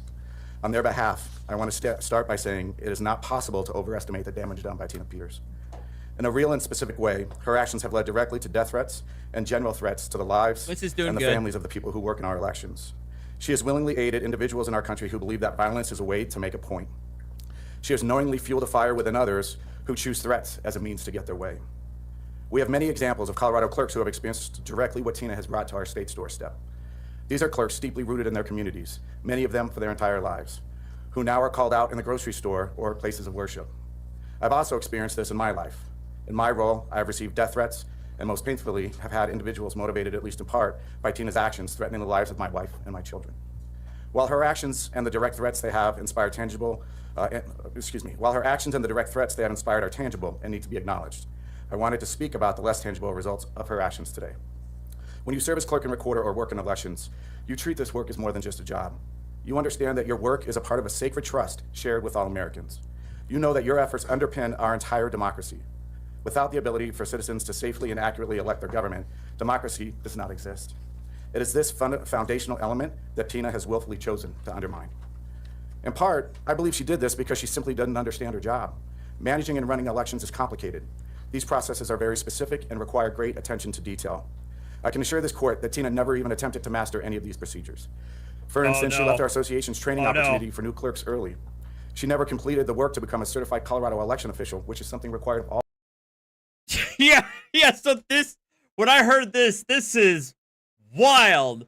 She didn't even do her CLE. Well, attorneys call it CLE, but this is like continuing education for public officials. Like a lot of public officials have like continuing education and certification to do, and she didn't do that. All clerks and people who work elections in Colorado. I've listened. So how is that possible? If she didn't complete it, how did she get to continue to do her job? Is it because she was elected, and that's just the way it is, or? No, it's a great question, Your Honor. There was no teeth in the law before this for clerks who were negligent in their duty, like Tina has been. Since then, we've adjusted the law here in Colorado so that if you don't get certified within 6 months, then you can be removed as a designated election official in your jurisdiction. And out of curiosity, then, how common was it that someone who was elected as the clerk and recorder wouldn't get so certified? I think after very uncommon. I think Tina through 2 years didn't. I know she didn't get her certification, but I think it's very uncommon. But by uncommon, like 1, 2 out of the. I don't have the numbers in front of me. Probably 5 or less, if I had to guess. Okay, that's all. I'm not going to hold you to it. Sure. Thank you. I've listened since she was exposed publicly as having violated her oath of office to her talk about her responsibility to preserve election records, and I've come to believe that she doesn't understand what that means. That's why when her actions came to light, I was not surprised that the bad actors that populate the election denial movement in America found an easy mark. Now, that comment may present Tina as a sympathetic figure who was taken advantage of, but I want to be clear, that's not the case. She was a willing participant in this scheme. Had she wanted to follow the law and retain non-required records like computer operating system logs, she could have done what Larimer County did in 2021 when Republican clerk and recorder Angela Myers called the Secretary of State's office for guidance on backing up those files along with all required election records. Tina instead chose to undermine the security of her office, sneak someone in with credentials that were not their own, and turn off the cameras, which, as we've heard earlier, had been cameras being on here in Mesa County Elections Office had been the standing operating procedure for at least a decade. Her actions were treacherous, certainly not honorable or heroic. and the actions of someone who, nor were they the actions of someone who were duped, but rather someone who was willingly participating in an orchestrated plot. In real terms, her misguided actions have done the following. 1, they served as a fuel for a national movement that threatens the very heart of our democratic processes. 2, True. created an environment of distrust for election workers across America, and particularly here in True. Colorado, which in some cases has led to death threats and intimidation. 3, she made the version of her election system that she compromised more vulnerable and less secure. With the voting system out in the wild, any bad actor can study that image and look for ways to undermine the system should they get direct physical access to each component. 4, she contributed to the loss of thousands of honest, hardworking men and women across the country who have worked in our elections for decades due to constant harassment and threats her actions have helped inspire. Here in Colorado, we've seen longtime clerks choose retirement due to the flames that Tina has willfully fanned. Excuse me. She's created an environment in our state where county clerks spend far too much of their time and effort countering lies created by the individuals Tina sought to help, and theirs perpetuated by Tina herself. 6, she cost Mesa County over $1 million of taxpayer money, as we've heard earlier, to purchase, test, and retest systems that she undermined.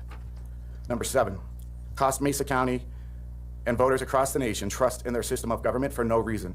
The current clerk and recorder here in Mesa County is working hard to repair this damage, but it's an effort that she shouldn't have to spend.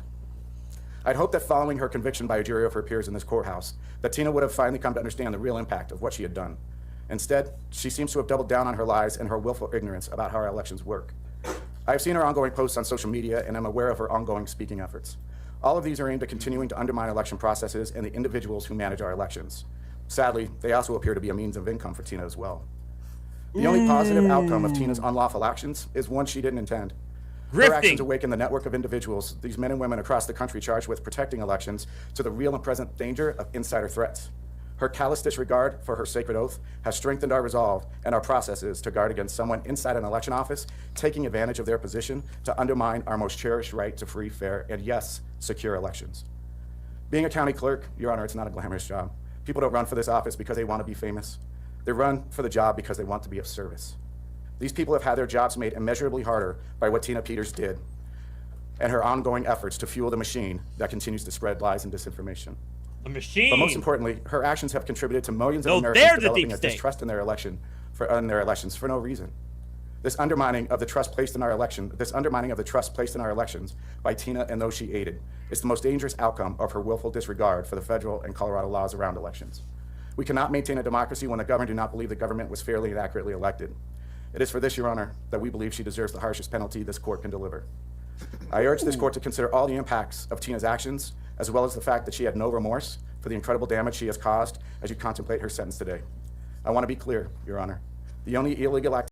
What could she possibly have to say after all this? Oh, just wait. Just wait, M3. Just wait. Activity and fraudulent. It's gonna be her turn. It's gonna be her turn real soon. An activity around Mesa County elections was orchestrated by Tina Peters. Thank you for the opportunity to provide comment today. Thank you, Mr. Crane. Mr. Rubenstein. Thank you, Judge. Judges, I've listened to the various people speak for the defense. I've heard several times that this was Ms. Peters being singled out by the Secretary of State. And I think Your Honor knows this already, but I want to make it very clear. The Secretary of State has played absolutely zero role in any decision that I have made in bringing this prosecution. Like Ms. Peters, I was elected to represent the County of Mesa, the 21st Judicial District, which is a single county district. Like Commissioner McGinnis and Commissioner Davis, who spoke, they were also elected to represent this community. And I know from speaking to my community and speaking to the commissioners who also represent this community that this is being brought on behalf of this community. Some of the people I asked to speak today, Mr. Wood obviously was personally impacted along with his wife, but the commissioners to speak about the impact to the community, and Mr. Crane to speak about not just the impact to the community, but to the state and to the country. And it is for that reason that her actions are being singled out for prosecution, because she and she alone caused those things. When it comes down to it, Your Honor, this country is founded on checks and balances.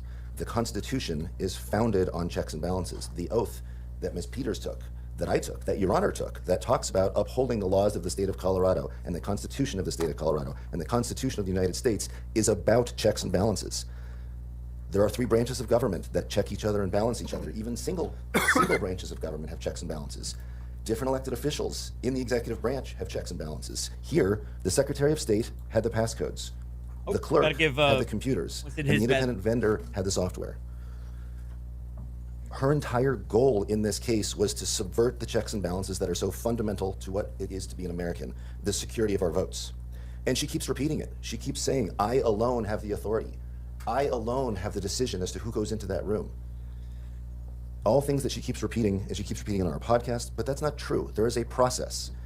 If you don't like something, you report it to law enforcement. You go to the district attorney who has the authority to investigate and who has investigated. You go to the county attorney and you bring a lawsuit for a declaratory judgment about whether or not you or the Secretary of State is right about your ability to perform your functions of the job. But instead, Ms. Peters shuts off the cameras. She's dishonest with everyone to cover it up. And this case is only an example of her repeated dishonesty to undermine the process. Throughout this case, she told each person what that person needed to hear to manipulate them. Brenda Moore, who testified, she's the head of HR. She obviously knows that Conan James Hayes is not an employee of the county. So she goes to Brenda and she gets the head of HR to give a badge for somebody who's going to do consultant work for computers in the name of Gerald Wood. David Underwood, who has to give computer access. She tells him what he needs to hear. What does he need to hear? He was the one that gave state access to a prior person during what's been referred to as Ballotgate. So what he needed to hear is, oh, this is a state employee who's coming in. Gerald Wood, they needed Gerald Wood's cooperation to get a badge. So what did they tell him? We're going to hire you to do some consultant work. Go get a badge. And when he does, they take the badge and say, thanks, we'll call you when we need you. Danny Casillas and David Romero, what did they need to hear? They needed to hear that Gerald Wood or Conan James Hayes was Gerald Wood and that he was a county employee. For each person, she had her own act of dishonesty. James Cannon, she lies to James Cannon on the phone when he calls to find out what happened. And she acted like it was preposterous that anything like this could have happened, knowing full well that she was the one that orchestrated this, that set this up. But all of this related to this case is just an example of her pattern of dishonesty. She lies to manipulate people to get what she wants, to get what she wants them to do, so she can be in the spotlight and cost the Americans confidence in the election process.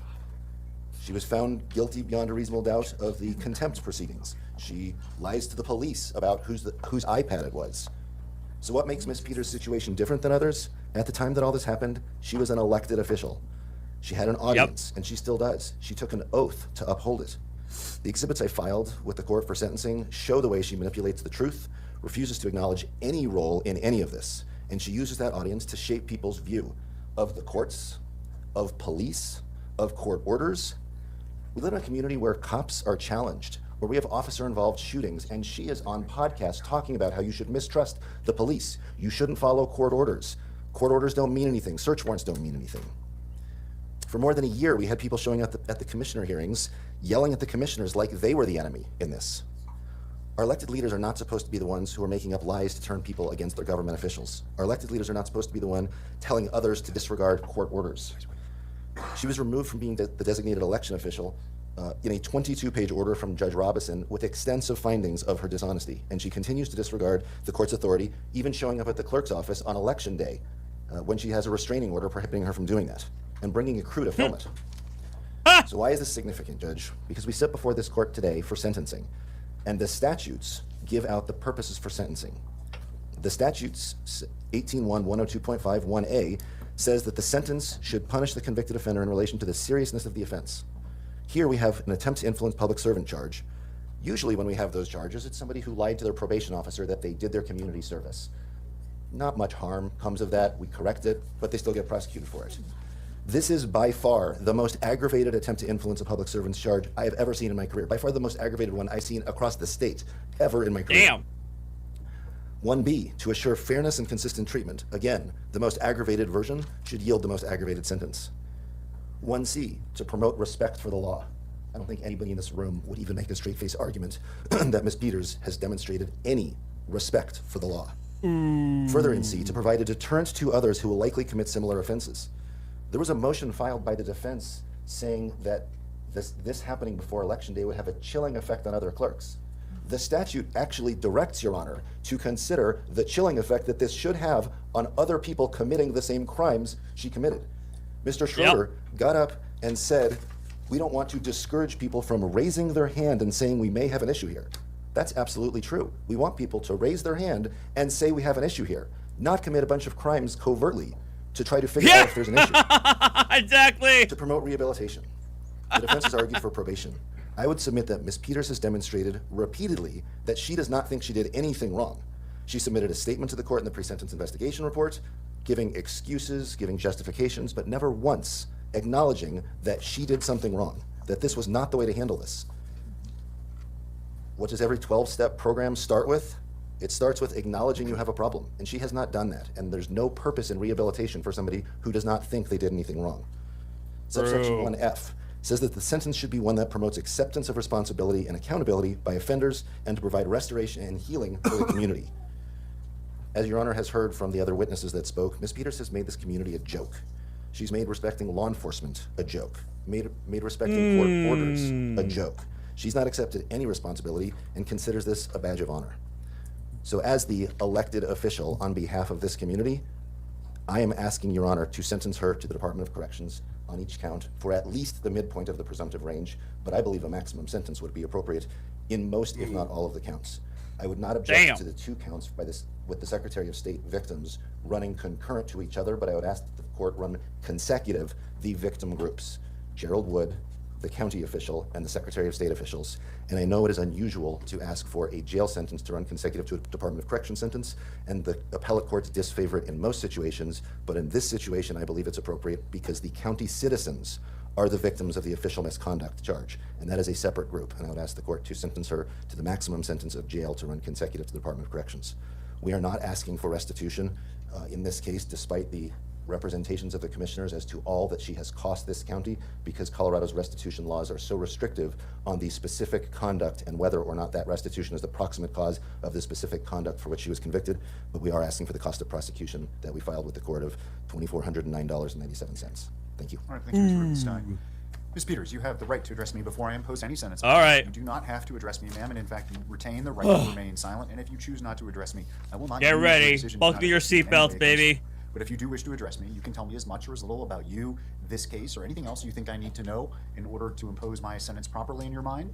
I would just ask that you stand when you address me. Yes, sir. Yes, Your Honor. May I take the podium? Yes, Is that Elector, okay? and yes, you may. All right.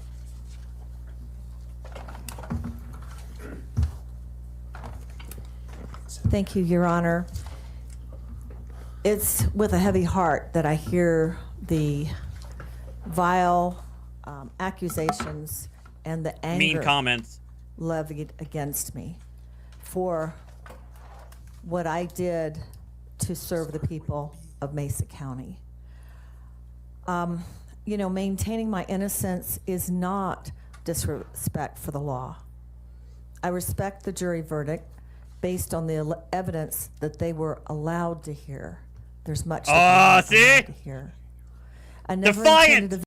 Absolutely defiant. Oh, because the jury were only allowed to hear this evidence. That's why they found me guilty.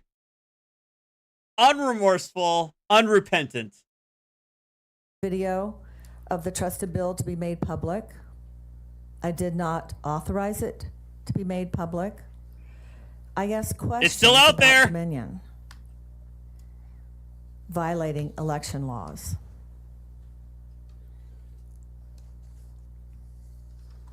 One moment. Judge, I'm asking for probation. Since 2022, I've been on restriction, and now I have an ankle bracelet that I've been compliant with that.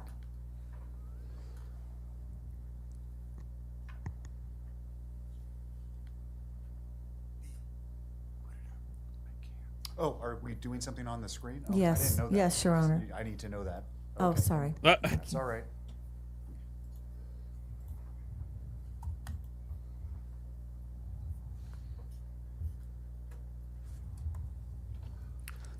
Excuse me. Judge, I've never lied to you. Can we zoom in on that? Oh, please? yeah? Yeah. Mr. Rubenstein accused me in court of recording on my iPad. I did not record on my iPad. This was the transcript of that. He says, I've now seen the screen, and indeed, it's recording. Then later, Rubenstein admitted he didn't know if I was recording or not. I have no idea if it was recording or not. In my eyes, Mr. Rubenstein lied to you, Judge, which resulted in me being seized and now wearing an ankle bracelet for contempt. in lying to you. The ankle bracelet is for your contempt or for your conviction in the obstruction case? Well, all of those two cases were a direct result of that day in court, that the DA got up, interrupted a normal proceeding. I didn't interrupt the proceeding to get up and cause a big stir. Oh, Judge Dunkelman found otherwise, but I guess we can just disagree on that. I understand what you're saying. Go ahead. They kept the iPad for 15 months.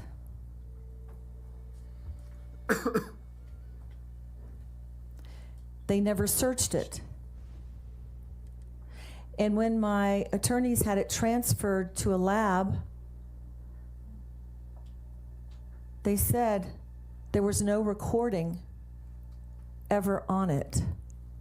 None of the 66 videos were deleted. You can go back down, or go up. No, go the other way. The report states, go up a little bit more, thank you. 66 recordings were extracted from the iPad. None of the 66 videos were deleted. None of the videos were recorded on February 7th, 2022. There was never any recording made. Yeah, she's taking this time to relitigate her case. It's going to be a pattern. I want to take a break here and address some of the accusations, the vile accusations that have been levied against me with such anger and vile. As a Christian woman and as a gentle person, basically, that stepped up to run for I'm a good county person. clerk and recorder, because we had 3.5-hour wait times from the prior, who is now the present clerk, who was the manager of elections. 3.5-hour wait times. I looked at that, Judge, as a business owner. I could have minded my own business. I could have stayed living a great life, my husband and I. But instead, I stood up and I said, I can fix that. My son said in his SEAL Team 6 paperwork before he died, I read it after he died, he said, describe your mother. He said, she fixes things. When I see something that needs to be fixed, that's good, I believe that everyone should do that. I ran for clerk and recorder, and I'll get into that part in just a moment, but I'm very taken back by how awful I've been depicted when I was just trying to do my job. The people expected me to do. When I look at the people that have spoken here today and asking for harsh sentences, I'm just appalled. I feel bad for them, because I know, I've often said, God doesn't like condescending people much messing with his kids, and I believe I'm a child of God, and I believe. So she's basically saying, like, God is going to strike them down because they disparaged her, because she is a child of God, and God doesn't like it when her children are harmed. What a piece of work. That it was important for someone to stand up, and I chose to do that. As far as Gerald Wood and Wendy, she's basically putting herself out there as a freaking martyr. That's basically what this comes down to. She thinks she's a martyr. Wood, I think during the trial, the text messages that were presented, when at first Gerald Wood said, he said that, yes, I used the name Trebuchet. Yes, that's my phone number. His picture was on there. And then when and the date, which was May 14th, I believe. And then when he started reading. So I explain. My understanding is that I don't know whether or not he was a SEAL, but she mentioned that it was on his application paperwork for SEAL Team 6. I don't know. I don't know if that's true. I don't know anything about that. I really don't know. until I'm able to go do research myself and confirm what her son did or didn't do, my understanding is that he applied to be a SEAL. But I know that there are outlets out there who defend her, who claim that her son was a SEAL team member. But I haven't heard her say that her son was a SEAL team member. She referenced his application paperwork to be a SEAL. That's all I'm going to say. That it said, I'm your guy. Meaning he was the guy that was going to stand in. He had agreed to stand in and use his identity to protect the identity of Conan Hayes, who had just busted, by his efforts for the federal government, a human trafficking organization called Backpage. Oh, yeah? My son was involved in anti-human trafficking. He worked with... What? As a Navy SEAL, he worked with Texas Rangers. And Oh! So, wait. Okay. So, there is a different... So, before we say one thing or another, there is a difference between a Navy SEAL and being SEAL Team 6. A Navy SEAL is a thing. A Navy SEAL is a tier, but it's a tier 2 a group. SEAL Team 6 is the tier 1 operator. But a Navy SEAL is a tier 2 organization on par with the Army Rangers. That's my understanding.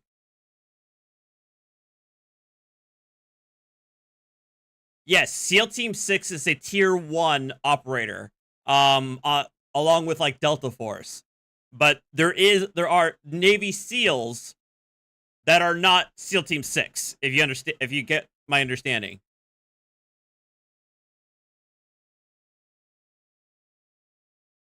So that is something that, so she's saying that he was a SEAL. That's something that obviously Shipley can determine. And that's what they did that nobody ever knew. And that's what I believe caused his death. Okay, he was a SEAL. But Okay. when he looked at those, when he changed his tune after... Okay, but if people are saying, okay, so he was a SEAL, but he was not killed in combat. He was killed in an accident.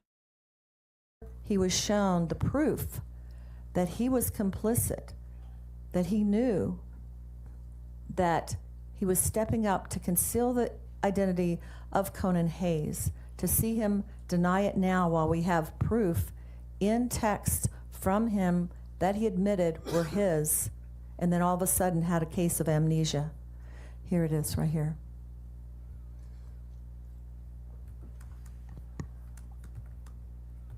Oh. I don't know if I need to turn this on or not, but go ahead and hit Can you play. make that bigger? Okay. Are you So let's stop right playing there. Can we something? stop it? Tina, this is our guy. He says, that I am. And then I said, hi, guy. Nice to meet you. I'll call tomorrow. Is there a good time, early morning or afternoon for you? I have meetings, and I explained that. Okay, keep going. But this is Sharona Bishop saying, this is your guy. He gives me his phone number. He says, Fridays are generally quiet for me. Again, she's relitigating her case when she's supposed to, effectively beg for mercy from the court. If you can stop here. And that was May 13th. Feel free to call whenever's best for you. Awesome, will do. Then he says, I have my Mesa County employee badge now. Now, this is a man who never filled out an employment application. Stop right there. This is a man who never filled out an employment application, never went through the interview process, but now he has an employee badge. Don't you think that somebody like that would wonder? No. Okay, we're getting prepared. I think it would be good to bring in Sandy at this point to strategize before our guest comes. Who do you think that refers to? The guest comes. So right there, you can see, Your Honor, that Gerald Wood knew what his role in this was. As much as he, because of fear or whatever else the prosecution aimed at him, to get to testify against me for his freedom and throw me under the bus. He says that the give, send, go. They talk about that I lied about that involvement. They talk about the give, send, go, that I've profited from this, Judge. That goes to pay my attorneys. I don't have the money of the Colorado Attorney General's office, who is represented here, who were sworn in to be prosecutors in this case and who conducted the trial.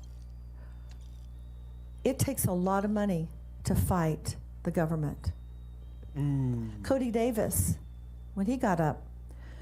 So during this time, when the ankle break, when the iPad, when I was accused of recording in your courtroom, just sitting right over there, which I did not do. I didn't the do it. The next day, I'm at a commissioner's hearing. They see the iPad in my purse. We're sitting there. All of a sudden, 22 minutes they delayed the commissioner's hearing in order to go get a search warrant for the iPad they saw in my purse. Unwitting, people sitting there with me. We waited. Then we said our grievances or our what we wanted to say to the commissioners, and then we left. We were followed 1 block away to Main Street Bagel, and that's when all hell broke loose. Mm-hmm. They came Now and she's talking descended about, on it like it she's talking about the arrest video now. was a drug bust. Grab the iPad. I don't know what's happening. I grab it back, and then they totally caught me by surprise. And so, yes, I agree. I didn't react normally, or because this was not a normal situation. But during that commissioner's hearing, and we've had this enhanced and we can hear it, during the time they took this break, Janet Rowland bends down and covers the microphone like this and says she won't want to come back here after this. And Cody Davis, that's sitting right back here, said, then you can hear it if you play back the recording, sacrificial lamb. He called me a sacrificial lamb.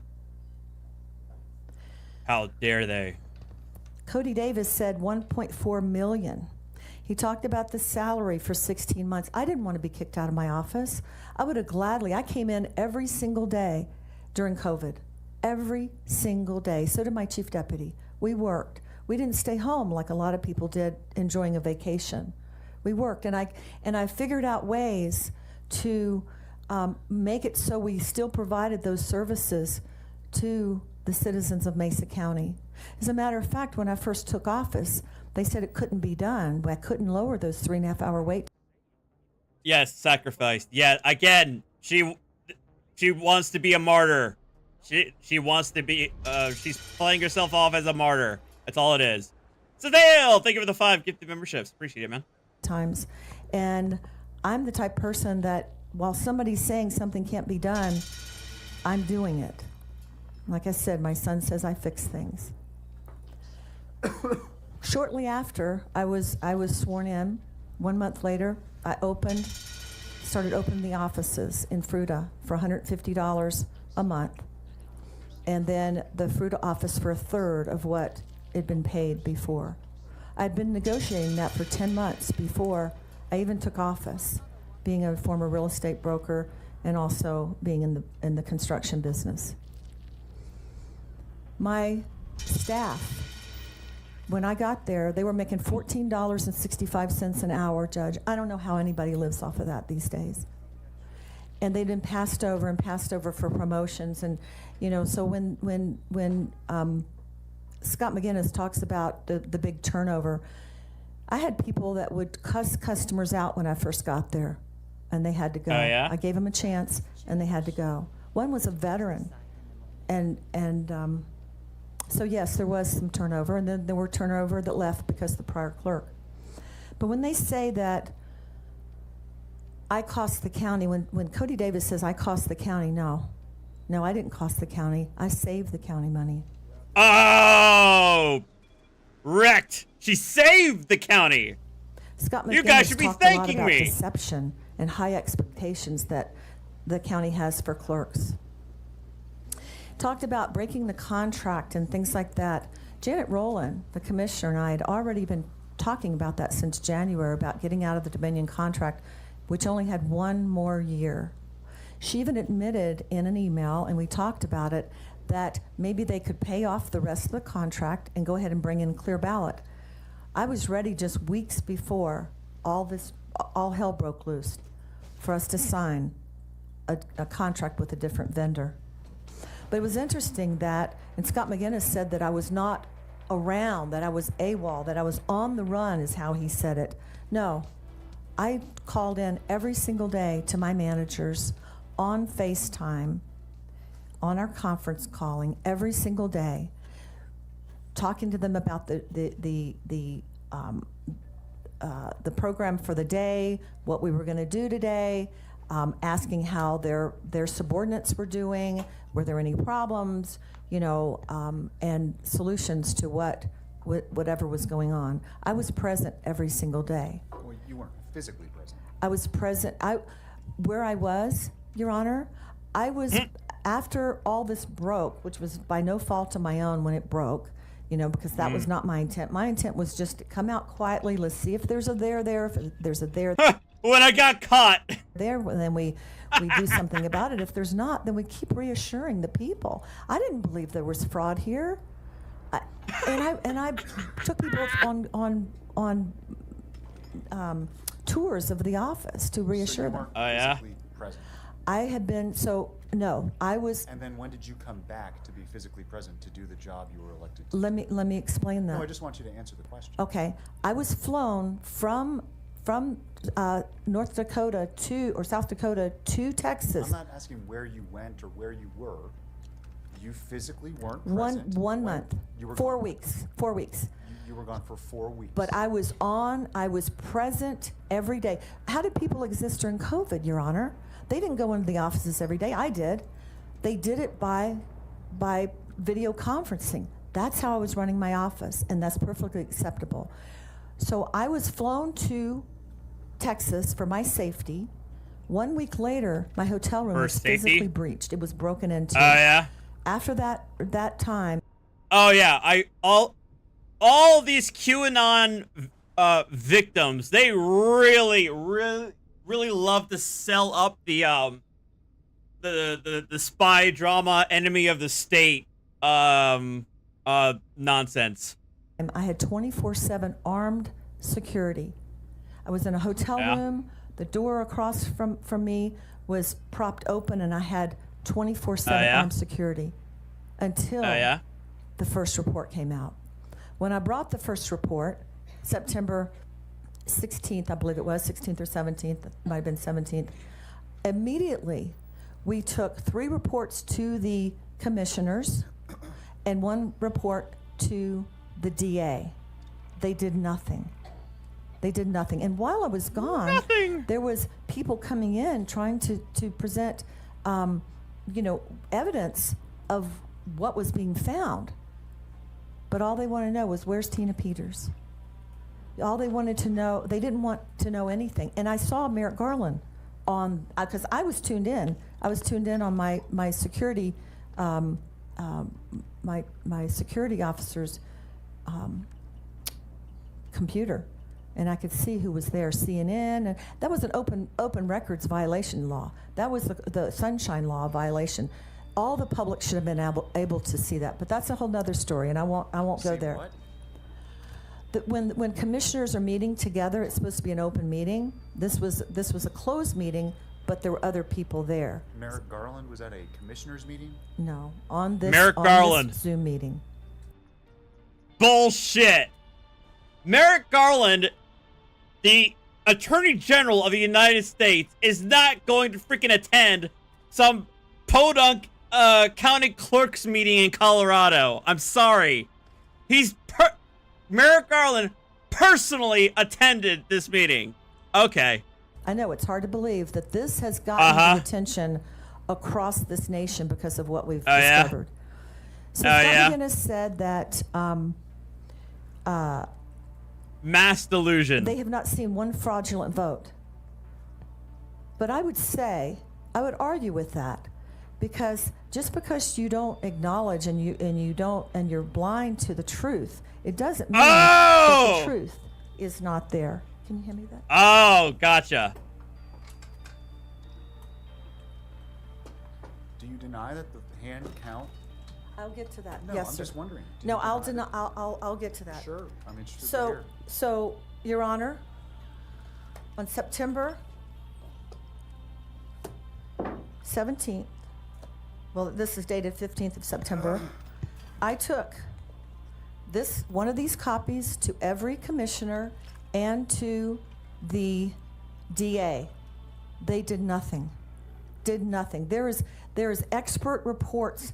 There were 29,000 election records that you can see on here in orange that were deleted from the people's Mesa County election system when they compared the first image that was taken and the second image. Gone, deleted. Gone. The only record we have is the record that I have. So you wonder why, when Scott McGinnis says that there's never been any fraudulent vote count found, it's because they replaced the machines. They took the evidence out of Mesa Mother of County God. Dominion voting system and put new machines. And you know what I told the candidates that year? I said yeah? they were running. A lot of good candidates were running for school board. I said, you don't have to worry about this election. They are not going to cheat during this election. So all that hand counting, all that stuff, I knew they weren't going to cheat. But we have the evidence that they did. Here's the other thing. Yeah? February 28th, 2022, brought another report. You know what this report showed? There were 36 wireless devices. So when you hear Dr. Frank talk about wireless devices in these machines, they're there. As a matter of fact, now they Mother of God. Now they admit that there's wireless devices. And Matt Crane, with the Colorado County Clerks Association, Who and admits it? Secretary of State, just says, well, just turn them off. I was never taught, none of the other clerks, I'm sure Dallas Schroeder can testify, were never told to turn off, because these machines cannot be certified if they have wireless devices inside or have the capability. Huh? And then report number 3 came out after I was indicted. March 19th. Oh, by the way, back up. November, after I brought this report out, I was raided on November 16th by the FBI. November 17th, an attorney that is well known to the DA went into the nursing home and had my husband, who was a veteran with Parkinson's, sign a divorce decree.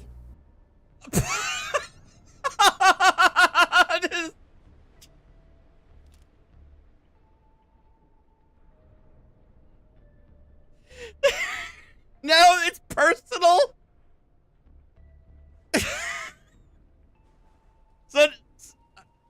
So they made it personal? They forced your husband to...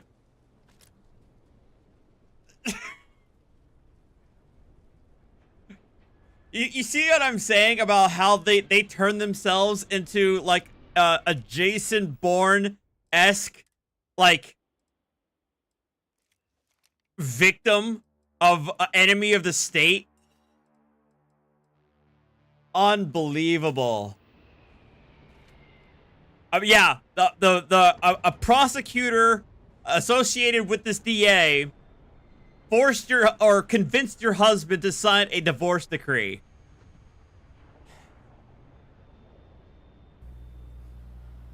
Not only did that take my husband, it took all my VA benefits. I found out a month later.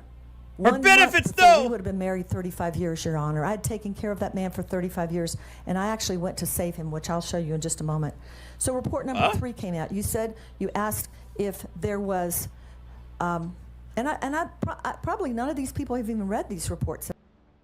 Bear in mind that she has already been found guilty, and she's only here to try and hope for a leniency. Just in case you're confused. That I gave him. So report number 3, when that ballot goes in to the tabulation machine, we've already proven it in report number 3. There's a second database that's created. So there's an image. So when they say, well, we'll just count the images. Don't worry about the paper ballots. We'll just count the images. After ballots go in, there's a second fraudulent database that's created, and it's all documented in here. There's an image taken of that ballot. Then the ballot is changed, and we know it's been changed because it's lacking the .sha file, and it goes through adjudication differently. like it's a completely different ballot.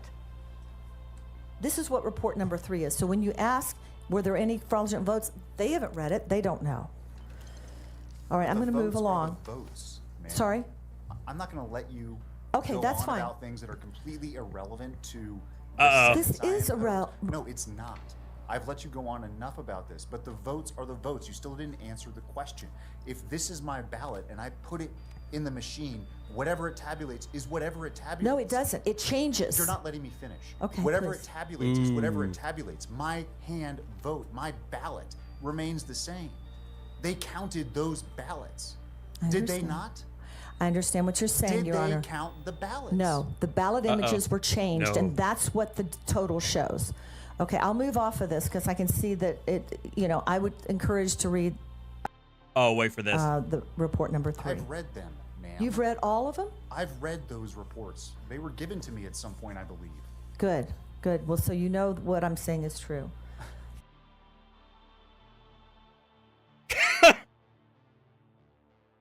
Now you guys tell me, was that a smart thing for her to say in front of the judge?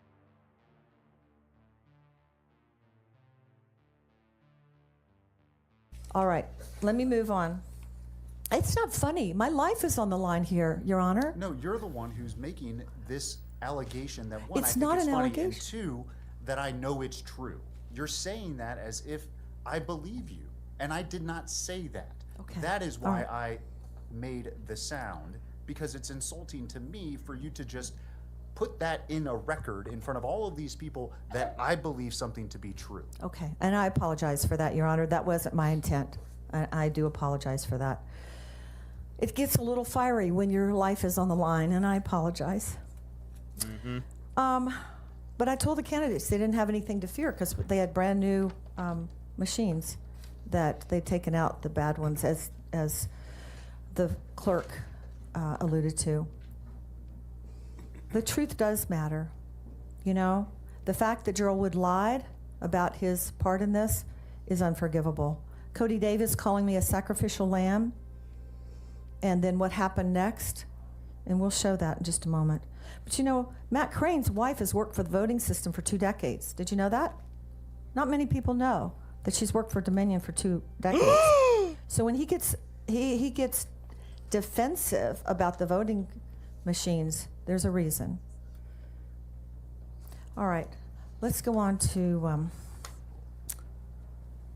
So they kept my iPad. Judge, I'm an honest person. I made a promise to conceal Conan's identity, yes, but I'm an honest person. And I have 50 letters here that prove from people that say, and we had many more letters, but these are 50 letters here from people that say I'm honest, plus the 5 that are in the pre-sentence investigation report. The first letter is from one of my doctors, Scott Rollins. Can you pull that up? Okay. I'll keep going while he pulls And this I've up. read I have read the letter. I've read all of the letters. Okay. But yes, you can Just certainly reference them if you'd like. Thank you, Your Honor. I appreciate it. And I appreciate you reading the letters. Can you get it? Okay. 50 letters here, plus the 5 that are in the pre-sentence investigation report. The first letter is from one of my doctors, Scott Rollins. I have health problems that would not be treatable in the Department of Corrections. First of all, I need a magnetic mattress. I've been on that since 1995. Magnetic Within 2 mattress. rear-end collisions in 84 and 2010. It was pretty severe. I was diagnosed with fibromyalgia. I don't know if you can zoom in a little bit, and chronic fatigue as a result. And I had to stop working for the airlines in 1995. They'll eat me I was alive. up all night because I was in bed all day. I couldn't sleep. I couldn't control these symptoms until I got, believe it or not, a magnetic mattress of which I still sleep on. I will not have that at the Department of Corrections. Also, I had lung cancer and had surgery in 2016, 1 year before I ran for office and 1 year before my son died. They took out 1/3 of my right lung, and as a result, I get short of breath. So I can't do a lot of strenuous physical activity. Okay. Well, luckily, prison doesn't really. My first attorneys asked me to Yeah. take a polygraph Sorry. as to why I created an Okay. Wait.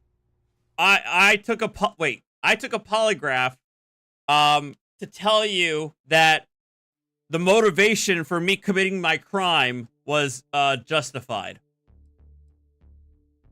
image of the Mesa County server. And I said it was to preserve election records. And the polygraph showed that's true. Page 2, please. If you've never been through a polygraph, it's a pretty strenuous test. Keep going. Mm-hmm. I know it's inadmissible. We're not in court right now. We're at my sentencing. Thank you for that, DA. Were you truthful? Wait, stop. Go down. Were you truthful? Keep going, please. Were you truthful when you told me you had the voting equipment data imaged because of obligation to preserve unaltered data? Answer, yes. Were you truthful when you told me you had voter equipment data imaged solely to uphold your obligation to preserve unaltered data? Yes. Again, she took the polygraph not to help say that she didn't commit a crime, but only to justify her motivations for committing the crime. It was shown that I told the truth in every question they asked me.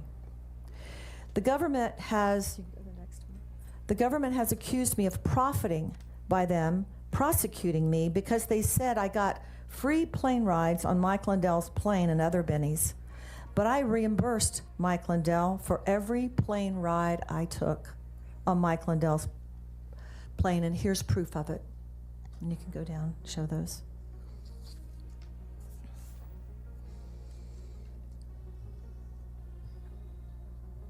Okay. This right here, let's go back to when they came down on me for the iPad in the this is my wrist. Yes, Main Street Bagels. This is a picture of my left wrist, which happened when the officer who arrested me on February 8th, 2022, made the handcuffs too tight. And they also accused me of kicking a cop, which I didn't do because when they put the cuffs on too tight, they pulled me sideways on my left wrist and my right leg came up. And I've done this with numerous people to show them exactly how that's possible. And I'm going to just show you now.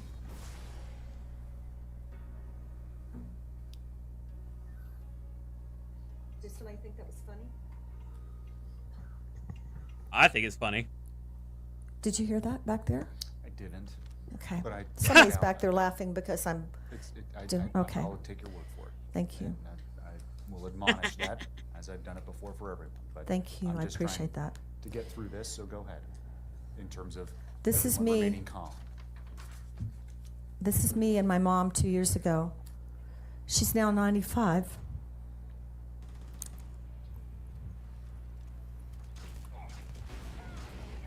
And lives in Virginia. And she needs me emotionally. And I want to be near her emotionally. And I talk to her and visit her. The last time I saw her was on Mother's Day. I arranged with the court to be able to go there. So that's another reason I would ask for probation, so I can be with my mom. She had a heart attack recently and has 3 aneurysms because the doctor says because of all the stress this is causing her. Here's my dad and me,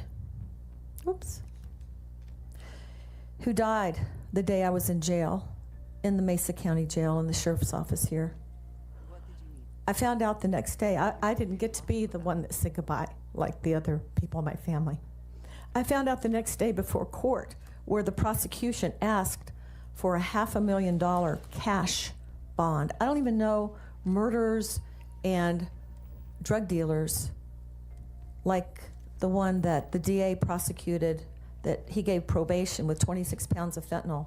And the reason I know that the DA prosecuted a man with 26 pounds of fentanyl, because my attorney at the time was representing both of us. That man got off on probation, and I have had to pay the price. For what? influencing a public servant? Is that really that bad that it deserves me to be incarcerated? This is my late son, Remington Jordan Peters, walking off as he graduated as a Navy SEAL.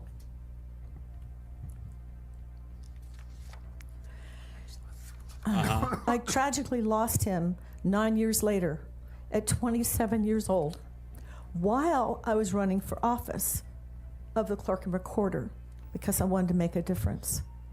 I'm what any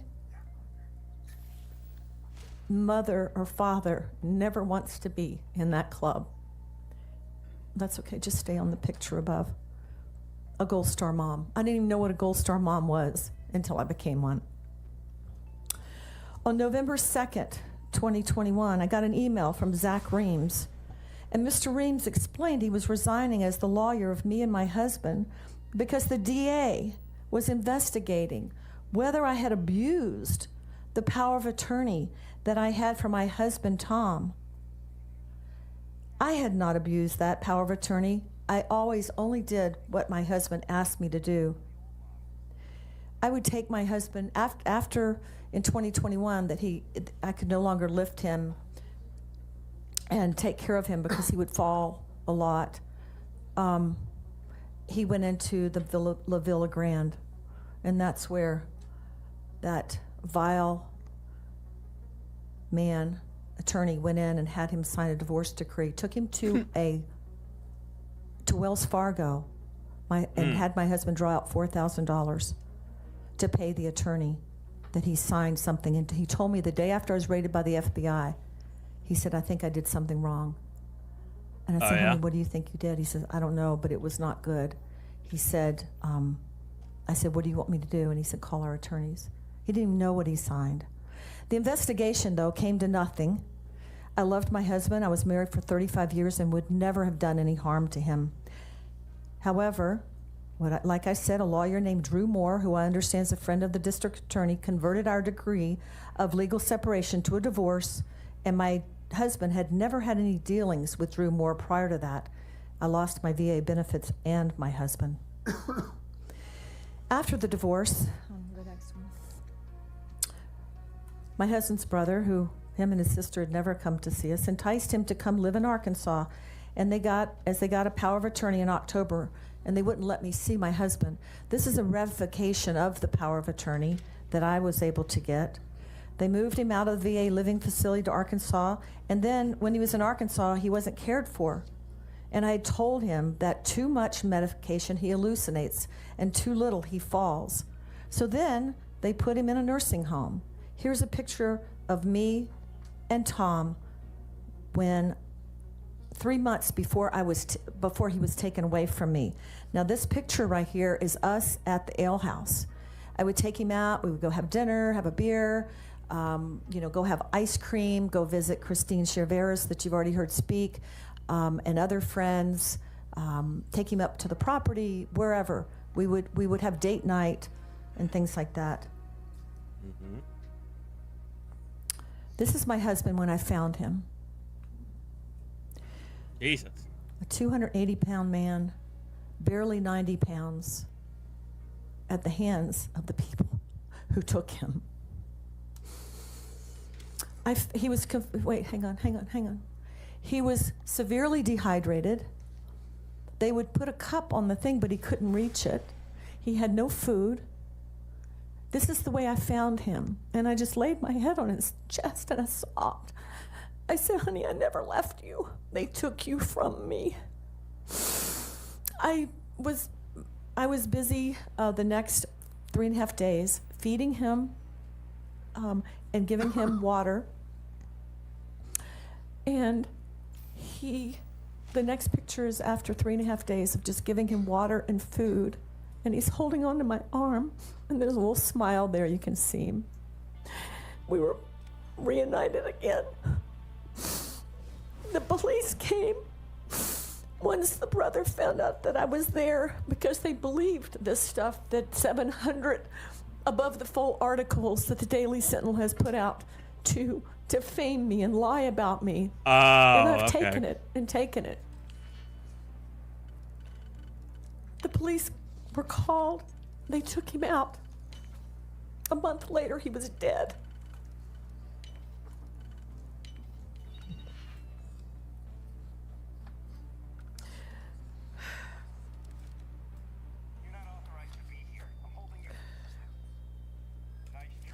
Your Honor, I'm not a criminal. I've lived my life with honor and honesty. I took care of my husband faithfully even after he got sick in 2010. It took me 6 years to get him 100% disability, which did pay for the VA's care of him, which I'm very grateful. But I'm not a criminal. And I don't deserve to go into a prison where other people have committed heinous crimes. The only crime okay. that I did, and some people have said I'm not remorseful. Yes, I'm remorseful.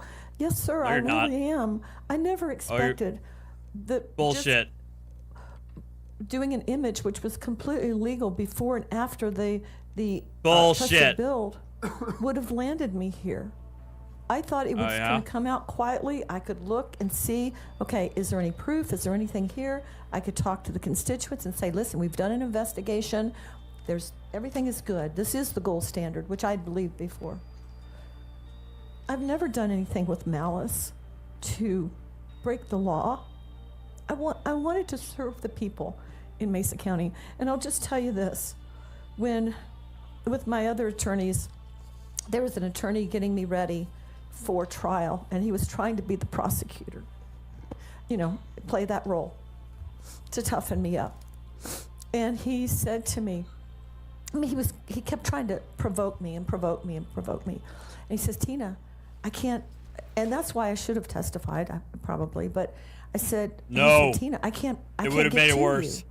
And I said, I'll tell you a secret. I'll tell you how you can get to me. Talk about the citizens of Mesa County. Talk about the people that you serve. Hey, what's up, I said, Biggin that's Raiders? what'll do it.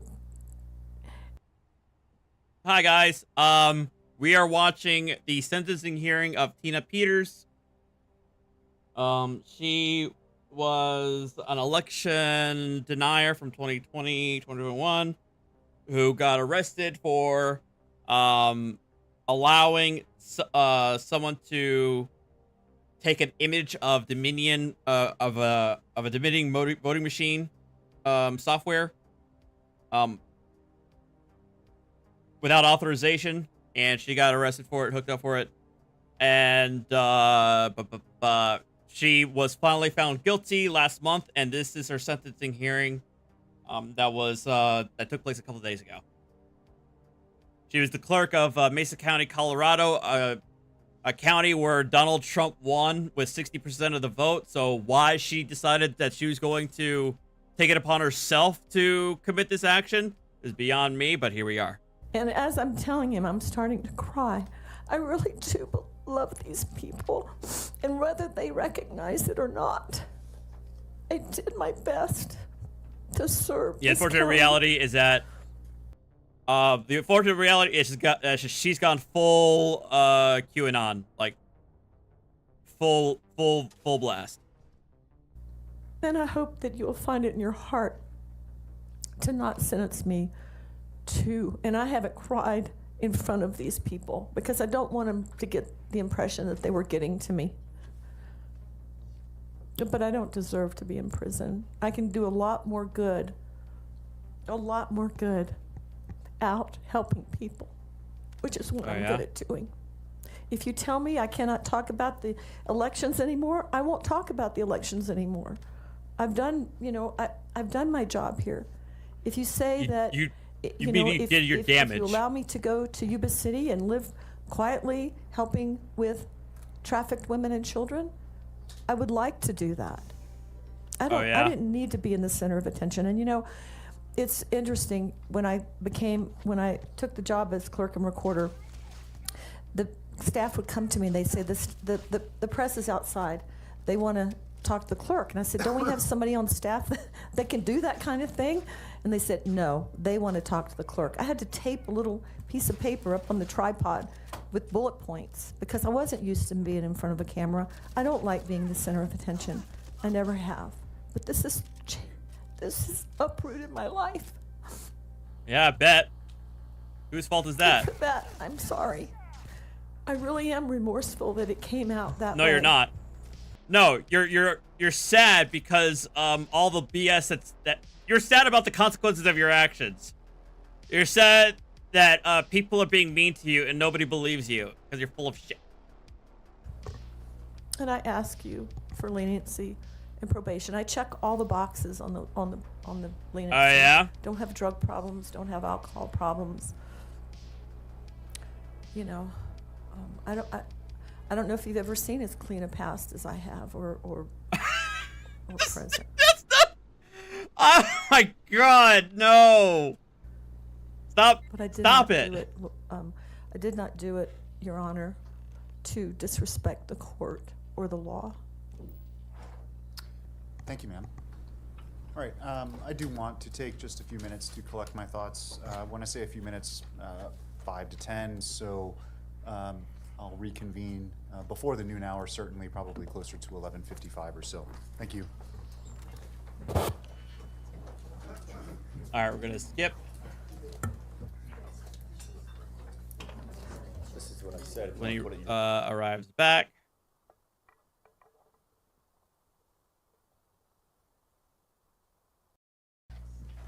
All right, here he is.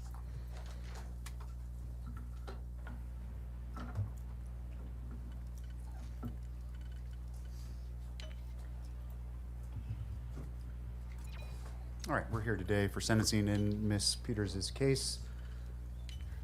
Before I get into my comments, I'll enter judgment of conviction consistent with the jury's verdicts as to counts 1, 2, 4, 6, 8, 9, and 10.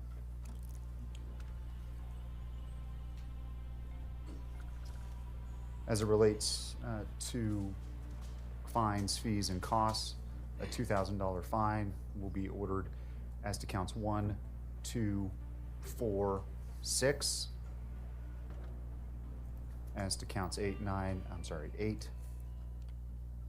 the maximum fine will be imposed. Counts 9 and 10, $1,000 fines will be imposed. You retain the right to ask me to reconsider any sentence I impose under Rule 35B. You have the right to appeal any sentence I impose if you want to end this judgments of conviction. If you wish to do that, you need to do it within 49 days of today's date. The protection orders will remain in place during the life of this sentence. Conditions 6 and 7 are vacated. However, you can ask your lawyer what that means. If you are ever sentenced or today sentenced to the Department of Corrections, then I'm required to inform you that the time I actually impose or that may be imposed is not the amount of time you are likely to serve. It can be and very likely will be reduced by your accrual of good time and earned time credits within the department, meaning that the better you do in prison, the more programming you take advantage of, the sooner you'll be released.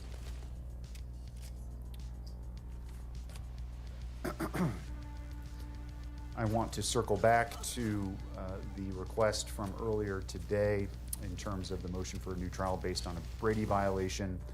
To the extent I needed to make findings on that today, I'll note that 1, the motion could have been filed weeks ago. 2, the information generally was known to the defense prior to trial, perhaps not the specifics, but enough to have at least mustered some questioning of witnesses at trial. And 3, that a Brady violation is one that generally involves, almost exclusively involves, the withholding of exculpatory evidence that may be used by the defendant in a case. When looking at such a violation, the court looks at that type of evidence with through the lens of a defense attorney, not through a prosecutor, such that it's not the prosecutor's job to determine what is or isn't exculpatory. It's the defendant's job to make those decisions. Here, the argument is that back on, I believe, June 25th, Ms. Peters went to the clerk and recorder's not office, but where the ballot box is located, some distance, I don't know if it's 100 feet or not, away from the actual physical office. She went there with at least one camera person. It looks like maybe someone else was also there with her. Apparently she was voting. She had some conversations, according to the affidavit that's been drafted for her arrest in that case, with election officials who would be employees of the clerk and recorder's office, which she was not allowed to have conversations with.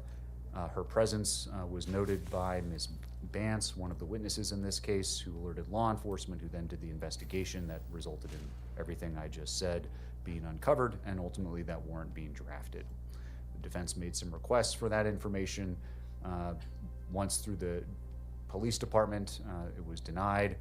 According to the defendant, because it was an ongoing investigation, the DA said that they didn't have anything, if I'm not mistaken, but that they would turn it over later when they got it. They didn't do so. Looks like the warrant was drafted well after the trial occurred. So it is well settled that for the purposes of discovery, evidence that could be used to impeach a witness, motivations, the like, would fall under a Brady type of requirement to be disclosed. But as I said earlier, there's quite literally nothing that's been provided to me that suggests anything in this arrest warrant, or that what Ms. Bance said, who was an important witness to the prosecution, would be construed objectively or even subjectively through the lens of a defense attorney as favorable or exculpatory to the defendant, particularly where there's video footage of the interaction that I don't hear occurred anything. I between don't know the what you guys are talking about. and the individuals who may have been employees of the clerk and recorder's office. So Ms. Bance's mere reporting of the same to law enforcement is what it is, and certainly in any event, to the extent there was exculpatory value to it, as the case law says, it was incredibly minimal and could not undermine the confidence in the verdict. I'll nevertheless let the people respond to it, and to the extent I might not be divested of jurisdiction to consider it, hold a hearing on the same if I find one is warranted after further briefing. I make that record, just to close that loop for the purposes of any appeal issue that might come up in the future. The purposes of sentencing have been alluded to, particularly by the prosecution. I'm not going to repeat them all, but I say generally the same thing.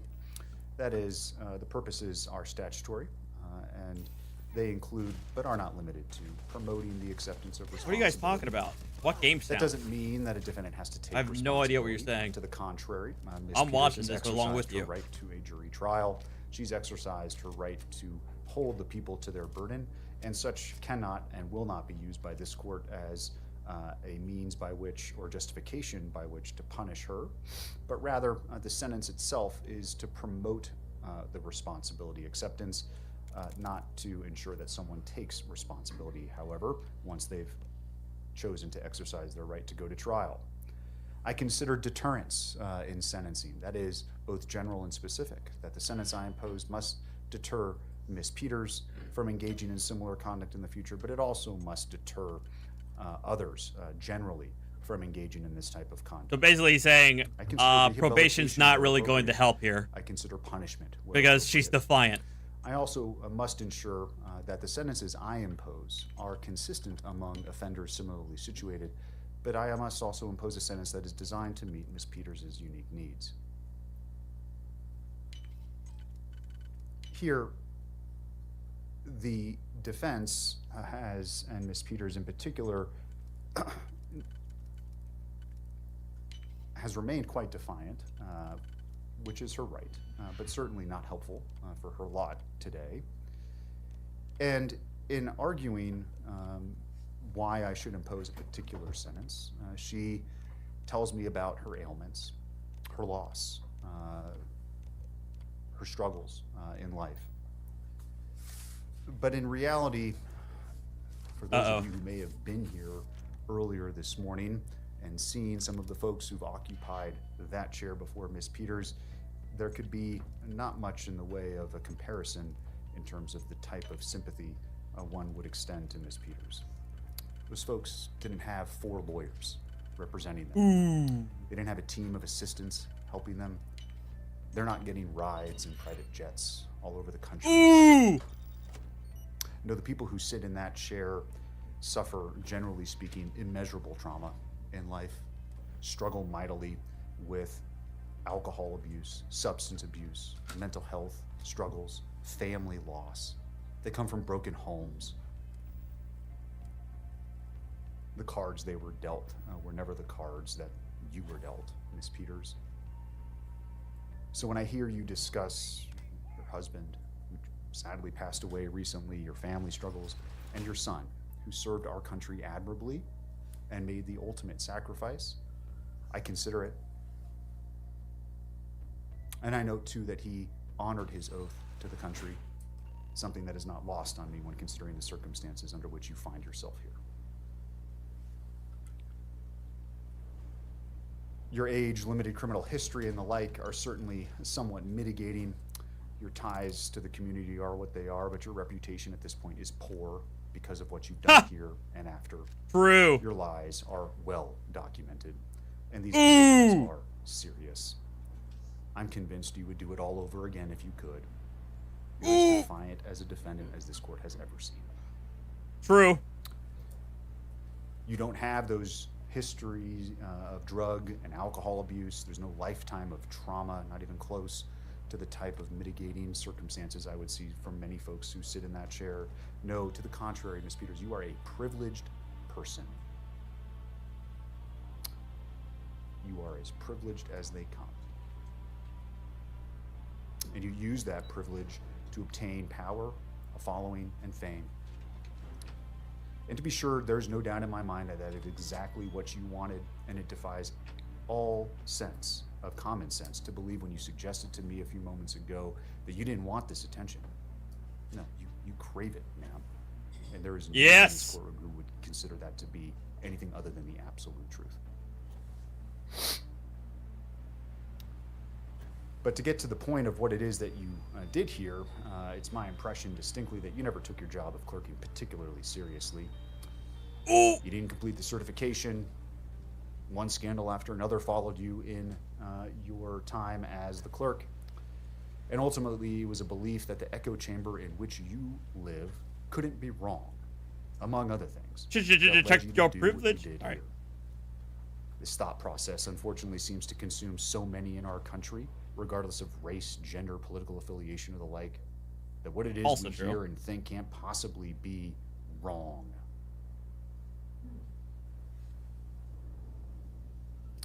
There are many things in my mind that are crystal clear about this case. You are no hero, you abused your position, and you're a charlatan who used and is still using your prior position in office to peddle a snake oil that's been proven to be junk time and time again. In your view, it's all about you. But at bottom, this case was about your corrupt conduct and how no one is above the law. No one in this country has absolute power. Your position as a clerk and recorder, a constitutional position, does not provide you with a means by which to do your own investigation, to not listen to the judiciary, to not listen to the executives higher than you, to not listen to the legislature who sets the law as it may be. This is nonsense. Our system of government can't function when people in government think that somehow, some way, the power they've been given is absolute in all respects. And that's where you Damn! You have no respect for the checks and balances of government. You have no respect for this court. You have no respect for law enforcement. And you do not have respect for your fellow colleagues when you were a clerk and recorder who weren't lockstep in your beliefs. Period. Indeed, just weeks before trial, you were apparently doing what I mentioned earlier, that is, over at the clerk and recorder's office where you're not supposed to be, violating the protection order by speaking to employees of that entity with your camera crew in tow. Ooh.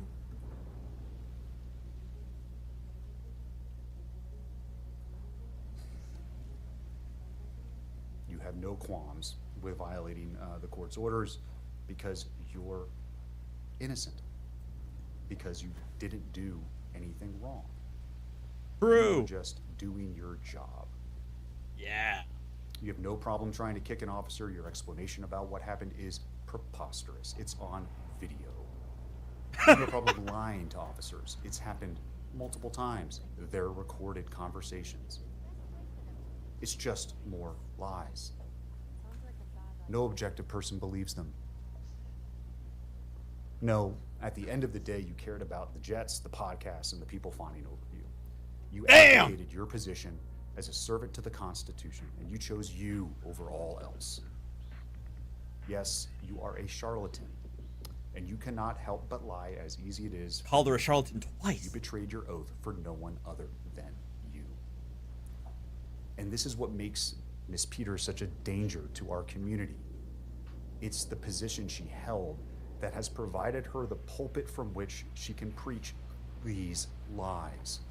The undermining of our democratic process, the undermining of the belief and confidence in our election systems. It's not about questioning it. No one says you can't question, you can't ask. It's completely different. And if you don't understand that distinction, then there's nothing I can say or do here today that will change your mind. So the damage that is caused and continue to be caused is just as bad, if not worse, than the physical violence that this court sees on an all too regular basis. And it's particularly damaging when those words come from someone who holds a position of influence like you. Every effort to undermine the integrity of our elections and public's trust in our institutions has been made by you. You've done it from that lectern the voting public provided you with. Everything you've done has been done to retain control, influence. The damage is immeasurable. And every time it gets refuted, every time it's shown to be false, just another tale is weaved. So I'll begin by saying I've considered all of those purposes of staying of an execution of a sentence. I've mentioned all of them here generally in my comments already, and I find that a stay of any sentence I impose would be wholly unwarranted. All cases have a possibility of reversal on appeal, no doubt. I'm at peace with all of the decisions I've made here. Oh. If anything, He ain't getting I no gave you stay. and the council far too much leeway at times, but the rulings Damn! I made came after much consideration, incredible amounts of internal debate, and I trust in accordance with the applicable law. I consider the sentence here, in this case, what are available to me. Probation. Community corrections wasn't requested, but it wouldn't be an option in any event, and an incarcerated sentence to the Department of Corrections. Probation's focus is rehabilitation. That is, for folks who have minimal criminal histories, low LSI scores like you, Ms. Peters, but where punishment isn't really on the table. It's about putting someone back in the community who's not a risk and giving them a chance to correct those things that brought them before me in the first place. Community corrections, which again isn't available, but nevertheless I'll mention, is another option that I could still order. It's much more stringent than probation, but it's not prison, and it's for folks who have even higher needs. Again, drug addicts, alcohol abusers, and the like. And prison is for those folks where we send people who are a danger to all of us. Uh-oh. Whether it be by the pen or the sword or the word of the mouth.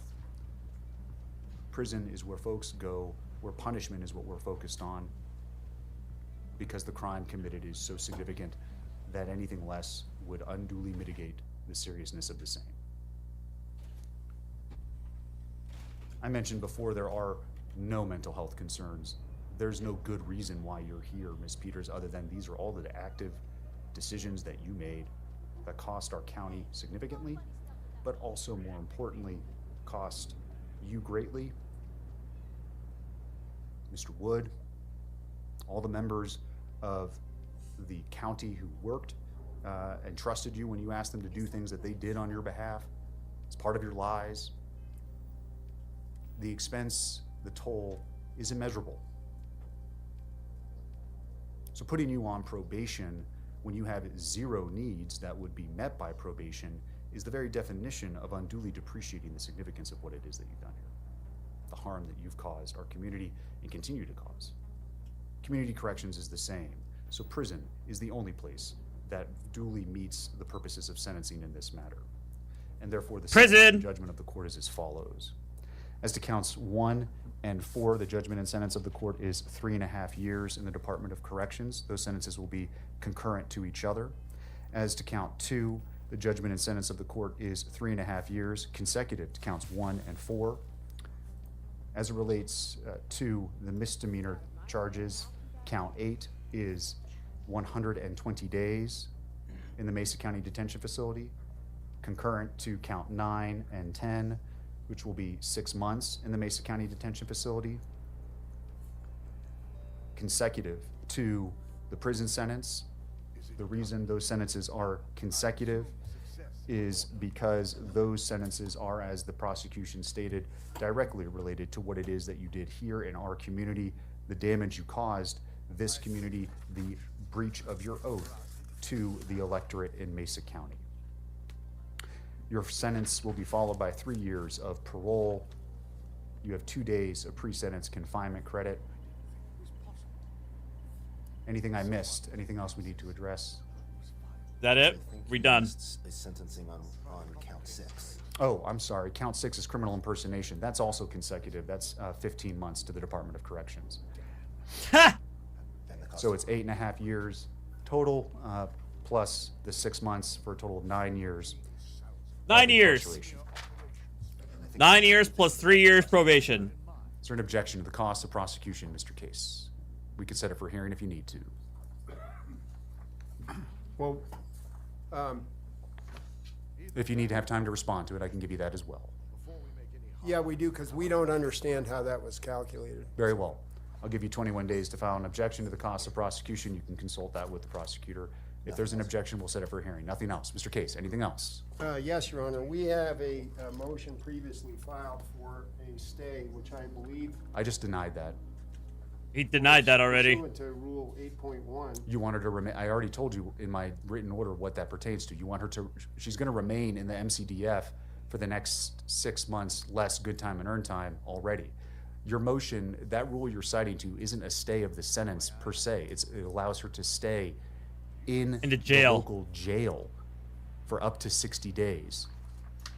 And I'm happy to grant that, but she's already gonna be doing it because they're gonna take her, I think they're gonna take her to, they're gonna keep her here and then they're gonna take her to prison. Well, we filed our consent of surety to bond on appeal. Right. And we're asking simply that you allow her to remain under the conditions of that bond until we can get the Court of Appeals to rule on whether she should have bond during the appeal. No. Thank you, Your Honor. No. I have one other thing, and that is, no. I need to file an exhibit that I did not previously provide because it's under seal from the DC court. It's an October 4th internal email from Dominion. It relates to Mr. Frontera. So I wanted to advise the court that I'll be filing that under seal to complete the record. Okay. And that it should be kept under seal. Thank you, Your Honor. All right, we're adjourned. Sure you can tell by now. She isn't here, which is a shame since I have several documents I need her to sign. That's off it. on. She's always been the master of You're watching the legal breakdown, Glenn. Now that we're in the Oh afternoon. God! Oh, it's loud. Sorry. That the volume of that was so low, I had to amplify the volume. Now it's like super loud. Sorry. But that's it. She got 9 years. Math of this 160. And guess what? The judge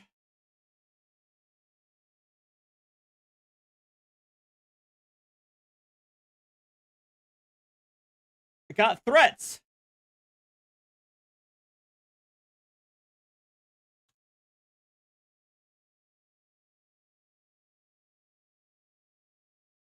Where is it?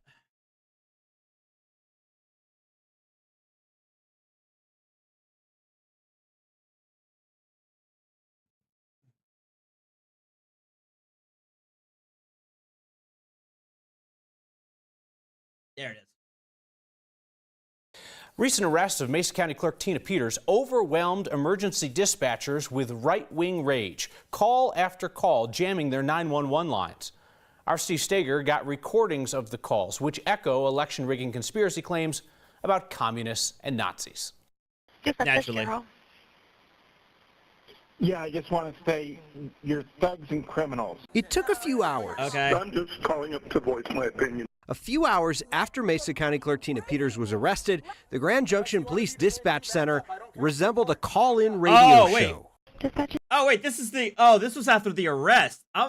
No, they got threats after the sentencing. Wait, I haven't heard this. Melissa. Hi, Melissa. So I'm calling you from Chicago because I just saw a video of Tina Peters being detained, and it was embarrassing. Things got so bad that by the evening of February 8th, Grand Junction PD posted online asking people to stop. I used to back the blue, and I always thought the sheriff's departments throughout the country were the best and everybody else were crap. Well, what they did to Tina Peters today was outrageous. When did they become a communist? Okay. Hello? Call after call. I want to talk to you. Put those handcuffs on that nice woman. I saw it on the television. I can't believe it. I'm a Colorado resident, and I'm furious. These calls started to come in after 3 p.m., according to the log, right after Steve Bannon interviewed Colonel Sean Smith, one of the leaders of election fraud conspiracies in Colorado. The police should be ashamed of themselves. The callers started parroting what they heard on Bannon's show. This is the use of state violence by tyrants. I'm just ashamed that police departments are the arms of tyrants these days. I got news for the Gestapo. I got news for you. You're not going to break Tina Peters. Is this some Nazi headquarters? It's not. So it's not a It's safe not. way to make a comment. It's not No. an appropriate use of resources. Callie Berkson with the Grand Junction Police Department says these comments jam the lines for people who actually have emergencies. Those people who need those resources, they're not going to be able to get into our 911 communications center. Dispatchers handled it all with grace in the midst of screams and threats made by people who sound like they're complaining about an overcooked steak. Very simple. Very simple. I want to talk to the sergeant at arms and make that decision who sent them over there. Sergeant of Arms. Or I'm going to put your number on the internet. You get 1,000 calls tonight. Everybody already has our numbers. It's public information.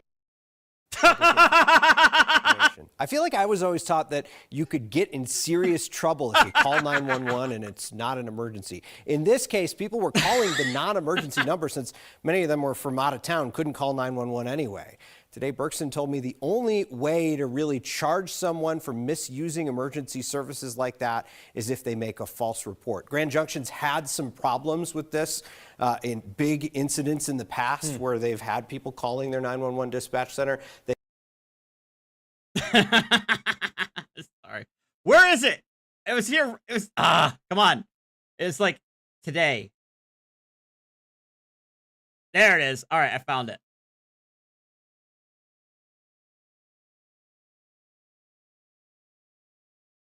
Wait, this is like no, this is AI generated. That's like an AI generated BS.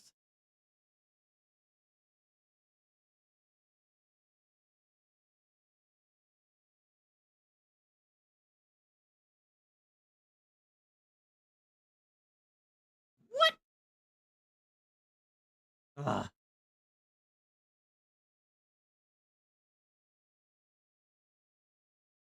Colorado looking into threats on judge after teen. Yeah, so this is AI bullshit. But yes, the judge was threatened after she was sentenced. Yeah.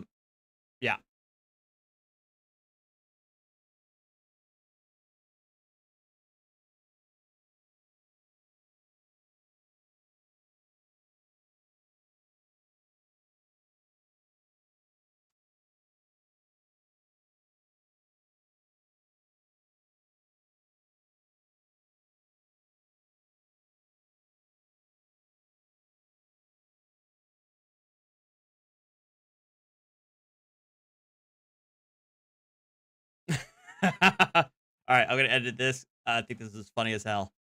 All right, last quick video. I don't know why, but I was laughing my ass off 2 days ago from this.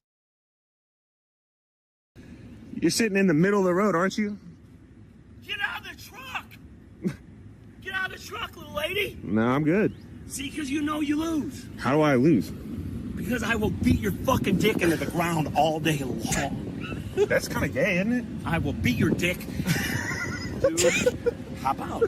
I don't have to hop out my It's car. cute to laugh. Sorry.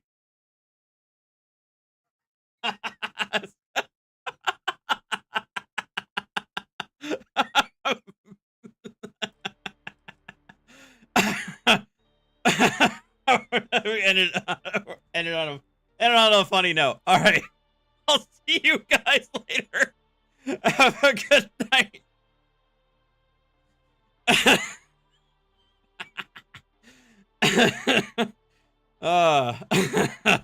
You guys have a good one. And I'll see you next time. Adios.